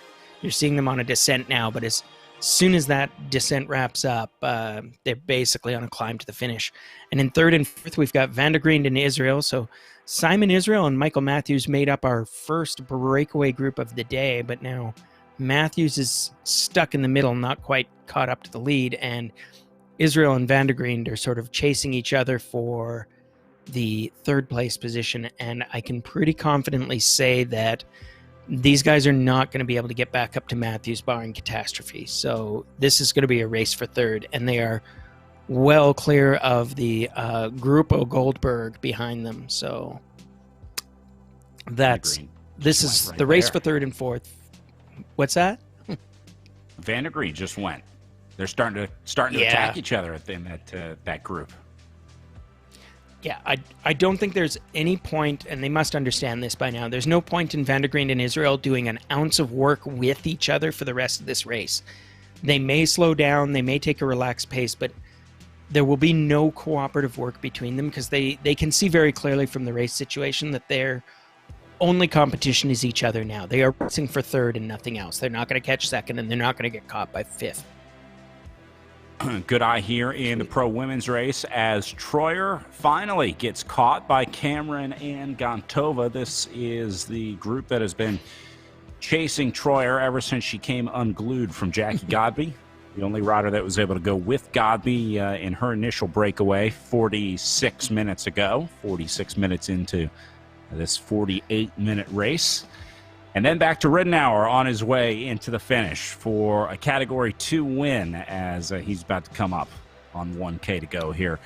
Giesler not going to be able to do it, so I think he's got this one. Yeah, he'll be very happy to see that Fiamme Rouge. And as we know, there's a little tiny kick up just as they get past that 1K to go mark. But after that, he's going to be over the worst of this climb, and then he's got a relatively easy parade for the next 900 odd meters before he will see the finish. So, Chapeau Ridenour, that is the peak of the climb right there that you're about to ride over. And from here, you've got a pretty steady cruise, and you've got a 500 meter lead, and there's only 800 meters left of racing. So, hopefully your internet connection stays up for another 30 odd seconds that you're going to need to finish this race out. And indeed, we follow him in. So, congratulations. Nicholas Ridenour says he was going to have fun in this race no matter what happened, but I think he's about to learn that there is nothing more fun than winning a bike race. Look at him. He's still doing 5 watts per kilo. At Yeah, at 500 meters to go, there's no relaxing for Ridenour here. well, chapeau to that man, and Giesler is chasing him down, but he will not chase him away. But Giesler actually still has to do a little bit of work because there's 1 kilometer left, and he's not really clear of Boniface. And we talked about Boniface being a pretty good climber, and Giesler is the opposite of a pretty good climber. He's a strong diesel rider, but he's also pretty heavy. And so as we watch Ridenour in his final 150 meters, he can almost see the finish line. You can see those beautiful 100-meter to go banners. As he passes all of our sponsors, including 7-Eleven and Cobotix. And he's going to take the finish. Congratulations to Nicholas Ridenour, 25 years old, and he has won the virtual Joe Martin stage race. And meanwhile, we've got Vince Giesler. I thought this was going to be a safe second place for Giesler, but I thought this was over. This is not safe. This is awesome. Giesler has got only 30 meters on Boniface. He's come over the crest of the hill, so maybe he can diesel away, but Boniface is an attacking rider. He's got that Italian racing spirit, of course. Let's see what he can manage, but Giesler is starting to pull away. Giesler just looked in the rearview mirror for the first time. He's like, "What is this?" This finish is trouble for both of these riders. We can see Giesler. He's got 70 meters, 600 to go. I think he can hold this off, but it is by no means going to be trivial. He's digging in. Let's watch the numbers. Boniface still at about 85 meters. He's not doing any damage. I think that maybe Brett managed to pull the trigger on his big effort on the climb, knowing that that's where he had to make the catch. And because he hasn't made the catch, I think that's all it. So he put Giesler in some danger of losing his second place, but with 200 meters to go, I think that Giesler's going to be able to hold off a charging Brett. Well, I say that, but the numbers keep coming down. Brett is not going quietly, is he? Come on, Brett. Come on. Sorry, Vince. No, yeah. It's not that we hate Vince Giesler. It's just that we love a good finish. Yeah, exactly. But with a 60-meter gap and 50 meters to go, I think we can award this one. Congratulations to Vince Giesler. He holds off a hard charging Brett Boniface, and that is your Category 2 podium in a time of 1 minute and 52 seconds. That is a fast average speed over a very non-trivial course. That finish had all the makings of a guy celebrating early, zipping up the jersey, and then getting passed on the line. I mean, we celebrated early on Vince's behalf, and then he got to the top of the climb, and we're like, wait, So now we're watching as our elite women, they're still not even at the halfway mark of their race, so they've got everything to ride for, and it's Troyer, Gontova, and Cameron fighting over second, third, and fourth as we see Jack Godby continue to tap out the pedals. Her lead is now up to about 3 kilometers, and it's kind of looking like her template. But now we're peeking back at the Category 3s, and what do we have here, Brad Soner? It appears that we've got Mr. Richards with only a not very substantial gap over Matthews on that final climb. He's got 1.5K to go. These guys been going at it all day. Richards and Matthews up at the front. Yeah. And in the Cat 2s, meanwhile, we're going to get a sprint finish. So thank you, Luke Hubner. He's going to give us an aggressive attacking finish because they're only 500 meters from the end. So they've come up over top of that hill all together, and now it's going to be a straight 500-meter, ugly, slightly uphill drag race finish. I just wish that the Cat 2s and Cat 3s had spaced out their exciting finishes a bit more. We're going to have to double commentate on the events as they rapidly proceed to us. But I think we're going to get the Cat 2 sprints here first as Jamie Dumper takes a run. Guest on his wheel. Luke Hubner's still there. I'm afraid they've dropped McCall more or less. McCall's about 50 meters back, but there's only about There's not much distance left. We've converted the race briefly to Imperial, so don't let that phase you. We're about 0.2 of a mile away. I believe that's I don't know. That's about 1,000 feet, which would be about 300 meters in the new metric units. We can see actually at the side of the road signs. We just went past the 200-meter line, and there's Luke Hubner. Come on, I did call this. Hubner is a good sprinter. I've seen him on the track, and away he goes. But is Guess going to catch him? Oh. Is he? You're not. Oh, Luke, come on. How did that get scored? Guest takes it. Guest by, got it. My goodness. Oh, he got it. By nothing. Hubner, Luke, man, that was for 4th place. That's like extended mountain bike podium. Oh, Luke. Oh, I believed in you, man. Oh, that's got to be a heartbreaker for Luke Hubner. He's going to be thinking about that one for a week and a half. I'm pretty confident. So, Luke, tell us all about that one on the next edition of the Zone 2 podcast, which I'm sure Luke would like you to know is the name of his podcast, which he does with a couple of his other young racing buddies, and it's just super fun to listen to. It's got a loose and casual feel, and what they lack in professionalism, they more than make up for in enthusiasm, and it is in my podcast subscriptions as we speak. Meanwhile, we're taking a peek as Damon shows us that very soon, in about 3.5 minutes, we will be beginning the Cat 1 race as we watch the Cat 3 race finish up. This is the lead rider, Richards. Mr. Richards will be 600 meters from the finish. Vaughn Richards. He's a true descender, he says. And he is a former soccer player who turned to cycling after he hurt himself. The classic entryway into cycling. Get hurt doing another sport. Right. Well, this was a great one at the front between these two today. Richards and Matthews going at it. I think Matthews was maybe a little more aggressive, so he gets the most combative award for the day.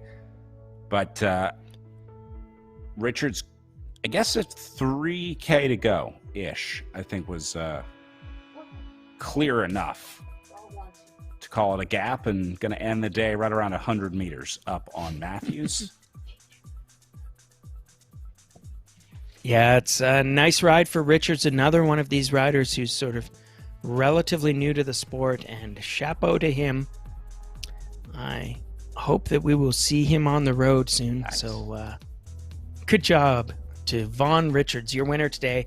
And I'm sure Michael Matthew much rather have won this race than settle for second, but there is no shame. He rode, as you say, at a very aggressive race today. We'll give him the combativity prize, the red numbers, as you would get in the Tour de France. So nicely ridden, and it looks like we're going to have a bit of a sprint to the finish in the 3rd place Cat 2 ride, because we've still got, I think it's Van de Griend and, the Cat 3 racers. But we're looking at all the actions all at once here. We're about 90 seconds away from the pro men starting. We're only seconds away from the Cat 3 3rd place finish, which is a contested finish. I think we've still got, who's that? Van de Griend and one other rider who are riding pretty closely. No, it looks like Van de Griend has dropped Simon Israel, so he's got a bit of a parade to the finish now, unless Israel has a magic trick in his bag. So chapeau to Mr. Van de Griend. He's going to take that 3rd place. Well earned. Brian Van de Griend, another rider who's just put out some big efforts today to activate this race. It was a good, exciting race, and reason the Cat 2s both. And I think we can safely say Israel will hold on for a 4th place finish here. And then even Chan and Goldberg look like they got a pretty good gap between them. Maybe Cox and Staten at 4K back will be the next closest battle here as we're wrapping up the Cat 3s. Yeah, I think if I'm remembering correctly, I think Israel and Van de Griend may have been. Well, yeah, this is our it's been a long race, but as you say, Van de Green is gonna parade home for third place here, and then we're gonna see Simon Israel collect fourth. But I don't know if Chan and Goldberg have a sprint in them. It looks like, as you say, that Chan has probably managed enough gap there for holding on to fifth place. As the Cat 3 field just went hard, it turned into an attack and chase, and then it shredded itself. It was classically a field that just pulled itself apart from both ends, didn't it, Brad? It just like the riders went off the front, the riders went off the back, and before you knew it, there was hardly anything you could call a peloton left, was there? Yeah, the elastic snapped pretty early on, and then just a few pieces coming back together as the fragmented group makes their way up to the finish. Again, racing on the Mount Sequoyah course today based on the Joe Martin stage race real life course. I think this is stage 3 normally out there, part of a 4-day stage race out in Arkansas. They hosted a virtual race earlier in the year, and as part of that had their course loaded into RGT, and we're using that today in the virtual BC Cup because it seemed like the most popular format to watch. Meanwhile, Category 1 and Pro Men underway, our last group of the day. And look at these guys, old veterans. It looks like they've struck an agreement that they're going to take it easy here in the first minute 22, but AFM didn't get the memo. Yes, that's Alex Fraser Moran. He likes to go by AFM, and we'll have to figure out a much ruder nickname for him. I've got to look at some of my research notes, but strong young rider, totally credible, very, very well known to the Cat 2, to the local Cat 1-2 field. And we're seeing a lot of other familiar names, yeah. Nobody here is getting casually dropped. We can see we've got a field of, it looks like 10 riders strong. Everybody's still there, AFM off the front, and I can see young Campbell Parrish pushing the pace there. It looks like he does not want to let Moran go up the road. Not without a fight anyway, so... Campbell Parrish, a former teammate of mine. He used to race for the Escape Velocity Cycling Club, and now he's, I think in this event, he's racing in a familiar jersey, the Above and Beyond team. That, of course, is shepherded by Matt Usborne, who is also here in our race today. And I'm sure he'll be a factor because we've seen Matt be kind of a big deal in these races, haven't we? But, as we're taking a look, this is Bruce Bird. Bruce Bird is another guy who's been a big deal in these bike races, right? And there he is right with AFM. So you can see we've got this long stretched out line, definitely indicative of the level of power output going on here. This is serious bike racing, Brad. This is some serious bike racing going on. Lots of attacks. They're trying to establish the early breakaway. I think they must have heard me say that they were going easy early on because AFM came rocketing through to lift the tempo up the front of the Cat 1 Pro Men's field. Maybe I can try and help Gontova and Cameron around with a little bit of that energy, see if we can get them up to Jackie Godby here. It is, it's only 3K, you know, you never know. They got it in them. They can do this. Yeah.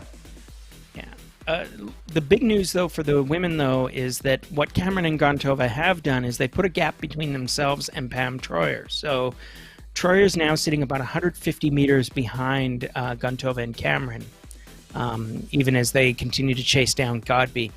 So as we watch Gontova and Cameron cross through that halfway barrier, 36 kilometers down, 36 to go, they've got to be happy because that means that they're at least closing up the second and third place positions. And Troyer's got to be very, very unhappy about this because after she did a ton of work, held on to Godby for a long time at the start of the race, she's getting dropped, and that is no bueno, because this might just sort of stick her with fourth place, or worse, she'll end up getting caught by the chasing riders. And we Bruce Bird sneak now. a peek back here. Yeah, yep, Bruce Bird. And look who's joining him. That's Matt All Usborne. right.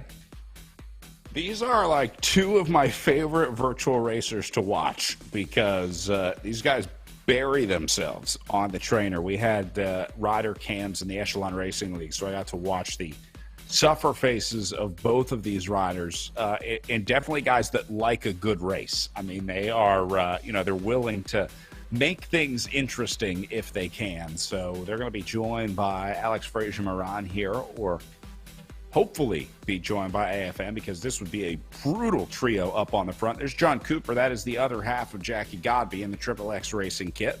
One of the few Triple X riders that you'll see out on the virtual platform. At least Triple X is a massive club up in Chicago, but we only have a few focusing on the virtual racing here. And then Sands adding a little international flavor to the front of the race.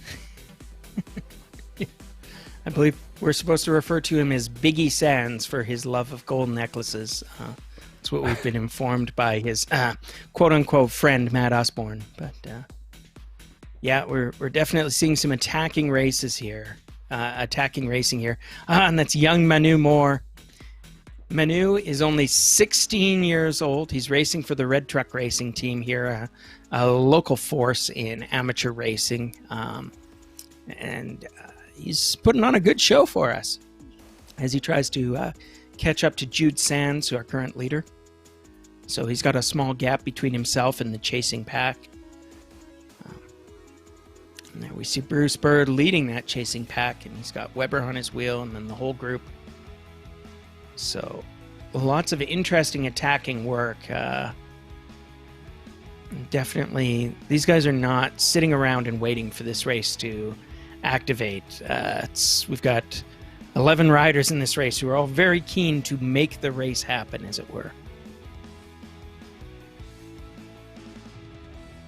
So, kind of an interesting scenario here. Spread out across the road. You see the gap that they're looking at up ahead. It's only 75 meters up to Manu Moore. Great shot here. Yeah, I don't know Sands quite that well, but Manu Moore he'll be a credible threat, but it might be that some of these big boys in the field are thinking that Manu Moore is not going to be so dangerous that they can't let him hang out to dry for a little while. So this may be a tactical decision by the field to not chase Moore and Sands so hard. So good news, boys, you've been given a little bit of leash. Bad news, boys. This means that the field doesn't believe in you. So, Manu and Jude, I'm exhorting you: prove the field wrong, attack them, and make them pay for their lackadaisical attitude. Because there's no greater motivation in bike racing than spite and vengeance. Never mind, they got caught. Maybe it wasn't their day. It's Tom Tarblanche, another 17-year-old rider. So there's a lot of youth and exuberance coming to the front of this field today, and you got to love it. You know, I just like the thought of these guys letting some of the more senior riders in the field feel every day of their years. Yeah, for guys sure. like Tom Tarblanche have nothing but their future ahead of them. So go on, Tom Tarblanche. Let's see what you've got. What he's got right now is a 40-meter gap over the chasing field.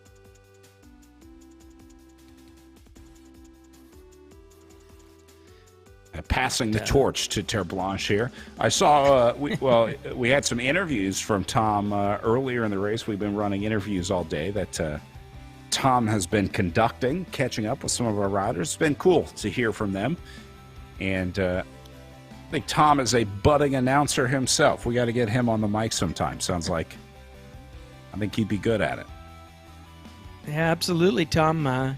Give me a call. We've got a few races happening later this year, we hope, and we'll get you on the microphone at the Friday night races out at the Burnaby Velodrome in the fall, assuming we can have those races. So we're taking a peek here at the elite women. Jackie Godby is only 30 kilometers from her finish now, And Cameron and Gontova are expanding their lead as they chase second and third. So we've got Godby about 4.5K up the road. Cameron and Gontova are her chasers, and they are about 300 meters ahead of Troyer. And Troyer is about 400 meters ahead of Ribs Magendi and Holly Larson. So the numbers to watch are whether or not Troyer gets absorbed back into that group of three and whether they start doing any damage. But my best guess is that Cameron and Gontova are your podium right now, that they will be strong enough to ride away and stay away here. And that I'm going to guess that Troyer will eventually get caught by Magendi and Larson. It's just, there's 30 kilometers to go. That's too much racing for her to stay out solo. And she burned a pretty big match holding on to Godby's wheel as long as she did. So that is my prediction for this race. We'll see if Pam proves me wrong. I think I'm with you here. Troyer had a great start. I mean, just being able to hold on to that wheel of Godby for for the first, let's say, 10K puts you above 99% of other racers with Jackie Godby. I would say one of her extreme talents is the ability to split the group incredibly early on, and just to be able to hold on to that wheel for the first 15 minutes of racing, pretty impressive. Now, how much she used holding on to that wheel, we're going to find out over the next 33K here. Yeah, for sure. But we've done it before, and I think we have to do it again. Is on the evidence right now, the combativity prize in the women's race goes to Pam Troyer because she was the activating force. I mean, maybe the problem is we've just started to regard Jacqueline Godby as a force of nature. It's not, you can't reason with her, you can't rationalize her. All you can do is basically be on the ride for a brief time of what we might now call the Jacqueline Godby experience. And Pam Troyer experienced that full force, but all things considered, that's pretty admirable. She showed attacking spirit, and I love that in a bike racer. So chapeau to you, Pam. Get up on there, make Gontova and Cameron pay for trying to drop you. But as it stands, we're about roughly 30 kilometers from the finish of the women's race. So that's a distance that they'll cover in a little under an hour. So we're going to see a finish for them probably shortly after 1 p.m. if my math is right. But math is hard. I might be a little off on that. Close enough. Close enough. And we take a peek at the Cat 1 men's race, and it looks like young Manu Moore is still out front. Nicely done, Manu. You'll have to pardon me. You may hear a bit of whining in the background. I'm afraid that my co-commentator here in Vancouver is Pinter, a small dog who has zero chill. So I'm going to mute my microphone for a moment while I try and ask him to behave. We must appease the great Pinter. Don't blame me, it's tough. Moore holding on to a 60-meter gap back to Weber, Usborne, Bird, the three guys leading the chase up at the front of what is an at least 10-rider group. I'm not sure how many riders behind Terre Blanche are in there. Ivani slipping in, so I'm going to say that's probably like 12, maybe 13 guys back in the chase group behind Moore. Moore's not going too hard here. Green and yellow power zones for the most part, hovering right around 4.7 watts per kilo, which is a tough effort. I mean, you can't do 4.6 for the entire race. You can't do 4 for the entire race. For the most part, riders are going to have average watts per kilogram around somewhere below 3.5, I would say, is what we usually see in these RGT races. So for a level of racing like the Virtual BC Cup or the Echelon Racing League earlier in the year, these are going to be somewhere around 3.2 to 3.5, let's say. So Moore right now riding in the 4 to 5 watt per kilo zone. He can do this, but not for 63 kilometers. So at some point, he'll have to let up on that. And you can see the difference in the power for these guys back in the group. Usborne, Weber, Ivani, Casper up here doing like 3 to 3.2. Moore is occasionally tipping 5 up at the front. I don't think I've seen anybody in this group do 5 in the chase. So that's why Moore is just sort of maintaining this gap. He's not gaining time because the riders are a little more efficient in the group, so that difference of 1 watt per kilo isn't really manifesting itself in a big time gap here. Moore's in a tough spot. He either needs to make up significant time to the point where he's in a scenario where they kind of let the line out a little bit, if you will, just let him run, or you just pull the plug, go back into the group if it becomes overwhelmingly clear that nobody is going to be joining you. And it doesn't look like anyone's trying to go across the gap here. So that leaves Moore in a pretty tough spot here. He really only has 2 choices. The third choice of waiting for someone that's coming across the gap has been taken off the table because there's no one coming across the gap. So I think his 2 choices are either try and get this like over 300 meters on the gap or pull the plug. Well, he's got a bit of a moment of truth here because they're on the first big climb of the parkour, the one that we've seen many times. He'll be getting up, and I think this climb turns into a real wall. But as we say that, the truth of the matter is that the climb has completely broken Moore, and he gets instantly absorbed back into the group once the steep slopes slip in. So chapeau, I'm sure he's got a few more matches to burn, and I'm sure that won't be the last time that we're calling Manu's name in this race. But right now it's Bruce Bird leading the field up the climb. It's Matt Usborne doing what he does best: sit on wheels, be at the front of the race. And meanwhile, we can see basically everybody's sort of line astern. This is a moment. So we've got a group of 11. I believe this is. Yes, I'd like to thank our other commentator on today's race. That would be Pinter, the Wonder Dog. He has his own opinions about bicycles, and they ought not to be shared in a public venue because they mostly involve his love language of barking and biting. So we'll be sure to tweet out some photos of Pinter later when there's a lull in the race. But as it is, we've got AFM in full effect in stereo. At the front of the race, Alex Fraser Moran climbing the hills, trying to establish a little bit of a gap. He's got a field of 10 chasers going all the way back to Tom Tarblanche. And the question is whether any of those chasing riders will get dropped off the back here. Oh, my. Pinter is a valued member of the broadcast team. We're happy to have him. He provides. His job is light comic relief, and he's doing that capably. I mean, I know none of you can see me out there in video land, but trust me, the Pinter is sitting on my lap right now, staring out the window, and he's very keen to make sure that the world is policed and safe from any effects. Thank you, dog. Yes, I know. Yes, he has opinions. He certainly has opinions, folks. If you're thinking about adopting a Jack Russell Terrier, my advice to you as the owner of 3 of them out in various times is don't. Please don't. They're terriers. And the one rule you have to remember is we do not negotiate with terriers. Meanwhile, actual bike racing continues.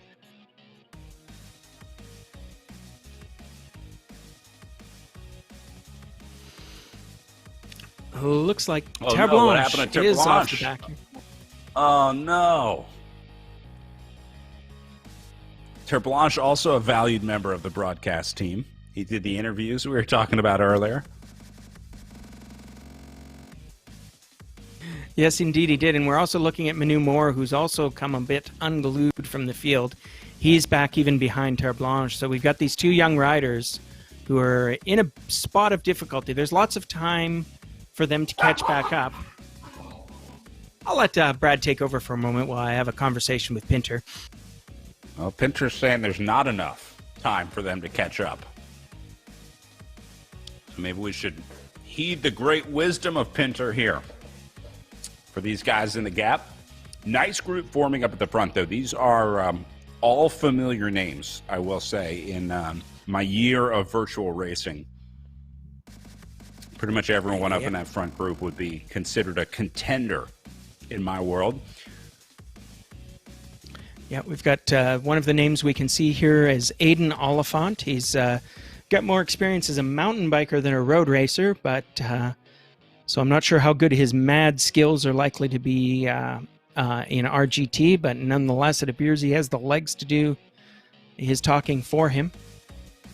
And off the front, I think, well, actually, what we're seeing now is sort of the shredding of the race, because we're looking at Karsten Ivani in 5th place, a little bit ahead of this group of 3.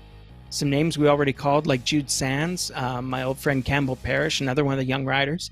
It's actually really exciting because there's a lot of these names in today's race that have been both active and are very young. So Campbell Parrish is 16.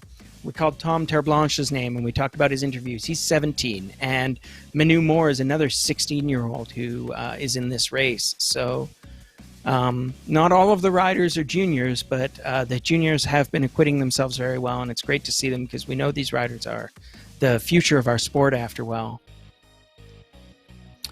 And right now we're watching a couple of them, along with some more senior riders like Karsten Ivani, try to unbreak this broken up field, because this group, we'll call it Group Parrish, just for my old buddy Campbell, is about 60 meters behind the Group Usborne, which is more or less the front 4 riders.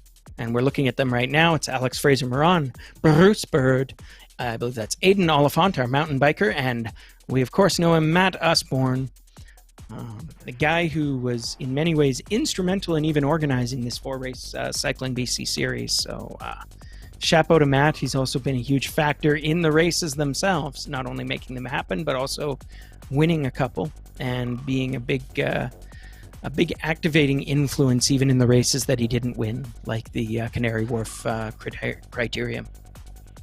Yeah, pretty impressive to see guys like Usborne up in this front group.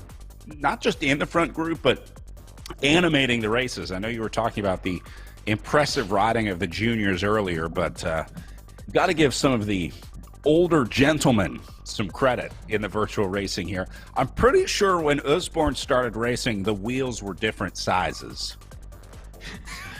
So to see him come this far into virtual racing is a feat in itself. Oh, why'd you have to do Matt so dirty?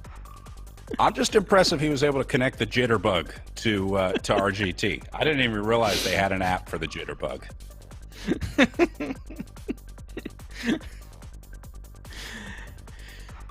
There's about 57 kilometers remaining in this bicycle race. They've covered about 14 and a half, and even this early into the event, they've definitely managed to activate the race, but we're sort of seeing a closing back together. So just as we've been talking away here, we've got a group of 8 forming back at the front, and that's good news for some of those people in that group of 8. It's probably not so good news for the couple of riders they've left behind. So we've seen Weber out the back now. Tom Terblanche and Manu Moore, we've already called their names, have also gone out the back, and we've got and that might be pretty decisive. And now we're seeing another split on the road as we talk. An attack of 4 has gone away, and we've got Sands, Cooper, and Parrish getting gapped again. And those are the same riders that we saw sort of get gapped a little bit on the last climb. And indeed, I think the profile is such that there was a little hill that put them on their back foot again. So I'm going to go out on a limb and say this group of 5 is going to be your decisive group, that eventually one of these little climbs is going to be too much for them. Yeah, I think that group of 3 is on the ropes for sure. They have they've fallen victim to that pace a couple times already today. And typically once you see that starting to happen with a consistent group, eventually they'll stretch the elastic just a little too far and won't be able to get back on. So Parrish, Cooper, and Sands, 3 guys to keep an eye on. Sands maybe the doing the most work out of this group, chasing back on. Meanwhile, we take a peek at the Cat 1 Pro women's field, and we can see sort of the same composition we've seen for quite a while. We've got Jacqueline Godby, 20 kilometers from the finish, and then her nearest chasers are still Cameron and Gontova, 4.5 kilometers back, nearly enough. But they're still only about 200 meters ahead of Pam Troyer. So it's interesting to see that Troyer hasn't gotten back with that group, but she is closer to Cameron and Gontova than she is to Majendi and Larson. So at this point, I can only assume that Troyer's in a big dig and hoping against hope that she can close that 150-meter gap and get back in contact with Gontova and Cameron, which is basically the sprint for second place. But you got to get right there now, first. the number, that's the trouble. And then how much do you have left if and when you get there?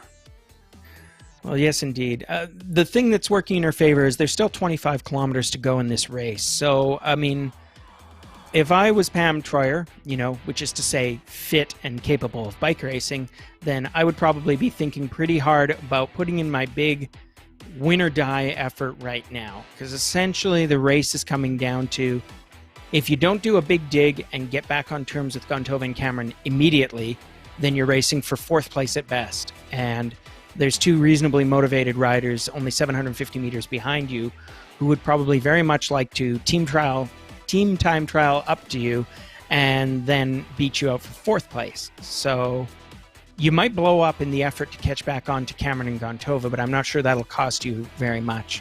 Whereas that's where the prizes are, literally and metaphorically, second and third place today.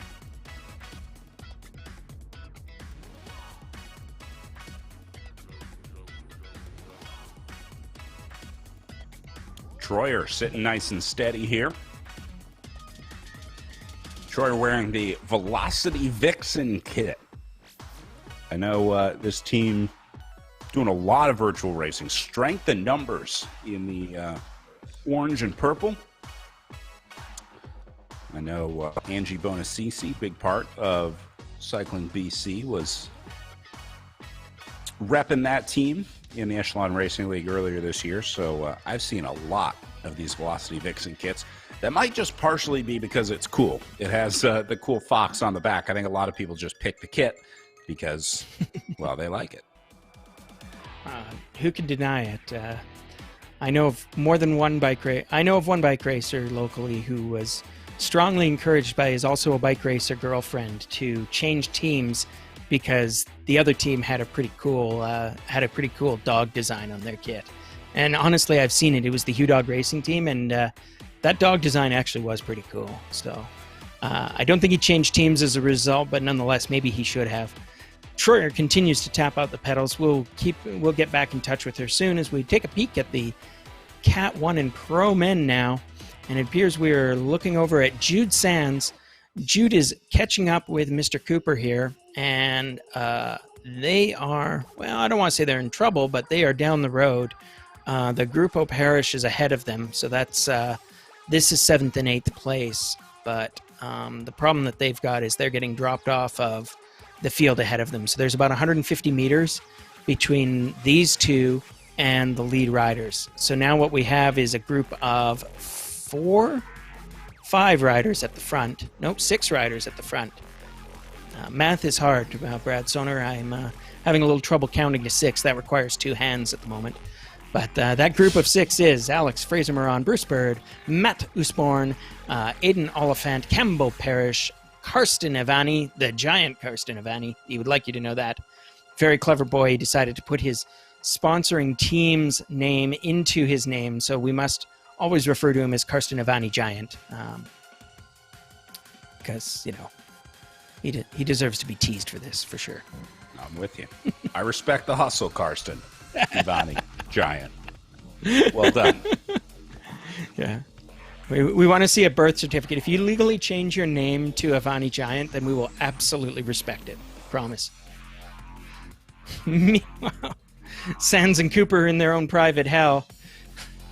They'd probably rather you didn't know about who their team sponsors were at the moment, because right now they just want to get back on terms with this leading group. They're in 7th and 8th position, and they will stay there unless they can get back in touch pretty quick. They're about 130 meters down, but that gap isn't growing much, but it's also not shrinking at all, and they are chasing too many strong riders for them to just leave this be. Yeah, I hate to say it, but I think we might be watching the tides turn in the chase group back in 7th and 8th. Remember, that was that group of 3. 1 made it across, 2 left behind. Sands going to try and leave Cooper behind now. That's and probably the right move. I think across the gap. Yeah. It's kind of a zombie group at this point. There's only 2 of them. They don't seem to be working that well together anymore, so it might be just a case of, this is the time for one or the other of them to start doing some work and try to catch up. We're taking a peek back at the Cat 1 Pro Women now. So the women's field looks like Cameron and Gontova. There's a bit of rubber banding going on there. They're still together. They're still about 250 meters ahead of Troyer, but so now we're down at 22 kilometers to go. There's 5 kilometers between them and Godby. I mean, you hate to call it early, but barring catastrophe, Godby is going to literally and metaphorically roll away with this race.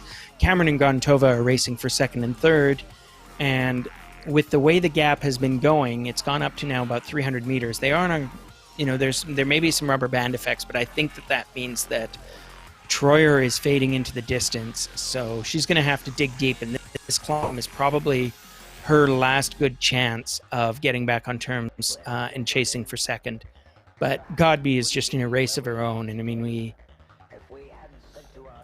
she has done so much and done it so well that the problem is that you just go, ho-hum, Jacqueline Godby is off the front again, and she's making it look easy when it is not. I know how strong the riders are behind her, and for her to be riding away this cleanly and confidently and easily so often is just a testament. We keep telling you folks, world-class athlete, she's in her own tier of performance. She may be a future hour record holder. She certainly has that potential. It's just you do not use these kind of superlatives casually. She actually is as good as she looks. And the problem is it's almost hard to find a benchmark against which she can be properly measured. So we'll just keep saying nice things about Jacqueline. I was going to say, the other thing we should talk about with Godby is that these numbers have been verified. If you've ever done any amateur racing on Zwift, RGT, whatever, the first few times you get on, there's always that rider in your race, right, where you're like, there is no way this person is doing these numbers legit, or I know this person in real life, I crush them every time. How am I getting just manhandled by this rider? A lot of times the weight or power isn't accurate. It's an honor system a lot of times on the weight that you enter into the game. So there are questionable performances often on these platforms. But Jackie Godby has been verified, re-verified, triple verified, checked and rechecked by multiple organizations, every league she's ever raced in, multiple platforms, multiple methods. There's different calibrations that they have to do on the trainer. It's all legit. I mean, the numbers are there. And so there's no question that this is, an inaccurate number in any way. These are absolutely legit numbers at the highest level of racing, whether it's in Zwift or on RGT. The riders have to submit these videos that show them weighing themselves, both with a current event, sort of like a proof of life video in a weird way. They have to hold up a newspaper to show that it's today. And then they have to weigh themselves with an object of known weight. So like a barbell, something that has the weight on it. And then they have to weigh themselves without it, all while keeping themselves in the frame the entire time so that you can't, edit yourself in some way. There's no way to trick the system. You have to keep yourself within the shot the entire time to make sure that there's no funny business going on with the weigh-in videos either. And then they have to submit power files at the end of the race, and those have to align. You have to submit 2 different power files. It's called dual recording at the highest level. This is kind of just something that you have to do where you have to record your power file from 2 individual devices. Those have to match up perfectly, because if one of them doesn't, that would imply that you are doing some sort of computer magic to your numbers to try to artificially inflate them, using some sort of software. So the secondary power file allows officials to make sure that that's not happening. So it's all been checked. It's all been verified. And Jackie Godby is the real deal. It's pretty incredible. Yeah, I mean, she's just a fantastic athlete, absolutely. And I mean, even beyond all that, we know that she's got real and substantial palmares in her non-virtual sport of triathlon. And again, that's something you simply cannot fake. So, no, it's just really exciting, even when you're watching a virtual bike race, to see an athlete of this caliber and performance roll away. And she was rolling away indeed. She's got about 14 and a half kilometers left in her race, so we will certainly revisit that. And as we say that, Cameron and Gontova continue to tap out the watts. They haven't dropped each other, but they have raised the gap between themselves and Troyer to a kilometer now, and it looks like Troyer's just coming over the top of the hill, so that'll compress very slightly. But I think that reflects that Gontova and Cameron are riding away from the race right now, so that is second and third place. But we take a peek back at our Cat 1 Pro men, and we've got the indefeatable Bruce Bird, a guy that we've definitely seen active and powerful in a lot of races, but right now he's got a problem, and his problem is he's about 100 meters behind the top 5 riders, and that is certainly not where he intended to be.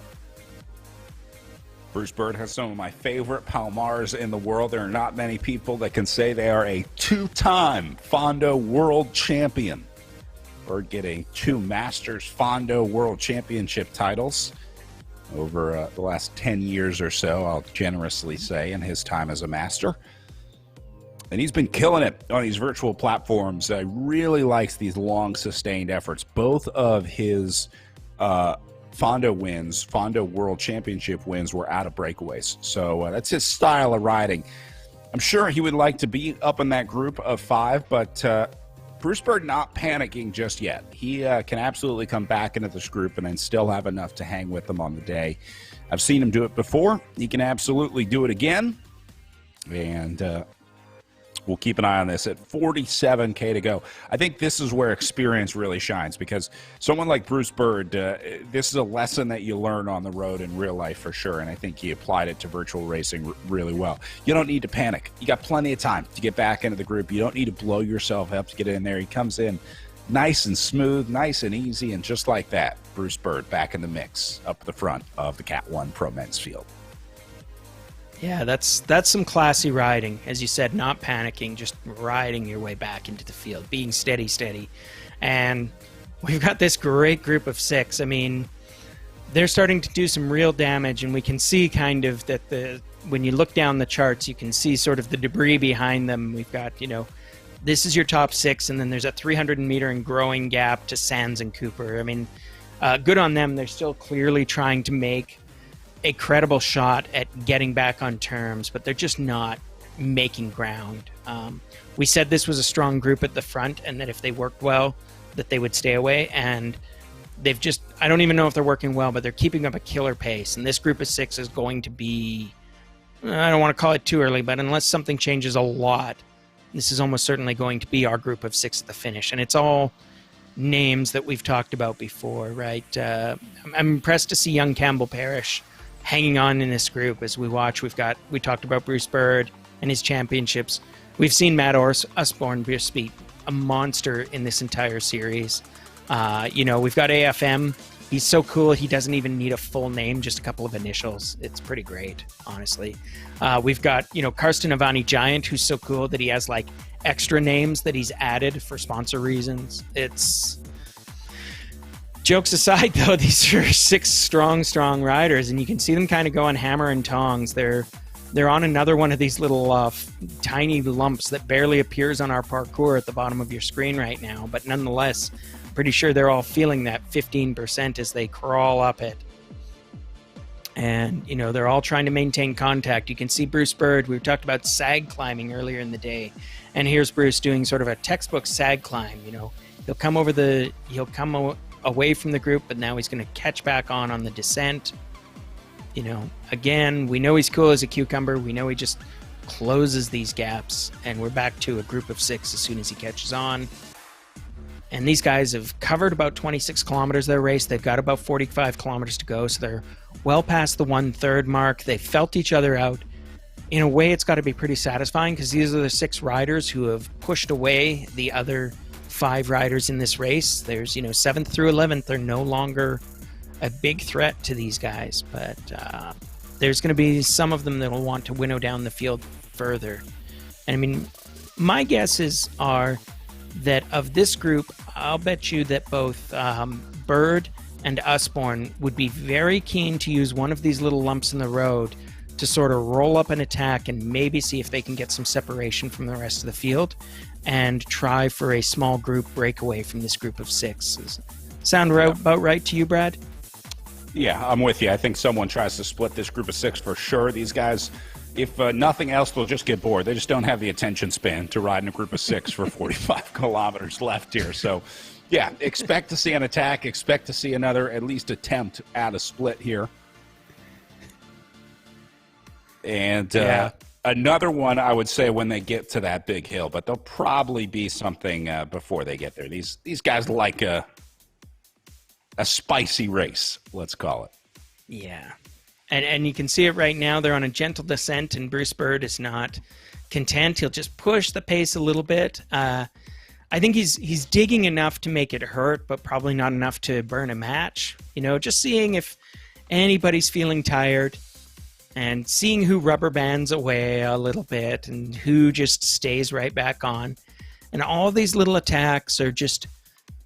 They're keeping the pace up, which is good for this group of 6. They're making sure that nobody is going to come back to them because you've got a nice group of 6. The one thing you don't want to do is get complacent at this point in the race and watch, like, Cooper and Sands just casually ride themselves back into contention because you were being lazy. That would be embarrassing for these guys, and the whole point of these early selections is to get rid of riders so you stop having to think about them. You don't want to drag along the sprinters in the group and find out that they were, in fact, strong enough to get up that last hill and then outsprint you for glory. So if you're a breakaway artist, and we know a bunch of these guys are, you want to winnow that group down. And you want to keep winnowing until there's nobody left. And I think those are the effects we're seeing right now. And they're going up a little hill, and once again we see sort of Bruce Bird kind of doing that climb move. He drops back and he sort of claws his way back. You know, he's obviously more comfortable in the flats and the descents than he is on these climbs. So it'll be something to watch for. Might be a little attack going on in the women's race. Ooh. Sorry, good call here, Damon. Picking up Gontova, attacking Cameron in the red zone here. On what looks like up and over a little bit of rise in the course. Gontova stepping on the gas here, taking it to Claire Cameron. Only has 25 meters right now, but we're starting to see the first signs of some aggression in this group from Gontova. Yes, indeed. And look at this. She's attacking into the bottom of the hill. So she's created a little bit of separation, about 20 meters right now. And if she can keep this effort up, she's about to enter into the penultimate climb on the course, the big one, and at least the second to last really big climb. So maybe she's just seen a little bit of weakness, and if so, this is the place where she can really put the boots to Claire Cameron. And I know Cameron's not going to go easy. She's a strong, experienced rider. She hates to lose. I know she's going to be digging pretty deep right now to try and hang with Gontova. And she recognizes, she's a savvy enough racer that she recognizes exactly what is being done to her right now. So I predict that Claire Cameron is going to dig into her suitcase of courage. This is going to be the absolute moment of truth. And this is a very, very interesting attack. So let's just wait and see how this plays out. The gap is holding at 30 meters as they hit the lower slopes. They're at about 7% grade, and it's going to keep getting steeper and steeper for quite some time here. I love watching racing like this. Gontova, it's so hard to do what Gontova did because you just have to go at some point, right? Like there's no clear indicator of like now's the time to go. So it's sort of this just like, okay, here we go. I'm going to go from 3 watts per kilo up to 4.5 or try and push 5, which is pretty much what Gontova did. Now, I think you're right, Ryan. I think she was trying to do it right at the base of the climb. I think she was trying to get a little bit of a jump on Claire just before they got to the bottom so that she didn't have to shake Claire on the way up. So I think that was really smart riding from Gontova here.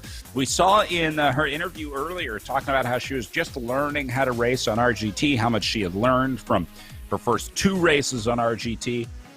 I would say we're watching exponential growth from Gontova in terms of learning and racing and using the RGT platform. It really seems like she's getting comfortable. Yes, indeed. As you say, it was just a textbook attack at the bottom of a hill. That's paid. She's holding her attack, and she's holding that gap, but it's up to about 40 meters, which I don't think Gontova would consider a safe number. That's not the kind of number that you want when you're coming over the top and know that you've got an angry and chasing opponent behind you. So Gontova's got to keep the dig going, and meanwhile Claire is not giving up at all. And if there's any consolation for both of these riders, it's that whatever else they're doing, they're digging the graves of all the riders behind them. So Larson and Magendi are still back there. It looks like Pam Troyer has disappeared from our readout, so she's either had a mechanical or she's dropped. Sorry to see her go. Like I say, she's a real attacking rider. But right now we've got a huge attack, which is Gontova putting the boots to Cameron.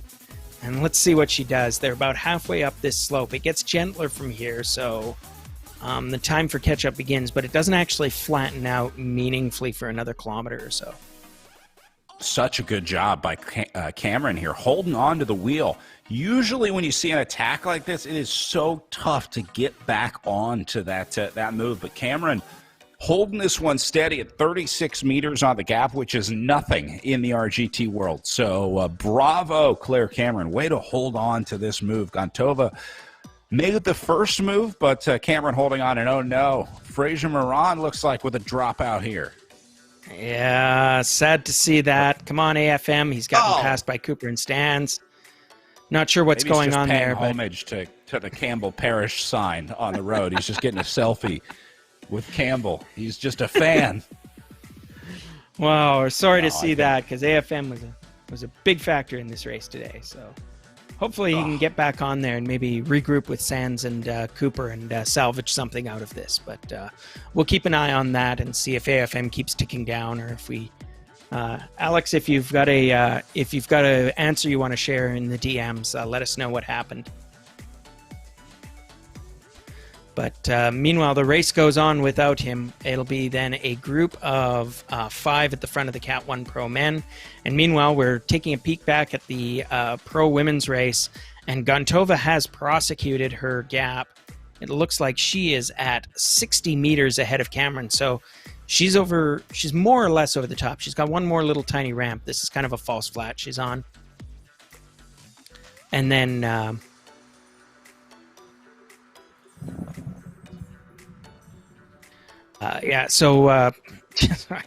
Gontova is just coming over the crest of the hill now, so she's on about a 5% grade. It's going to flatten out any moment, and then we'll sort of get a true picture on the descent of whether or not Cameron has managed this.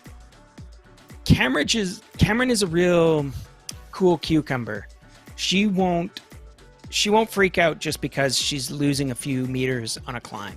She'll manage the damage and do the right thing. And you can see her, she's closed within 30 meters. She's now within the realm where RGT is showing her the drafting graphic, which is a way of hinting that she's within reach of Gontova.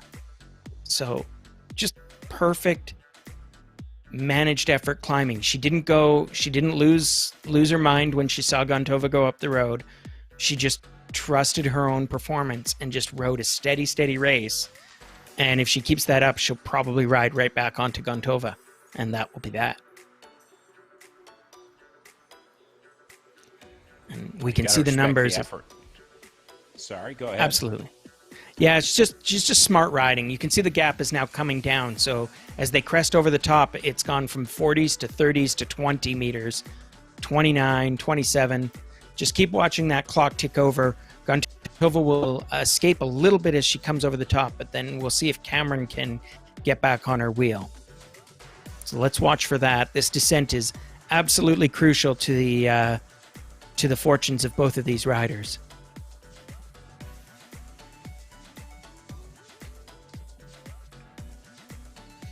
But meanwhile, Jacqueline Godby, 5.9 kilometers from the finish.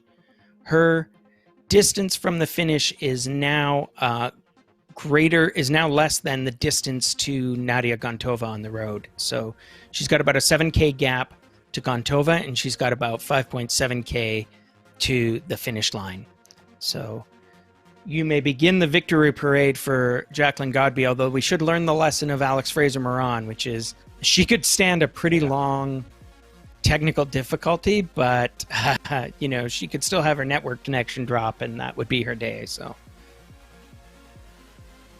although meanwhile, she's got a pretty good gap going there. She might even have enough time to wait on hold with the cable company. Yeah.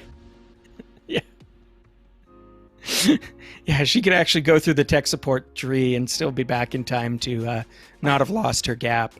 The one thing she cannot numbers. do is turn it off and then turn it back on. If you lose connection with RGT, there's no getting back into it. So if you do lose the connection, even if you get it back, once you're out of the race, you can't rejoin. So if you completely lose the connection with the game, it removes your character. Once a race has started, you can no longer join that race. So that would be it. Oh, thank you, Brad. There's a cursed thought to put into Jacqueline Godby's head now. Oh, no. Oh, no. So real-world distances and times. She's gotten near enough a 6.5-kilometer distance. These riders are well over 30 kilometers an hour average rolling speed, so that is something like a 10-minute gap on the road, give or take. That gives you an idea of how much time she's opened up in a 1 hour and 51-minute effort that she's been out there so far. And it does indeed appear to be yet another coronation for Dr. Jacqueline Godby, the queen of the Cycling BC virtual BC Cup. And meanwhile, though, as we look back at second place, it appears that Nadia Gontova has put paid to the efforts of Claire Cameron. She's expanding her gap. She's out to 140 meters plus over Cameron and still digging. So they have both just come off the descent. So that's kind of a fairly credible number in terms of real world over the road gap. And there's still plenty of racing to do. There's 10 kilometers and only 150 meters between them, but Cameron's going to have to dig deep. Action on both fronts. Beautiful riding from Gontova. That's how you do it. You not only have to put in that initial effort, but you got to keep going. You got to keep putting some pressure on the dagger as you go to battle. So she's doing that. This is her third, fourth effort. It's not just one, and Gontova knows that. Meanwhile, in front of the pro men's race, Bruce Bird mixing things up, and he has dropped these three, Usborne, Oliphant, and Ivani Giants. I'll get at least two of the names in there for him. Back in the chase effort. So Bruce Bird went from struggling on the climbs to now animating at the front. Oh, how the fortunes can turn in virtual racing. Yeah, and he's brought Campbell Parrish with him. Campbell Parrish, as I said, a very young rider, but by no means inexperienced. He's product of the excellent local Devo program, which I'm very proud of being a peripheral part of. And I think that Bruce Bird may or may not, we know he likes solo breakaways, but if you have to bring someone along, Campbell Parrish is not a bad pair of legs to have. He'll be a solid contributor, I'm sure, to this breakaway. They've got their work cut out for them trying to keep away from those three chasers, but I can't wait to see what they do. Meanwhile, a technical note, it looks like, in fact, Alex Fraser-Moran has dropped out of the race, so we will not be seeing any catch-up from him.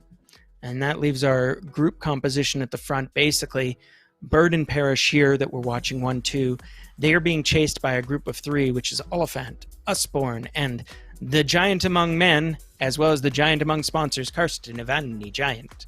And then they have left for dead Cooper and Sands, who are about 1.3 kilometers behind this group. So Cooper and Sands are still chasing. They're still contesting 6th and 7th, and I'm sure they've still got everything to play for in terms of honor. And then we look back down the field, we've got Weber, who is 1.3 kilometers behind Cooper and Sands. And then we've got Tom Terblanche. He was active early on, but he got himself in trouble, and he's about 1.6K behind. So these are racers. And good on you, Manu Moore. Hope you ride this out for the training. He put in a good show early on in this race, and we admire him for it. And he's got lots of great bike racing ahead of him. Manu Moore is Again, I think he's 16 years old, so not bad. Not bad at all for that age. But speaking of teenagers, we've got the unruly Campbell Parrish. He's right up at the front with Bruce Bird, not at all a teenager. They're kind of coming at this bike racing from different ends of the age spectrum. And they are going to be joined, whether they like it or not, by Matt Usborne. The average age of this group just tripled.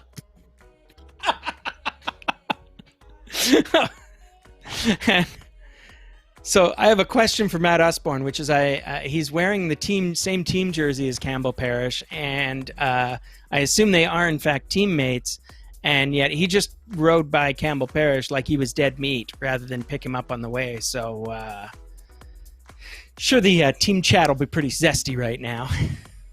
They call that the tough love methodology in the teaching world. I think you sort of throw them to the wolves and have them learn that way. Osborne maybe trying to teach Parrish a lesson today.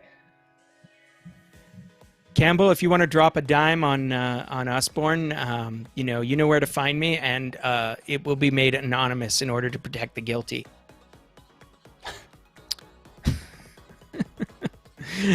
Meanwhile, let's take a look at Jacqueline Godby. She is only 2.3 kilometers from the end of this long day in the saddle, and she must be pretty glad about that. So she's going to wrap things up in right around the 2-hour mark.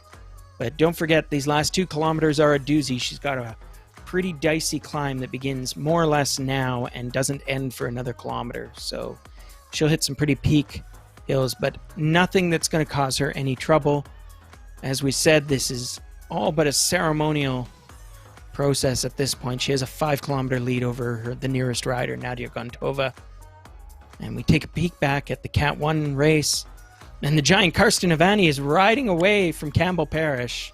So Parrish has been right dropped. He's just seen Ivani go by him, and I'm sure he wanted to pick up that wheel on the way.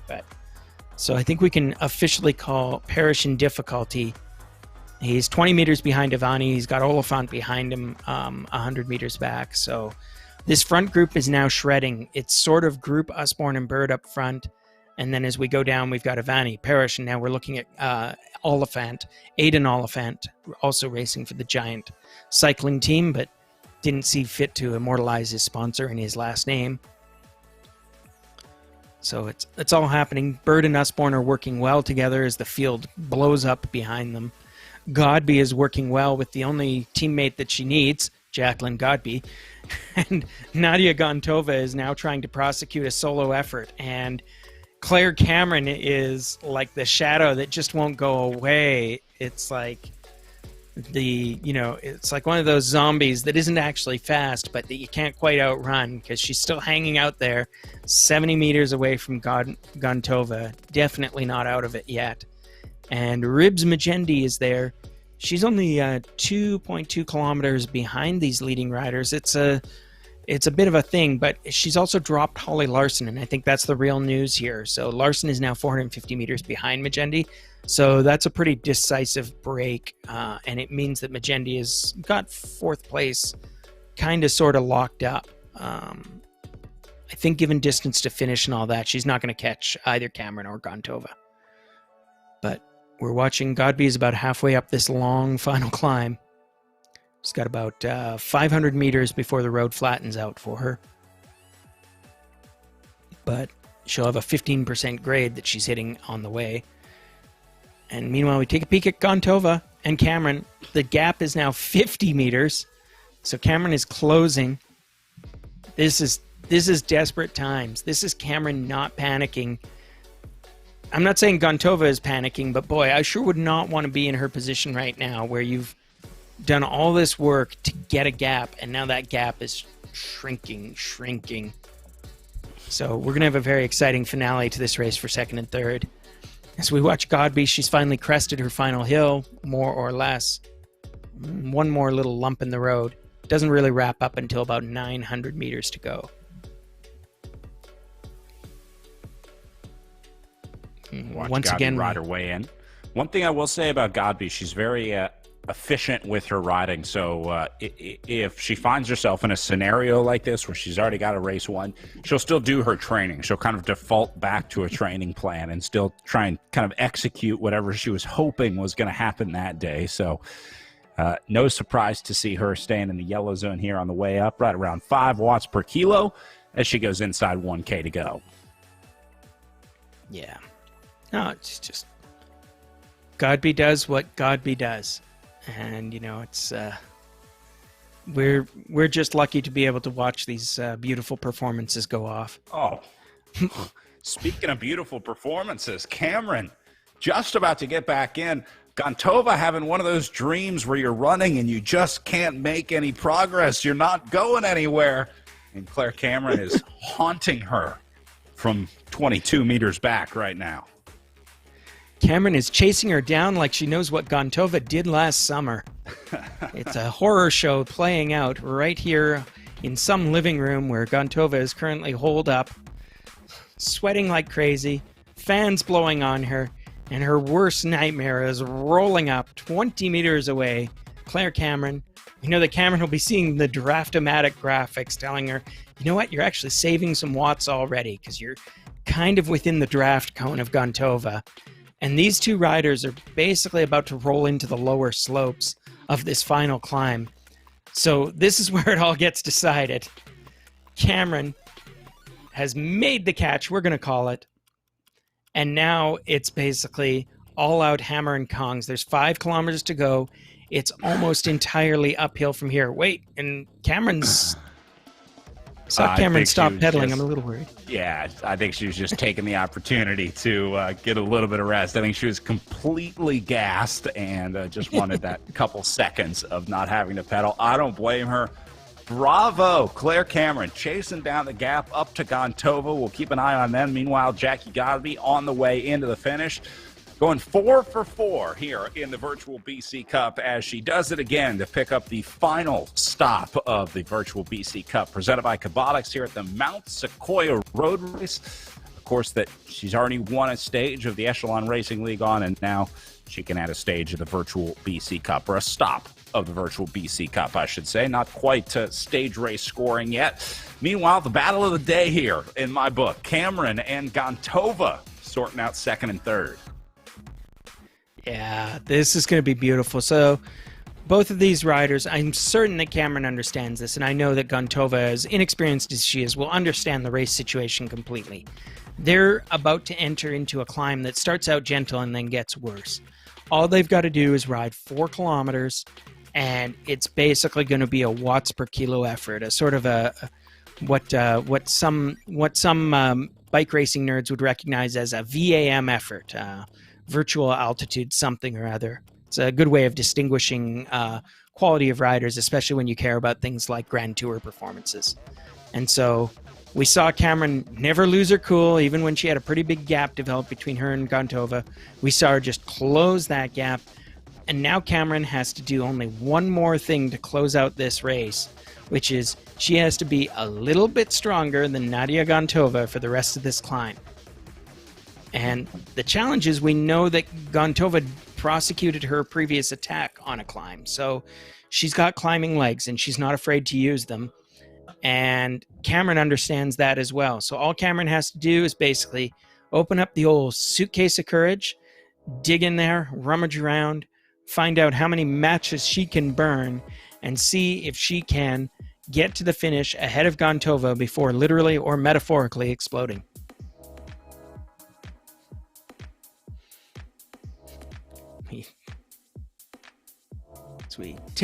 As we wait to see how that race turns out, we can see that Fiona Magendi, Ribs herself, is soloing in 4th place. So we will follow up with her, but she's kind of managed to do the separation from Holly Larson that she wanted to. And we take a peek back at the Cat 1 men's race, the Pro Men's, and once again, it is Usborne and Bird at the front. This is not a repeat from previous weeks. This is just what these two do. And they are being chased down by the giant Kirsten Ivani and the wee Campbell Parrish. Those two are riding 1 and 2, and they're about 750 meters behind. Look at Cameron and Gontova, bottom left. Oh, my goodness. Are they going at it? Oh, passes. there goes yeah, Gantova. and then she lets up. What they're doing now is the churn that Gantova was talking about in her interview, where you kind of overcompensate when you see an attack. That's exactly what that was. But there were like 4 of them where Cameron and Gantova went from red to 0 to red to 0 to red to 0. I think they're calming down a little bit now, but see Gantova just trying to lift the tempo there a little bit, but smoothing it out a little this time through. Yeah, and they're feeling each other out, seeing if there's any weakness, because part of it is that neither one of them wants to go too early, maybe fire their best shot before they get to the steepest climbs and find that they've given the other rider a chance to play catch up. I think Gantova is probably very acutely sensitive to that, because she just fired a very, very powerful shot and got a very substantial looking gap over Cameron, and then saw Cameron with incredible patience ride back to her over the course of over so many tens of kilometers, and just doing it cool as a cucumber. You just don't see that kind of comeback in these races, right? It's the classic thing is you get 150, 200 meters down the road when you're one-on-one with a rider, and that's enough to break their will. And Cameron was just never gone. She just came back. And so now Gantova and Cameron have found the nature and the realm of each other's spirits, and now it's just pure final rounds of the boxing match, as it were. Here goes And Gantova. Gantova attacks. And watch Cameron Cameron go over counters. the top of her here. Look at that effort level. Oh, she's Nice job. content to just ride to the wheel. And then away. Ooh. But Gantova's digging now. You're just seeing all of this in the numbers, right?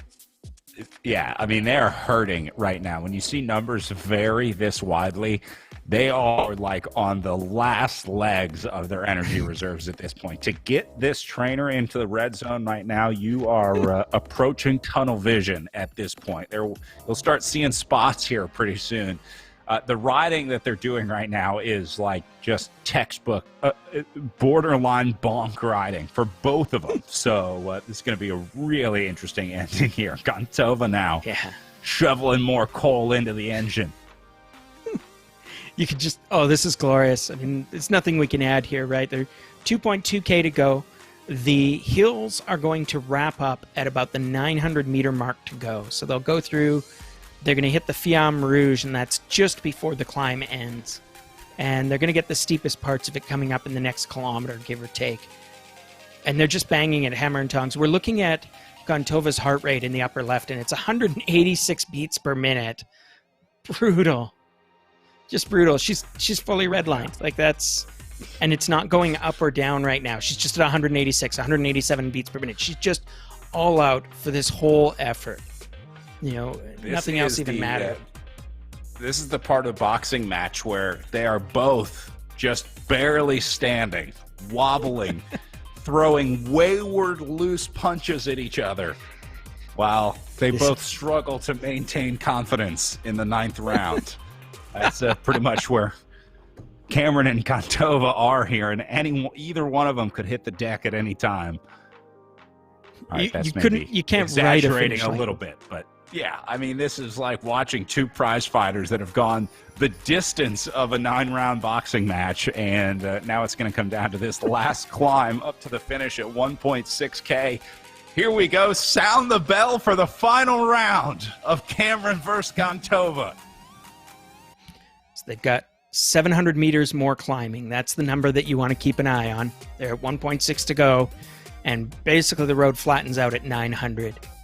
And I don't know if these two riders are aware of that parkour, but that's going to be the defining factor.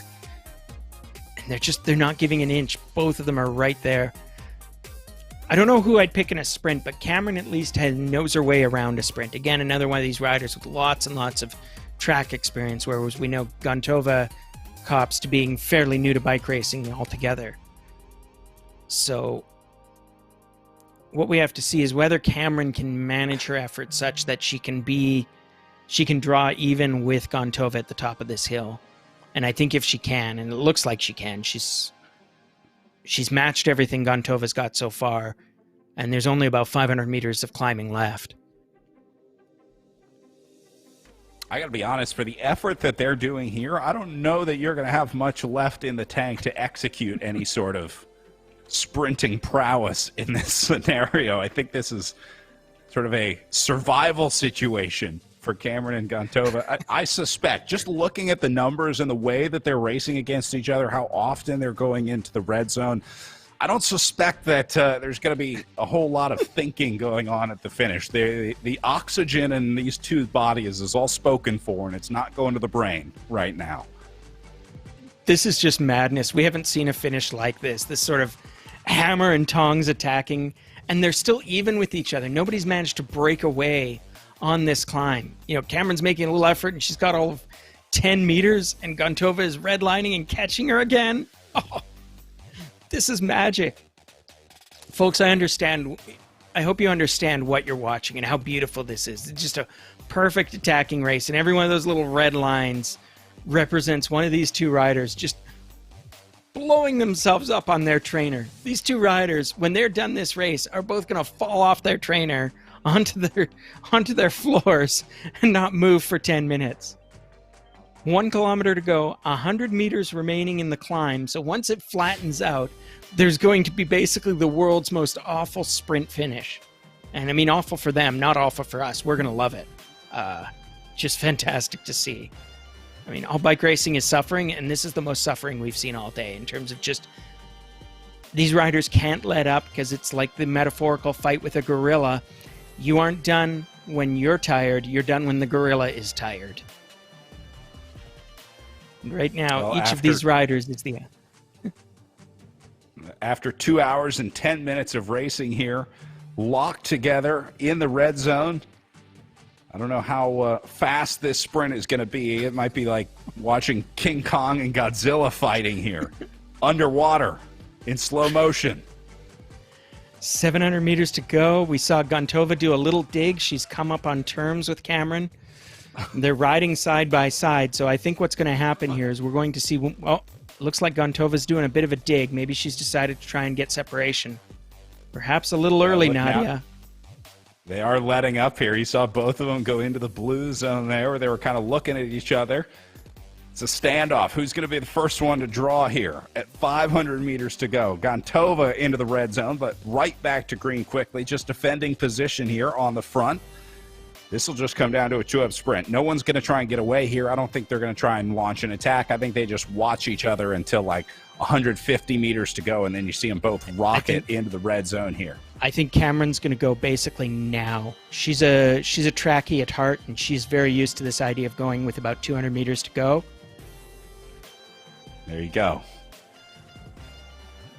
It's a bit of a long drag to the finish. There's this little secret slope here. Gontova holding the wheel, though. Just 6 meters back, but Cameron with a nice surge at 50 meters to go. That's going to be enough to zip up the win here in the virtual BC Cup presented by Cobotix. Claire Cameron takes silver in an awesome battle with Gontova today. What a race in the pro women's field. Full value from these two riders. There were no losers in that finish. That was monster racing. It was beautiful to watch. And we'll give a salute. Holly Larson's going to come in, I think, or sorry, not Harley. Ribs Magendi is going to come in for fourth in a little while, but we'll watch that later. Meanwhile, Usborne and Bird are activating their own race. Looks like Usborne has achieved slight gap on Bruce Bird as they go up one of these later climbs in the relatively flat part of this road race. And we can see Campbell let a little gap open up, though. He's good at recovering from those gaps, as we've talked about. So when you see Matt Usborne open up, let's say 20, 30 meters over Bruce Bird, it doesn't mean as much than it would with a lot of other riders, because Bird can make up a gap like that pretty easily, either on a flat or a descent. So he's got some room to work with here. He's like a seasoned Bitcoin trader. He's seen this go up and down. He doesn't panic. He knows it's coming back.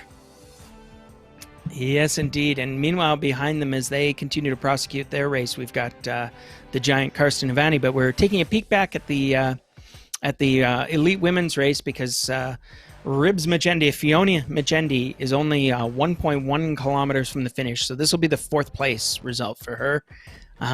She races virtually for the Pickle Juice Racing team. And she's done lots of other sports in her time, but I think at this point she'll be just glad to see that red flag, which represents 1 kilometer to the finish and also represents the worst of the climbing being almost over. We saw it in that previous finish, which is the course flattens out in at about the 900 meter mark, although there is a bit of a mini ramp as you do those last 200 or 300 meters.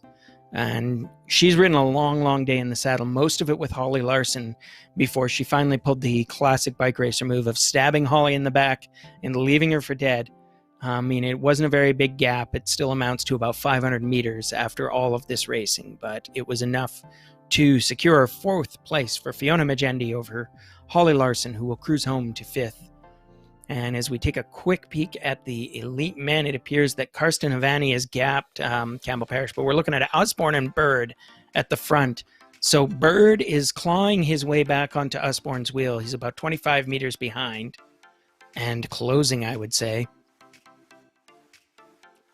They made a great call selecting this course. This was, I think, the perfect course to determine our winner on the last stop of the virtual BC Cup.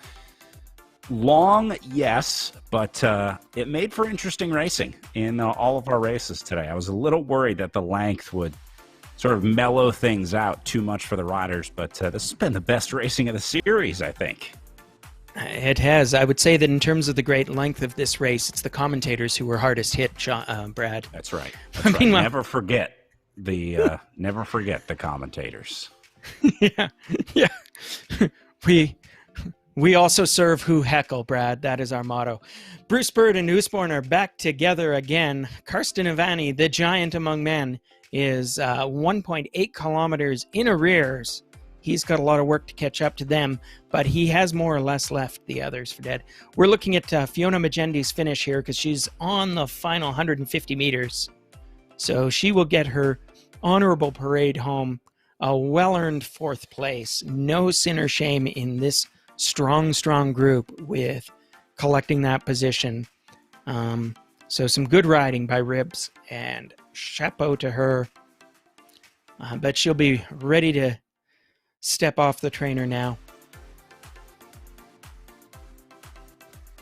And in a moment, we're going to see Holly Larson complete the race.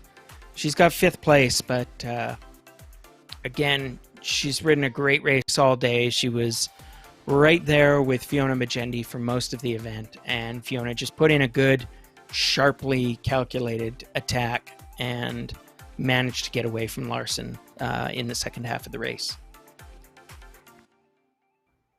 Yeah, Larson hung in there. That's a tough day, and it's a tough course to hold on to as well. But she'll hold on to a 5th place finish today, adding another Velocity Vixen jersey to the podium. She's going to be almost 2 hours, 20 minutes on her trainer when she's done this race today. All of these riders today, I think the most important sponsor and equipment relationship that they've got is their chamois cream, because it got to work out today for sure.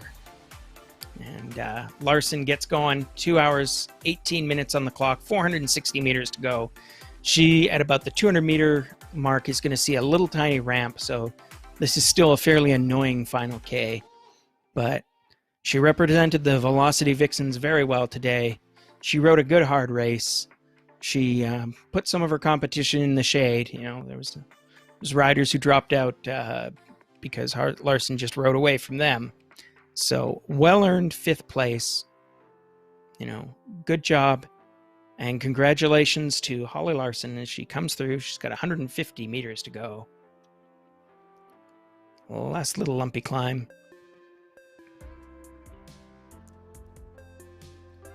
Bravo, Holly. Well done. Yeah, it was an entertaining. Go ahead. Oh, it's an entertaining women's race all around. We saw good events up and down the results. Yeah, this course, a good one today.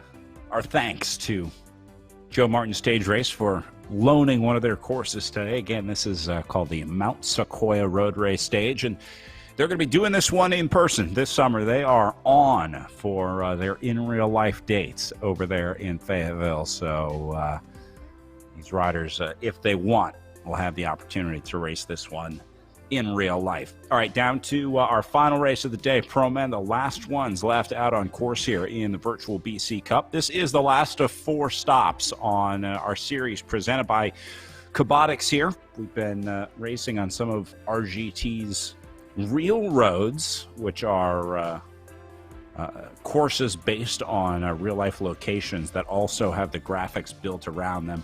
The course that they're racing on right now is just the GPX file of that real-life course in Arkansas that's laid into one of these regenerating worlds. You see the sort of generic scenery on the side, if you will. This is actually pretty close to what a part of the course of the Mount Sequoyah Road Race looks like. They go through this deciduous forest section, and I guess the scenery is pretty similar here at this part. That part only goes for maybe 20 miles of the roughly 75-mile course. Might even be more than that in real life, but there is a section that looks very similar to this.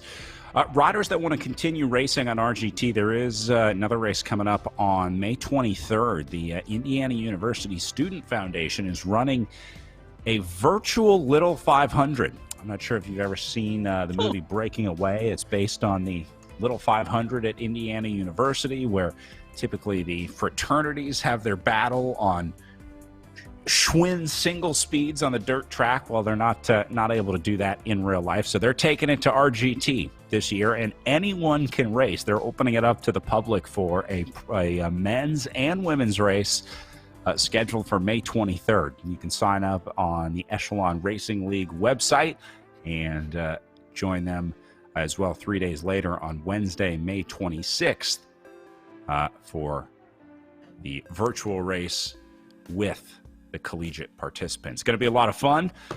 This is a cool one. I love the Little 500. It's such a classic but unique bike race that they have over at IU. And of course, if anyone's seen Breaking Away, I think that adds a special element to it. So pretty cool to see that they're going to be taking that one virtual. Now, they're not doing the Little 500 course. It's going to be a road race on the May 23rd race. So I don't think they're going to be building the IU stadium to go in circles. But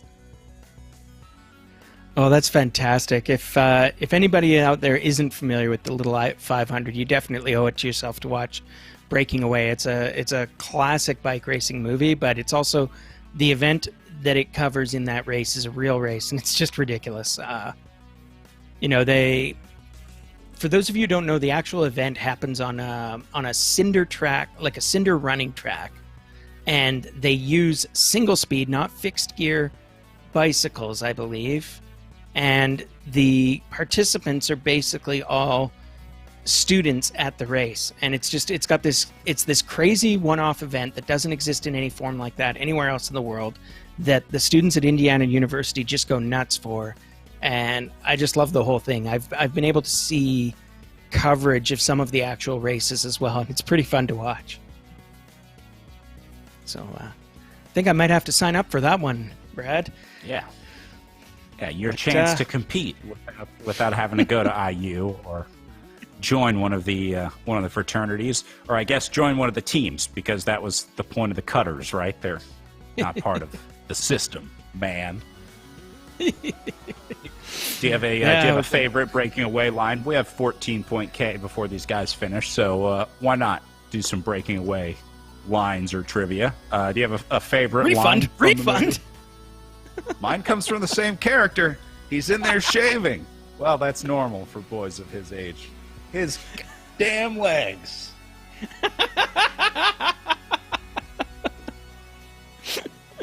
Yeah, the father character in that movie does get an awful lot of the truly great lines. It's folks, rather than we commend it to you. It's a classic of the genre. It's actually even a good movie if you don't like bike racing. It's just a lot of fun. It is. And the bike racing there's a scenes love story. There's a triumph story. There's something for everyone. Friendship. There's a used car deal gone wrong. That's what I remember. Yeah, it's got it all. No, it's fantastic fun, and yeah, it's a great event, and yeah, I kind of want to see what the virtual little 500 looks like. But as we contemplate the wonders of the little 500, we see Matt Usborne trying to make a little gap, and it's about 44 meters.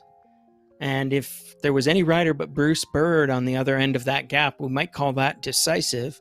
But in this case, we know that Bruce will just let that gap form, remain calm, and then ride back to Matt whenever he decides to. So Matt cannot feel safe or comfortable with that little gap forming. He knows that, once he gets over this hill that he's climbing right now, Bruce is just going to take whatever that distance is and methodically work it into his calculations and make sure that he's back with Matt Usborne before the race is over. Now, I will say they are on the longest climb left until the finish. So if Bird was going to crack at some point, it would be here. It would be on this climb. If Usborne was going to successfully get rid of Bird and tip that formula, tip the scale the other way to the point where Bird wouldn't be able to catch back on the descent. And that's another thing to talk about, is what the other side of the climb looks like. You can see the elevation profile on the bottom of the screen. That matters for Bruce Bird, doesn't it, Ryan? Because a lot of his methodology is based on making up that time on the other side. So if it's too gradual on the way down, that wouldn't be good for Bruce Bird. He wants a really fast descent on the way to catch up to Matt Usborne. He sure does. And I think he's going to get a descent that will be suited to him. But this is absolutely the test, that Bruce has to manage this gap as he goes up the hill, and then he has to close this gap before he goes down the hill. And I think the even bigger challenge for Bruce is I kind of trust that he has it in him to close this gap back if he just basically puts in the effort at this point. The challenge is there's another climb before this race is over. And so I think that given his climbing skills and knowing what we know about both Bird and Usborne, that Bird is not going to be very comfortable in how his race will turn out unless he can actually get away from Usborne before the bottom of that next climb. So lots to play for here. And we're not quite at the point of writing off Karsten Avani or Aidan Oliphant or even perhaps Campbell Parish quite yet. There's still 13 kilometers to go. It'll be a touch and go for those last three riders to get in touch, but nonetheless, they're out there. Avani is still established in third place, but Oliphant is hardly left for dead. And Campbell Parish has just caught up with Oliphant, so it's possible that Aidan Oliphant, another fairly young rider, he's in his 20s, and Campbell Parish can get together and maybe do some work and maybe catch up to Avani for third place. As we go further down the list, we're looking at... I was just going to say, Campbell Parish has to finish in the top 5 today because AFM sacrificed his race to stop and take a picture with his name on the road. So he's got to do AFM proud here in this scenario because he gave up a lot to get that picture. That's right. That's right, Campbell. You've got to get 4th place for the honor of AFM, okay? We need this to happen. AFM demands it. But at the front of the race, we've got Usborne. He's established now a 200-meter gap over Bird. Again, some of that is an artifact that Bird has just crested the hill, but nonetheless, that is Bruce Bird's work, and Bruce Bird's work has been, as they say, cut out for him. Make up 2 kilometers in 12, and not a flat 12 either. So we're going to go down the hill, we're going to go along the relatively but not truly flat section, and then we're going to go up another hill again. Yeah, so this needs to start slowly coming back pretty soon because they're going to run out of descent here. It looks like it's going to top out right around 270.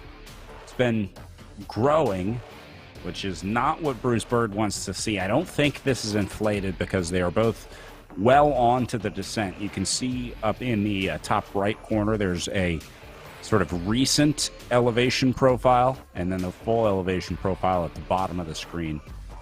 They've been on this descent long enough that I think this gap has equalized, and looks like Bird is going to be trying to bring back approaching 300 meters to Matt Osborne. I think this is different than the other times Bird has come off.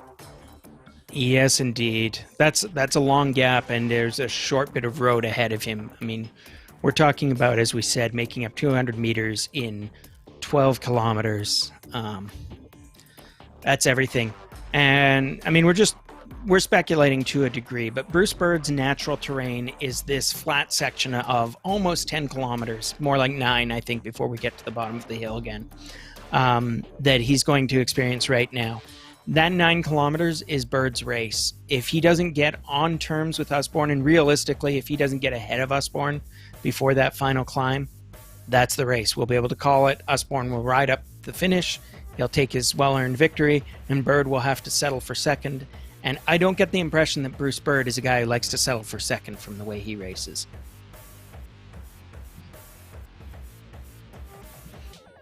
But we will find out. Current gap is down to about 170 meters, so he's already put some pretty big bites into Usborne's lead. The question will be whether he can continue to make the number go down. That is his sole mission in life for the next 20 minutes or so. Just a man trying to make a number go below 150.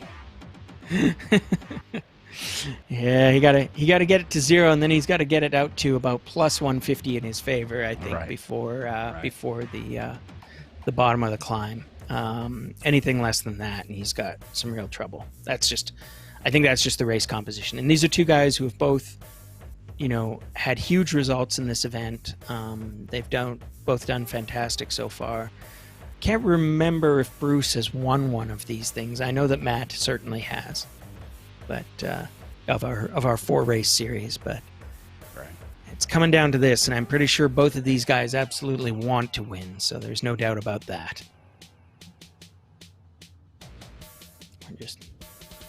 The number, if you're wondering, is down to about 150 meters. So it's still moving in the direction I think that Bird needs it to move, but it needs to keep moving. Yeah, as it should. Bird doing a little bit more work than Osborne here.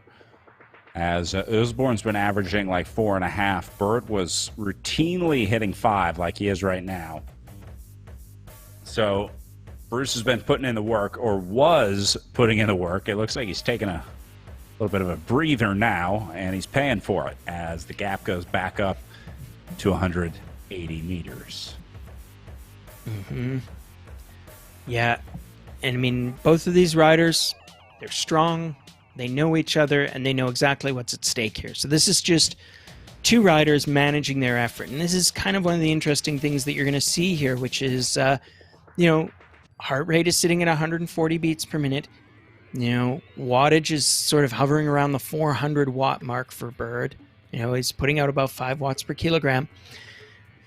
Both of these guys, because they're so well trained, will have a very good idea of what all of those numbers mean. The heart rate will be very meaningful to Bird in terms of, is this an effort that I can sustain for the next 20 minutes? Is this a power output that I can sustain for the next 20 minutes? Will I have enough to hold on and make any attacks or prosecute a sprint finish if necessary? And Usborne is asking the same thing. He knows what his heart rate is. He knows what his wattage output is. He knows what he can do. And there's a classic phrasing I once heard about how you manage a time trial effort, which is really what these guys are in right now. The answer to the question, can I sustain this performance for the entire rest of this race, should always be, for the ideal effort, maybe. It can't be no. These guys are too smart for that. They're both racing right on their aerobic thresholds. They're in the maybe zone. 20 minutes is sort of, even after a hard race like this, it's sort of where they can flirt with their thresholds and they both understand that, if they do a little too much work here, they'll explode and either go sub-aerobic threshold or just have nothing left in the sprint. And they also both understand if they go a little too easy, they won't finish out their race. Usborne will get caught, or Bird won't catch Usborne. So they're just basically riding the time trial of their lives right now. And the number is 120 meters. So Bird continues to close that gap painfully slowly. 7.5 kilometers left in this race. Well, as one of the great riders of the modern canon once wrote, "Get rich or die trying." That's what Bird and Usborne are doing here. All in. It's a maybe performance today. I love that. What a great way to put it. Can I do it? Maybe. But if you ride something that you know you can do, you're not going hard enough. And these riders probably know each other well enough that they can even look at each other's watts and understand exactly how maybe their opponent is. So we're looking backwards from Matt towards Brad or Bruce, and you can see the number is now 100 meters. And Matt can see that number. He's even more acutely aware of it than we are. It's now 90 meters. It was 88 meters. It keeps going in the wrong direction for Matt Usborne and in the right direction for Bruce Bird. And they're both going to be very attentive to that. But the number that does favor Matt is the one that says 6.6 kilometers to go, because no matter what they do, that number keeps going down. And when that number gets to 0, then Matt Usborne may have won the race, as long as the other number has not gotten to 0. So Matt needs the big number to go to 0 before the little number gets to 0. And that's pretty much the mathematics of this race.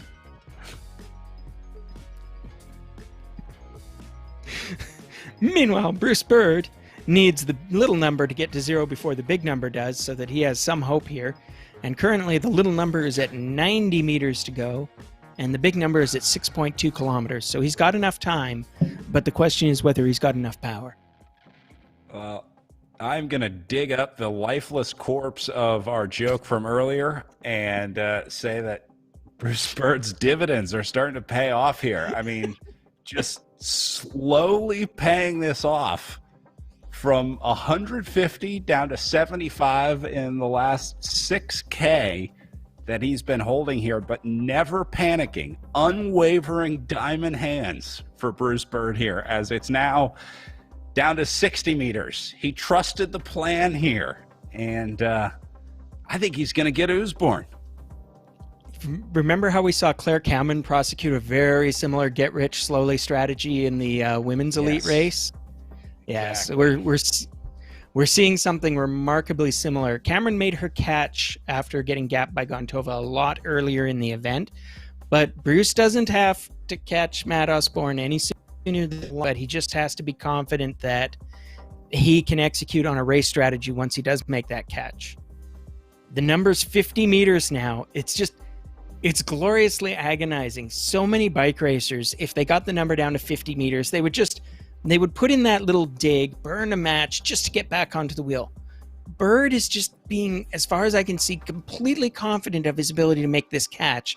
He's just going to make it at whatever time he chooses, and with as little effort as possible. I love it. He's got the patience of a value investor is what he has.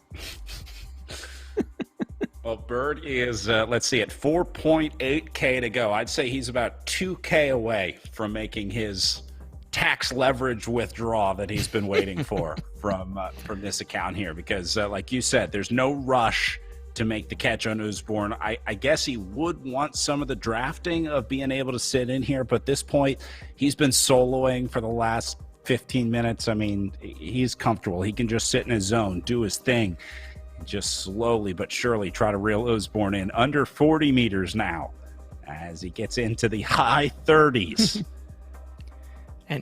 and as he crosses the 40-meter threshold, you can see that now he's getting the draftometer up here in the upper left corner of his screen. And just as we're seeing it, he's also seeing it. And that's telling him that any moment now he's going to start getting measurable wattage savings from the RGT system. He'll be in the draft. He'll start being paid off free watts, basically. That's what drafting is. And as the number goes down, he's at 30 meters. So you're going to see that. That's the last 30 meters. The catch will be a little easier, or at least Matt's going to have to do even more watts at this point if he wants to hold Bird off. So the big number is at 3.9 kilometers. The little number is under 30 meters. Everything to play for. The only challenge here is Bruce Bird will be like my dog Pinter, because Pinter likes to chase cars, but I often wonder, once he catches it, what's he going to do? And Bird has the same problem, which is he can catch Matt Usborne, but can he beat him in the remaining bit of this course? So we're at 3.6K to go. We're going to hit the gentle slopes right now. The last 2 kilometers turns into a real hard climb. Bird's been dropped by Usborne already on the climbs. I'm not sure that Bird is a natural sprinter either, so Bird's biggest challenge now is not only to find a way to catch Usborne, he's got to find a way to win this race. Because the point wasn't to get on even terms and make it a good finish. Bird's here to win. Yeah. I think Bird sits on here. I think the play is just sit on Usborne as long as you can. You count on Matt having lost his snap in this epic battle that's been unfolding for the last 20 kilometers between these two. And I think Bruce Bird just has to trust his legs here and hang on to Usborne as long as he can. And then if he thinks he got it, Bruce Bird might even be able to attack at like 700-800 meters out. I think that would be the sweet spot for Bruce, and this might even be enough time. Remember, I don't think Bruce Bird is like super gassed right now because he was very methodical about the way that he came back to Usborne. So I think he was looking ahead, and he made sure that he wasn't red zoned when he got here. He made sure that it was, a slow burn so that when he got there, he was comfortable, calm, still had something left in the tank. So I actually think Bruce Bird is in a really good situation. Initially, my thought was like, as soon as you get into a breakaway, you're gassed, right? And going again is the last thing you want to do. But I think Bruce Bird is smarter than me, and he was a couple steps ahead of that. You might be right here. I'm interested because Usborne has been content to let Bird sit on his wheel ever since they made the catch. Now, they're not doing no pace, but on the other hand, well, they've just hit the slopes, so drafting is going to be, shall we say, greatly attenuated. And it might be that Matt figures, bring Bird to the hill, don't bring Bird to the hill. Point being, all he has to do now is ride 2 kilometers up a hill better than Bruce Bird can. And I think that's a challenge that Matt Usborne might be happy to embrace. The problem is for him whether or not Bruce, who's attacking as we speak, can turn this into a time trial. And we know Bruce Bird likes to time trial.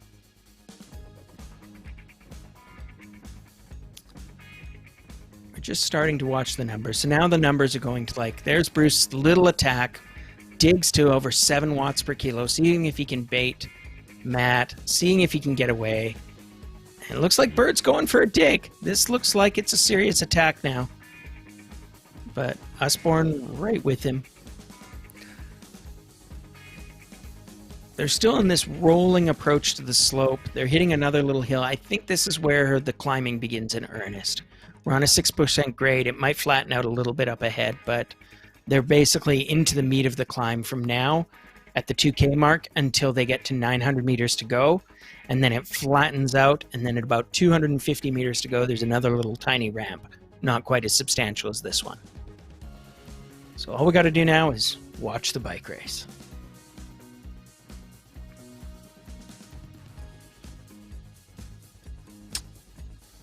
Wow, matching each other, stroke for stroke. The other thing to watch for here is heart rate. That's, I guess, an underappreciated number that we probably haven't talked about enough. We talked about the power zones for each rider and how they all kind of know their zone. Same goes for heart rate. I mean, these riders definitely know where their maximum heart rate is, and they will try and approach that as delicately as possible.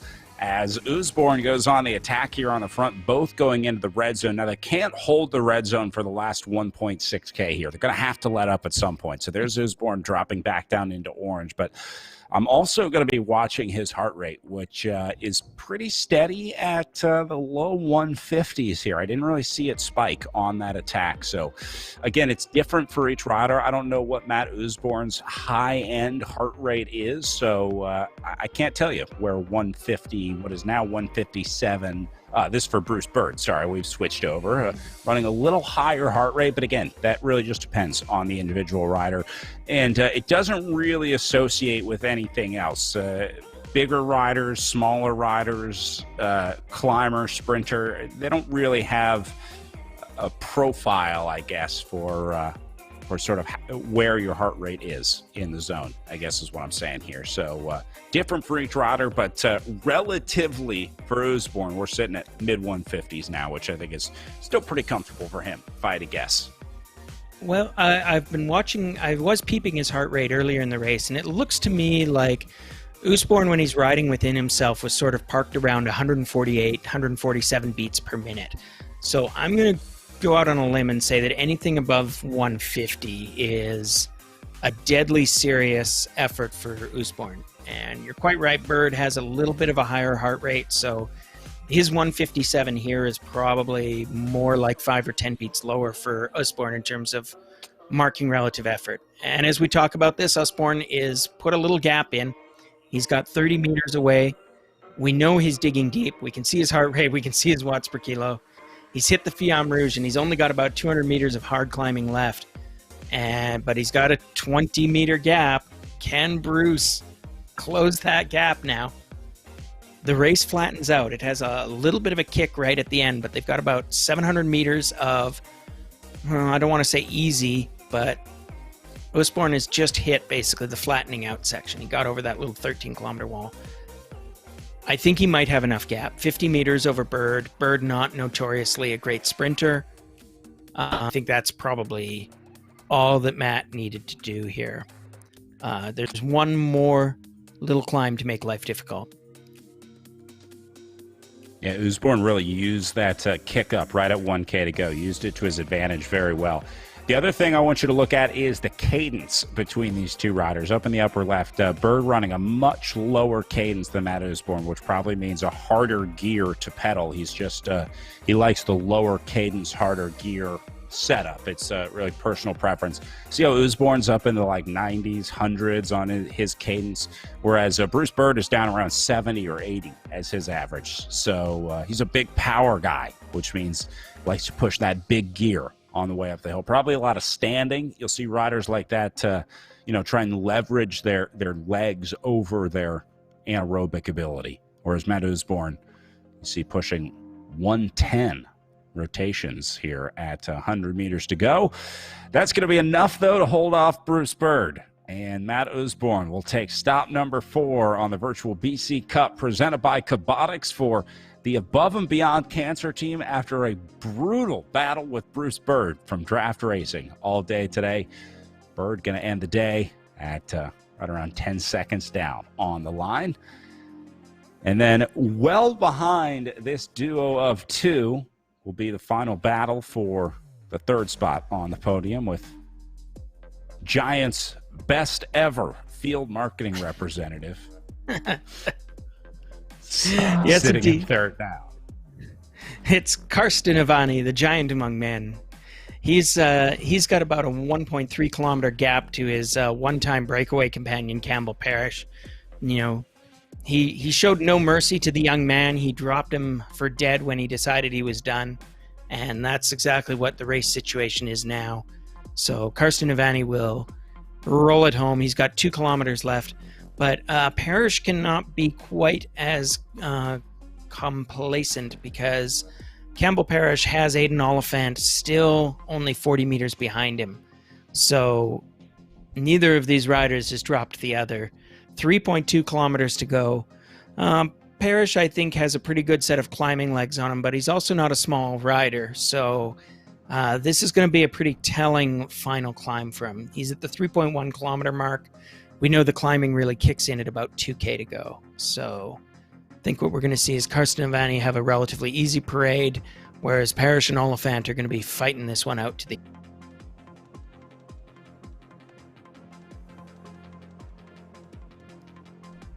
And indeed, we can see Parrish is continuing to move it along. Ivani may be taking it fairly easy, but he's got enough distance already that he doesn't have to go any harder than that. I think he's riding well within himself at this point. He's not taking it easy. He knows there's only 1.6k to go. A mile in the old units, but away he goes. Karsten is just finishing out the work. But Campbell Parrish has to work hard because his gap is still only 150 meters. That's better than it was, so he's got to be happy about that. He's managed to put a little bit of distance into Oliphant before he gets to the bottom of this hill, but let's see what he can do. Yeah, I think we saw Bruce Bird prove that 150 meters is nothing with 2.5K to go. You can make that up over 2.4K easy. Yeah, absolutely. And, Aiden Oliphant, I don't know if he's got a sprint or not, but if I was Campbell Parrish, I do not think I would want to bring any riders with me to the finish line at this point. Getting fourth place was hard enough without having a friend to come along. And meanwhile, Oliphant has his own problems, which is that Cooper has managed to catch up after being away from this pair all day. John Cooper has somehow managed to gap out Jude Sands and is catching Oliphant. In fact, I'm going to call it right now. At this rate of closure, he is going to pass Oliphant. So in not a very large amount of time, Campbell Parrish may have to be thinking about Cooper, not Oliphant. Meanwhile, we look at Sands, credible 7th place against strong opposition. The fact that there's only 8 riders left doesn't tell the whole story. I think it was a group of 12 or so began this race, and we had AFM drop out due to some difficulty or another, and I think the other riders were just kind of beat to death. They had a long and fast first half of the race, and eventually it took its toll on all but these 8 riders. So we look back at Ivani. He's just about to hit the Fiamme Rouge, the glorious 1 kilometer to go red flag. As we said, the road flattens out at about 900 meters to go, which he'll be, I'm sure, very relieved to see. And once that does indeed happen, he can be pretty comfortable. He's still got 640 meters gap between himself and Parrish, so no problems for Ivani except for making it to the end here. Yeah, the Parrish-Cooper battle is going to be the exciting one at the line. I feel like a boxing promoter.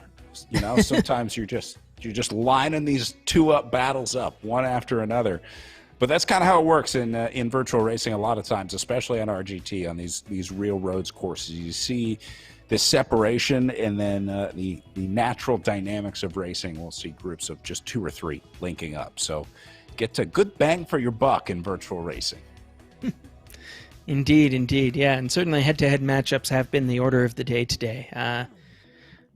As we're watching Campbell Parrish, he's still got 140 meters gap between himself and Cooper, but I would not call that safe because he's got 1.4K to go, and there's about 500 meters of pretty hard climbing between him and the false flat at the top. But we're watching here as Karsten Ivani is going to roll it home. He's at 450 meters to go, so just that one little ramp at 200 meters stands in his way. He's got plenty of gap. He's got an easy cruise to victory here. Well, not victory, to 3rd place, but it's probably going to seem like a small victory after the long, long ride home for him.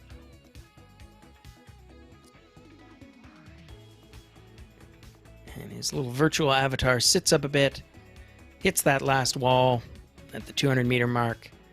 And he's got a relatively easy, slightly climbing finish here. And once again, our congratulations to the giant Karsten Ivani. He loves his sponsor so much, he changed his name, if only virtually. And he will be 3rd place on today's long 72-kilometer Joe Martin stage race. And now Parrish going to go inside 1K to go. Gap to Cooper back up. Cooper had gotten close within like 150 meters, but it's back up to 270 now. So Campbell Parrish doing a nice job on this last little climb of the day.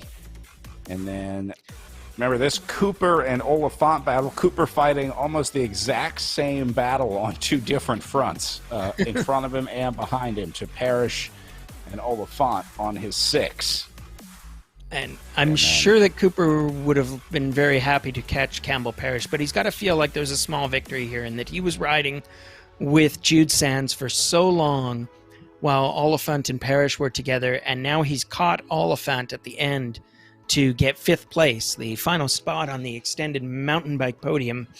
But definitely better than I would have predicted given where he was at the halfway point in this race, when I thought that he and Sands were way too far behind to have any chance of catching either Oliphant or Parrish.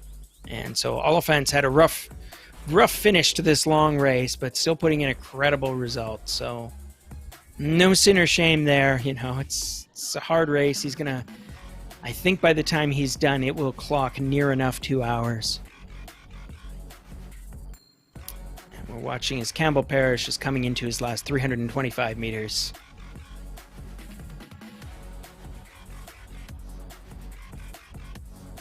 He's a great kid. I've known him since he was the juniorest of juniors. Him and his family are great contributors to the sport too.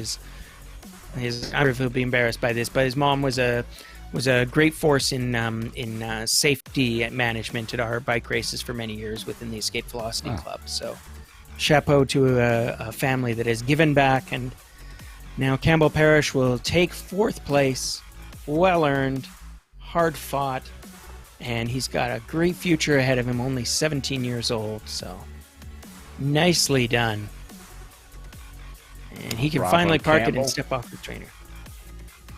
See John Cooper in behind him, and then Alexander Oliphant in for 6th place. So Cooper going to do Triple X proud, put another Triple X rider on the podium after his fiance Jackie Godby took a win in the pro women's race. Cooper going to take 5th place in our pro men's field to wrap up our wide angle mountain bike podium. Not bad at all. And chapeau to John Cooper. But behind him, we've got a bit of a battle developing because, after saying that Sands and Oliphant had locked up positions, I feel like Oliphant has, in fact, flagged worse than he expected. He's now fallen behind Sands as well. So Sands is going to sneak his way into 6th place because it doesn't look like he's... I don't think Oliphant is coming back from that one. No. I think Oliphant just sort of cracked on those final miles on the road. And I mean, he had a good hard ride all day, but he was riding up there with 4th place rider Campbell Parrish for a lot of the day, and now he is very much not. Paying for that now as we watch that gap continue to grow. So Sands going to take 6th. Oliphant will hold on for 7th, no problem. And then I think Weber going to be good for 8th. Man, last kilometer here for Sands made a difference. Nice job. Way to finish strong. Way to bide your time out there, right? Oliphant had such a great ride all day. And we didn't talk about Sands a whole lot out there today, but he's going to ride his way into 6th place. Nice job. Yeah, he's got to be pretty satisfied with how that last half of the race came to him. And I guess it just shows, don't give up, don't despair. The race will come to you. And so good job on a surprise 6th place by Jude Sands, the Irishman. And Oliphant will hold on. I mean, we said he's lost some places here, but it represents the fact that it's been a hard ride all day. And, the only way that he gets to this position is because he's just ridden his heart and soul out until he didn't have anything left in the tank. So, way to go to Aidan Oliphant for leaving it all on the road. And we do mean everything. Because he's got to have had nothing left in the tank. But he does get to finish, and in less than 2 hours. So, good job. And we've got one more rider out on the course. We've got... That's Ashley Weber still out the full gas rider. We haven't talked about him much, but he's kept his head about him, and he's going to roll it home. He'll be the final classified racer. 1.6 kilometers left. Just this unpleasant 15% grade stands between him and the finish line. All right, on our fourth and final stop of the Virtual BC Cup presented by Cobotix here. It's been a lot of fun watching these riders progress on RGT, even over the 4 stops of the racing that we've had here in the Virtual BC Cup. I feel like I've come to know a lot of these BC-based riders really well. So I hope to see them out on the road in real life, as it sounds like things slowly getting better, and we are hoping to be back to some in real life racing soon. I know for almost all of these riders, that's got to be the goal, to get back to it. But it's been fun having the virtual racing to fill the gap in the meantime. And I hope these riders have enjoyed the silver lining of the last year or so to get in some virtual racing here and stay connected. I know you're seeing a lot of familiar names on these start lists over the last what has been 6 weeks of racing in the Virtual BC Cup. So a nice way to stay connected to our cycling family. Yeah, for sure, Brad. It's been gratifying both for, I think, the sport as a whole in the province of British Columbia, and to me personally. I mean, I have a lot of love for bike racing and putting on these events, and I can tell all these riders that it seems like these days not a day goes by when there isn't some communique going back and forth between the powers that be about how can we go racing, when can we go racing. We're just excited. Plans are being made. We know that, as you say, things are going to get better, and they're going to get better pretty soon. Like, as soon as we can go racing safely again, we will be going racing. And I've been very excited to be part of plans that aren't quite ready to be announced, but certainly we are hopeful at this point that if there's an opportunity in July or August, I think those are the kind of dates where we might be able to look forward to first race of the season here in BC. And certainly, folks, watch the signs. We will keep you posted. Everybody involved in bike racing is very eager to get the high sign that we can finally fire things off and start doing some bike racing again. And I'm hopeful that we'll have a little bit of a road season and a lot of a cyclocross season. And of course, my personal favorite, a track season, because it's a winter sport for us here in Vancouver, because we have a lovely little 200-meter indoor velodrome. It's a nasty, terrible bowl with plywood on the boards instead of hardwood on the upper half, but we love it. And it's created some great bike racers. Some Olympic medal-winning bike racers have raced and trained there. And we're very hopeful that by the time it gets around to track season, that we'll have something resembling normal bike racing again return to the province. All right, well, fingers crossed for everyone. If we don't see you on the RGT platform, we hope to see you in real life. I know you guys are going to keep the website updated, cyclingbc.net, as things get back to it. And if you're interested in taking up racing, cyclingbc.net has some great resources to kind of get you directed to where you need to go to get back into it. I know that's been a big part of this, learning about a lot of the local racers, but hopefully also encouraging more people to participate. So, Ryan, I think we can wrap it up there as our final rider of the 4-race BC Cup Series presented by Cobotix wraps it up. We're going to say goodbye from the virtual world of RGT. For Ryan Kuzno, my name is Brad Soner, along with ZMS Live Streams presenting the live stream productions today on behalf of Cycling BC. Thanks for watching today, and congratulations to all of our riders. Keep on riding, keep training, and we'll see you at the start line real soon.